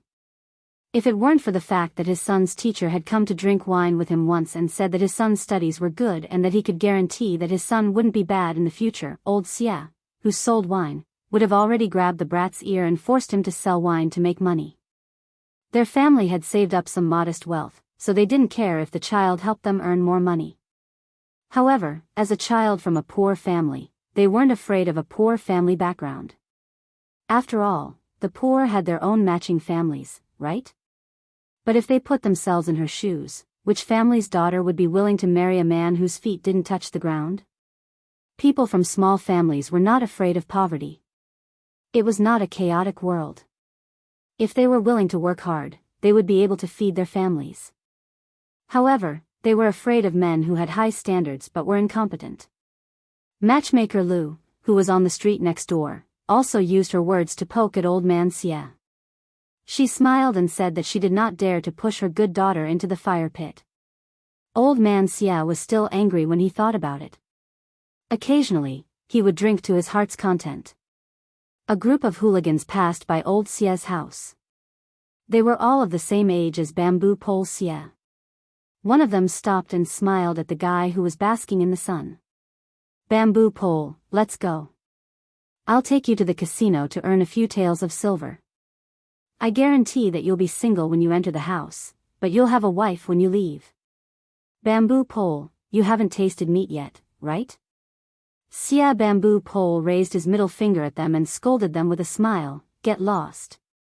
They were not angry at Xia Bamboo Pole's stubbornness. They laughed and scolded him as they walked away. Although the group of young people were fooling around, they never bullied their neighbors. They only went to harm other places. After all, every family on the street had elders who watched them grow up naked. For example, the first time they drank wine in their lives, it was stolen from Xia Bamboo Pole's father. Although the stingy old man Xia blocked their door and scolded them for a long time, they just hid at home with their legs crossed and ears picked. They scolded and scolded him until it was over. Moreover, Xia Bamboo Pole was famous for being bad since he was young. Who was the first one who had the guts to climb the wall and peep at the Ma family's widow bathing? It was him, Xia Shi. Who was the one who threw stones into the latrine room of the most beautiful girl of the same age on the street? At that time, he and she were only 13 or 14 years old. The girl was so scared that she didn't dare to come out of the latrine room for a long time. When her parents found her, she finally dared to cry. After that, Xia Bamboo Pole gave old Xia a good beating. It was really shocking. Until now, Xia Bamboo Pole, who was crippled, hadn't said a word to her for more than 10 years. When they met in the alley, both of them wished they could walk close to the wall. It was a pity that for some reason, she was still unmarried. She had gone from being a beautiful maiden to an age where even the children of other women were old enough to buy wine for their fathers. Her parents were so worried that they couldn't wait to throw their daughter out like splashing water whenever someone wanted her. Anyone with a discerning eye knew that she was waiting for someone. Her parents, who were originally arrogant, had secretly met with the wine seller, old Xia. It wasn't that old Xia didn't have any thoughts. It was just that he didn't see his son many times a year. The few times he went home, he came and went in a hurry. It was only until this time when his son rarely stayed at home and didn't look like he was in a hurry to leave. The taciturn old Xia finally said that if he didn't get married, he wouldn't have a son like Xia Shi in the future. The child of the Xia family, who was always outside, sat on the steps. Every time a neighbor passed by the door, he would definitely smile and greet them. Most of the elders would also tease him about when his father would have a grandson. At that time, he would be able to freeload wine. The day that could make Xia Shi willingly pluck his feathers would definitely be the day that the child of the Xia family got married. Xia Shi also said with a bitter face that he wanted to have a wife, but he didn't know where she was. At this time, it wasn't that no one deliberately glanced at the old lady of the Lu family. Xia Shi, who had been clever since he was young, started to play dumb. Xia Shi sat leisurely on the steps, but he couldn't help but turn his head to look at the Spring Festival couplets on both sides of the door. The handwriting was ordinary, and the content was tacky. However, he heard from his mother that at the end of last year, his father begged for them with great difficulty from the boy of the Song family who passed the imperial examinations. The Song family had taken at least 10 caddies of wine from his wine shop for free this year. Xia Shi sighed.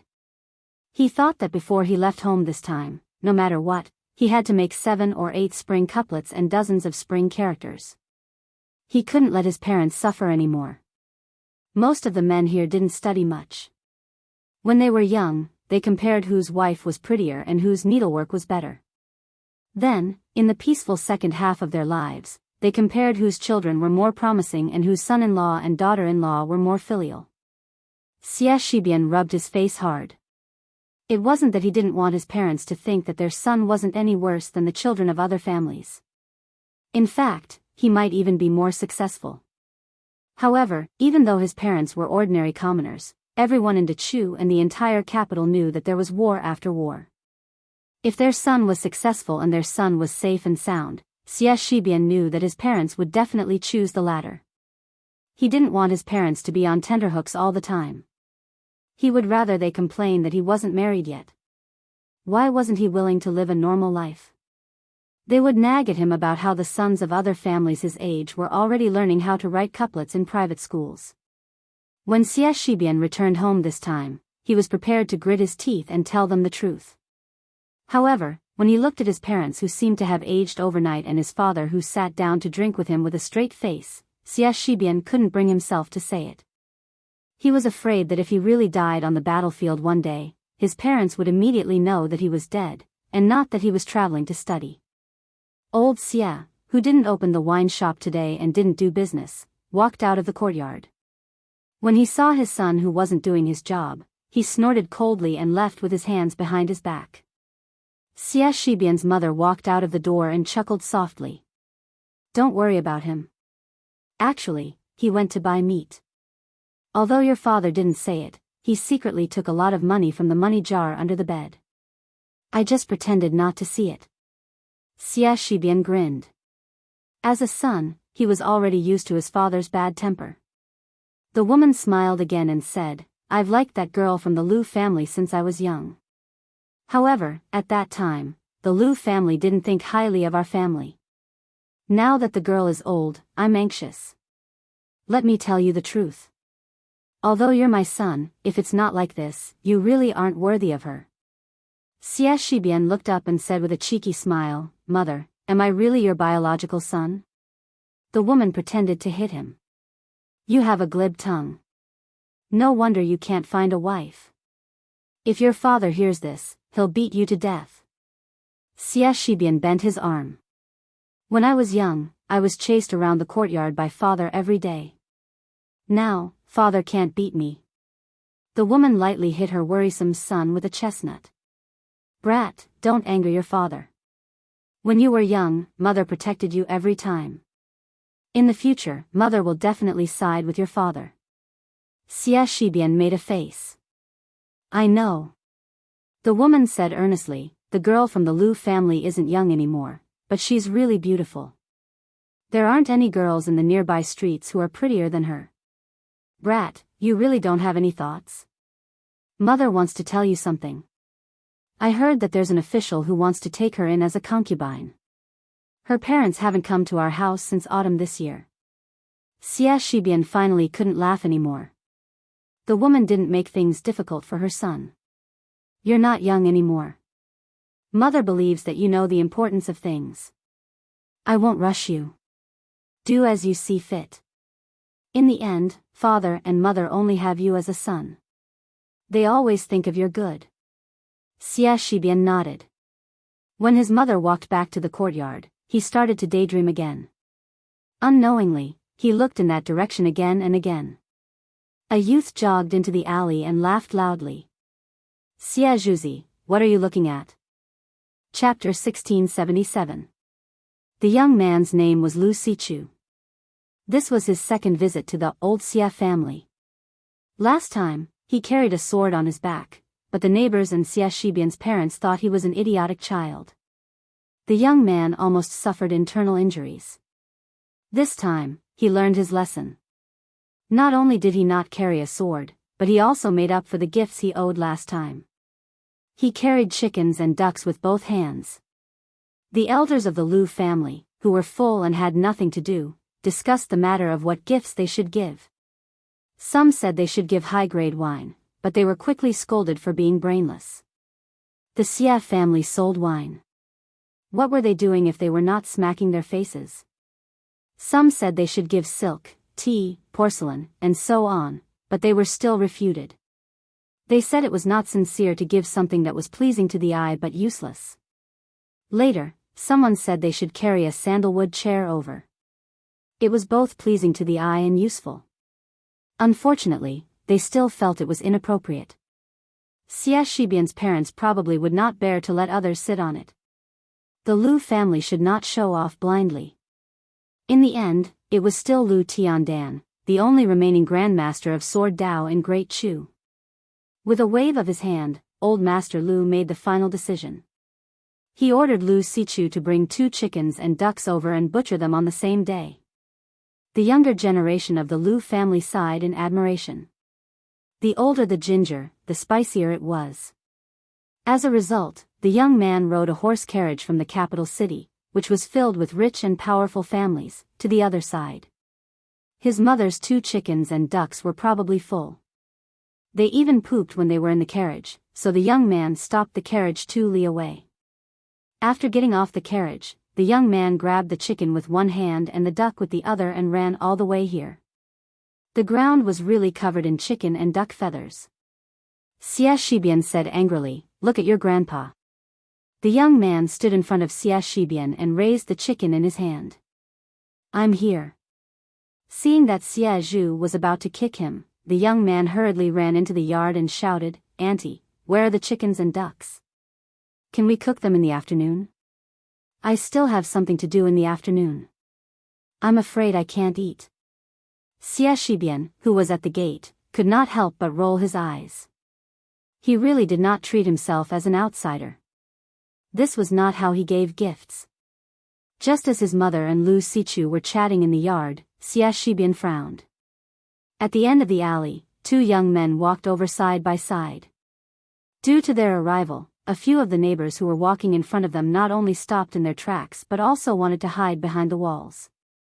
Some old people who were sitting on small bamboo stools and chairs to bask in the sun also suddenly fell silent. One of them was Pei Sui, the future head of one of the 10 great clans of the spring and autumn period. Xia Shibian was his good friend from the same school. At that time, Yang Shenxing and the Ji Zhou soldiers were caught like turtles in a jar. It was because of Xia Shibian and Pei Sui's flawless cooperation that De Chu won their first great victory.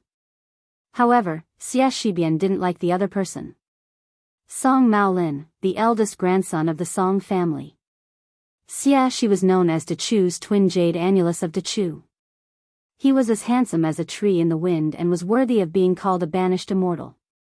But strangely, Xia Shibian could accept Ko Jianghuai's arrogance, but he didn't like Song Maolin's impeccable gentleness. The young Lu Sichu also didn't like this beautiful and virtuous, jade-like gentleman. The reason couldn't be more simple. The young man didn't like this fellow liking the emperor's older sister, and even more so, he didn't like this fellow wanting to marry the emperor's older sister. In the young man's words, he would rather take 10,000 steps back and let the emperor's older sister marry that young vassal king he had never met before. He didn't want the emperor's older sister, whom he had met at White Deer Cave, to have anything to do with this sanctimonious Song Maolin. The young man's thoughts had always been the same as the Lu family's elders. He just felt that this fellow who might never fart in public was definitely a hypocrite. Xia Shibian, who rarely hated someone, deeply agreed with this. Hence, Xia Shibian stood up and walked toward his good friend Pei Sui and the Song family's young master with a smile. He grabbed Pei Sui's arm and pinched it without batting an eyelid. As expected of Xia Shibian's best friend, Pei Sui also endured the pain and smiled. Xia Shibian couldn't help but say, "Let's go, I'll take you to a shop to drink." "Don't worry, my shop isn't open today and I don't have a habit of killing acquaintances. However, it's hard to say when I won't be able to open the pot in the future." Xia Shibian brought them to a relatively clean restaurant. Of course, in Song Maolin's eyes, it was all the same. After an hour, they left happily.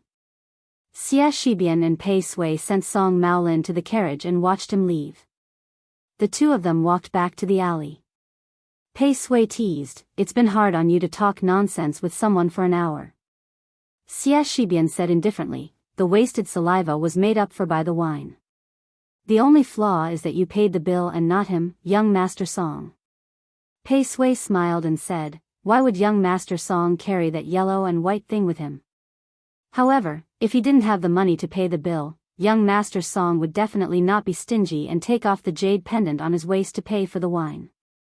Xia Shibian said with a fake smile, "Then it's another beautiful story."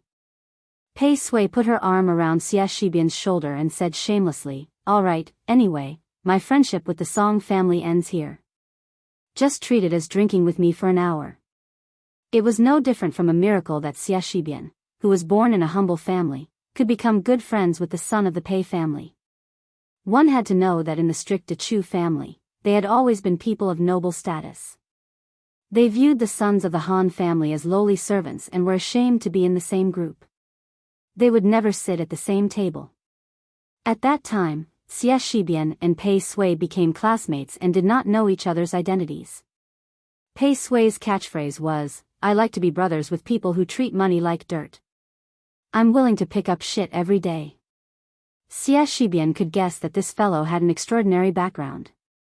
However, when Pei Sui finally said his family's identity, Xia Shibian was still shocked.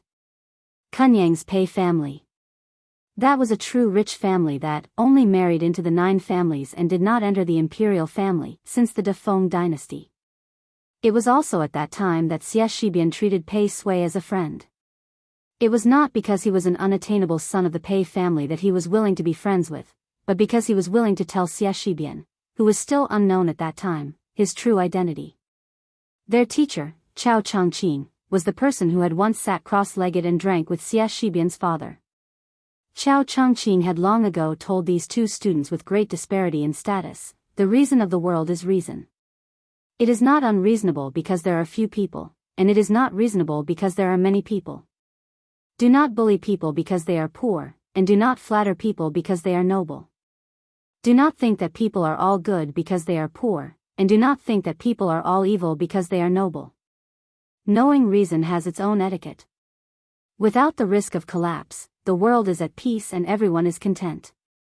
This was the Confucian Tao. Pei Sui said softly, "Song Maolin's thoughts are not complicated. Right now, there are people in the court who are suggesting that we should take advantage of Wu Zhongshuan's betrayal of Nanjiang to form an alliance with the King of Yen. The implication is nothing more than trying to persuade Zhao Bing to let Crown Prince Zhao Zhu marry into the Jiang family of Dechu. Of course, Song Maolin cannot sit still. Xie Shibian laughed coldly. If you have the ability, go work for yourself. Relying on small calculations, you think you can calculate a country? Not a thing. Pei Sui laughed. You're not scolding me as well, are you? Xie Shibian turned his head and laughed. Why don't you let me think about it? Chapter 1678. Pei Sui said helplessly, it's too late to regret making a bad friend.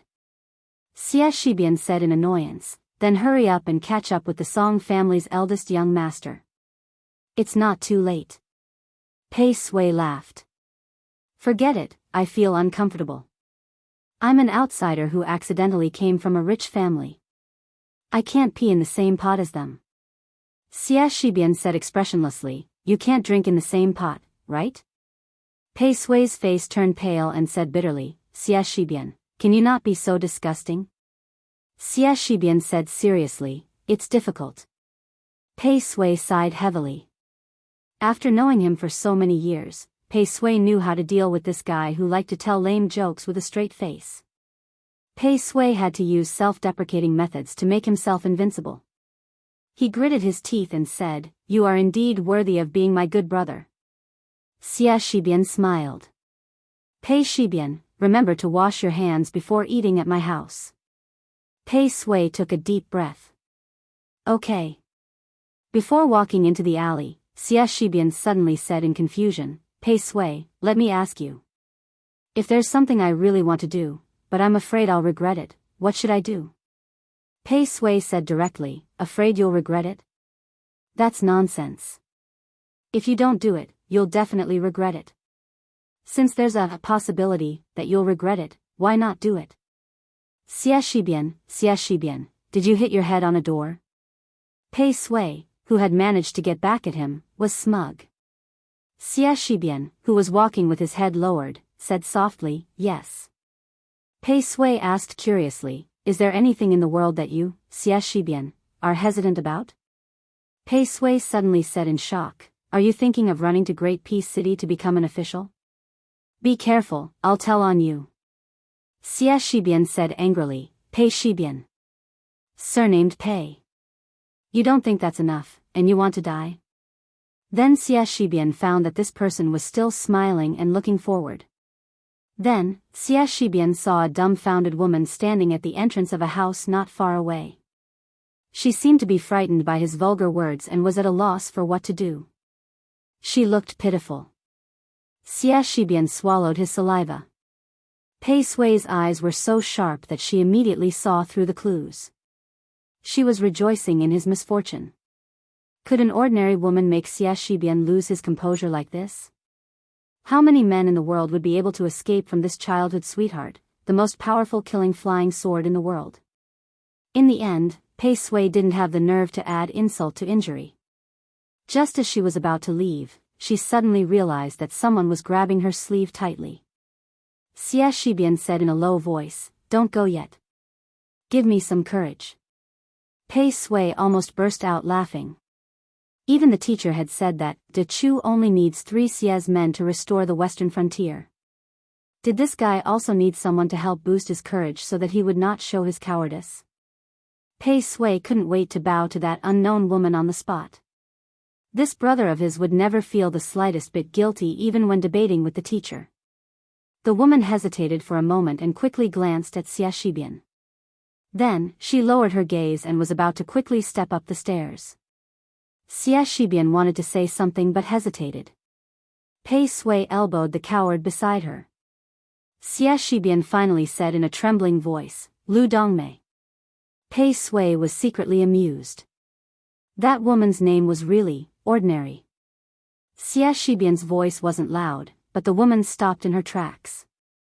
However, she didn't turn around on the stairs.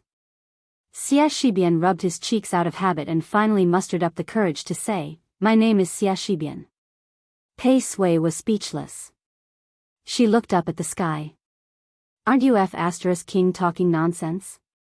Do you think your neighbor thinks your name is Xie Shibian? However, what she said next made Pei Sui look at her in a different light. Xie Shibian scratched his head and grinned. I want to marry you. I don't like any other woman. I only like you. Pei Sui couldn't help but give her a thumbs up. In the end, Xie Shibian kicked her. The woman didn't turn around or make a sound. Her shoulders were trembling slightly. Xie Shibian lowered his voice again. Back then, it was my fault for throwing stones at your house, but I had my reasons. At that time, I thought you fell in love with Song Jingqing, who only knew how to study. I couldn't help but be angry. Pei Sui looked at the sky again. He suspected that the reason Xie Shibian didn't like Song Maolin was because of his surname. Pei Sui felt helpless for Song Maolin. This was a sad misunderstanding.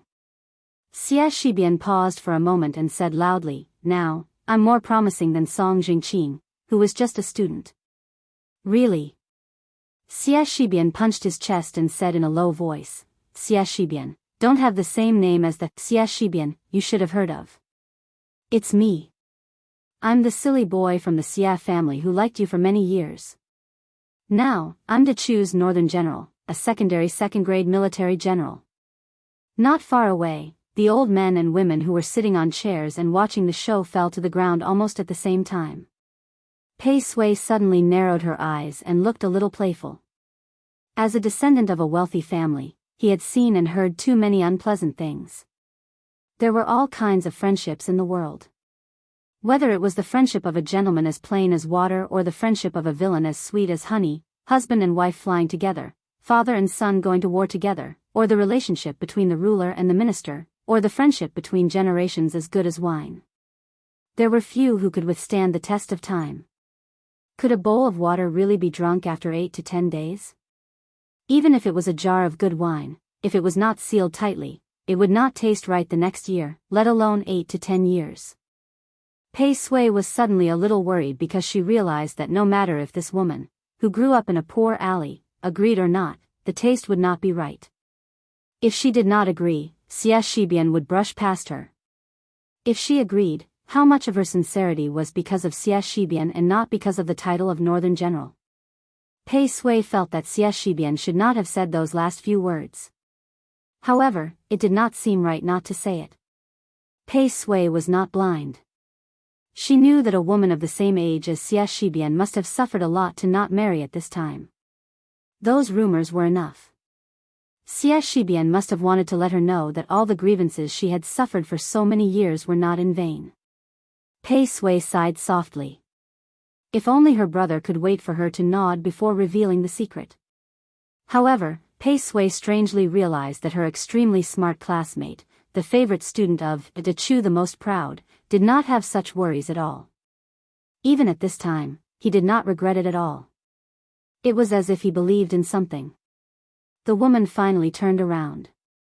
Before she turned around, she wiped away her tears. She said something to Xie Shibian. When Pei Sui heard this, she bowed solemnly to the woman and said willingly, Pei Sui of Kunyang's Pei family greets sister-in-law. This was because the woman with a very tacky name said something that Pei Sui felt was the most tacky sentence. It was also because of this sentence that in the future, Xie Shibian, who was loyal to De Chu, secretly entered Beiliang. Her sentence was very simple and decisive. Xie Shibian, I used to be afraid that I wouldn't be able to wait for you, but from today onwards, I'm not afraid of not being able to wait for you, because I'm not afraid of being a widow of the Xie family.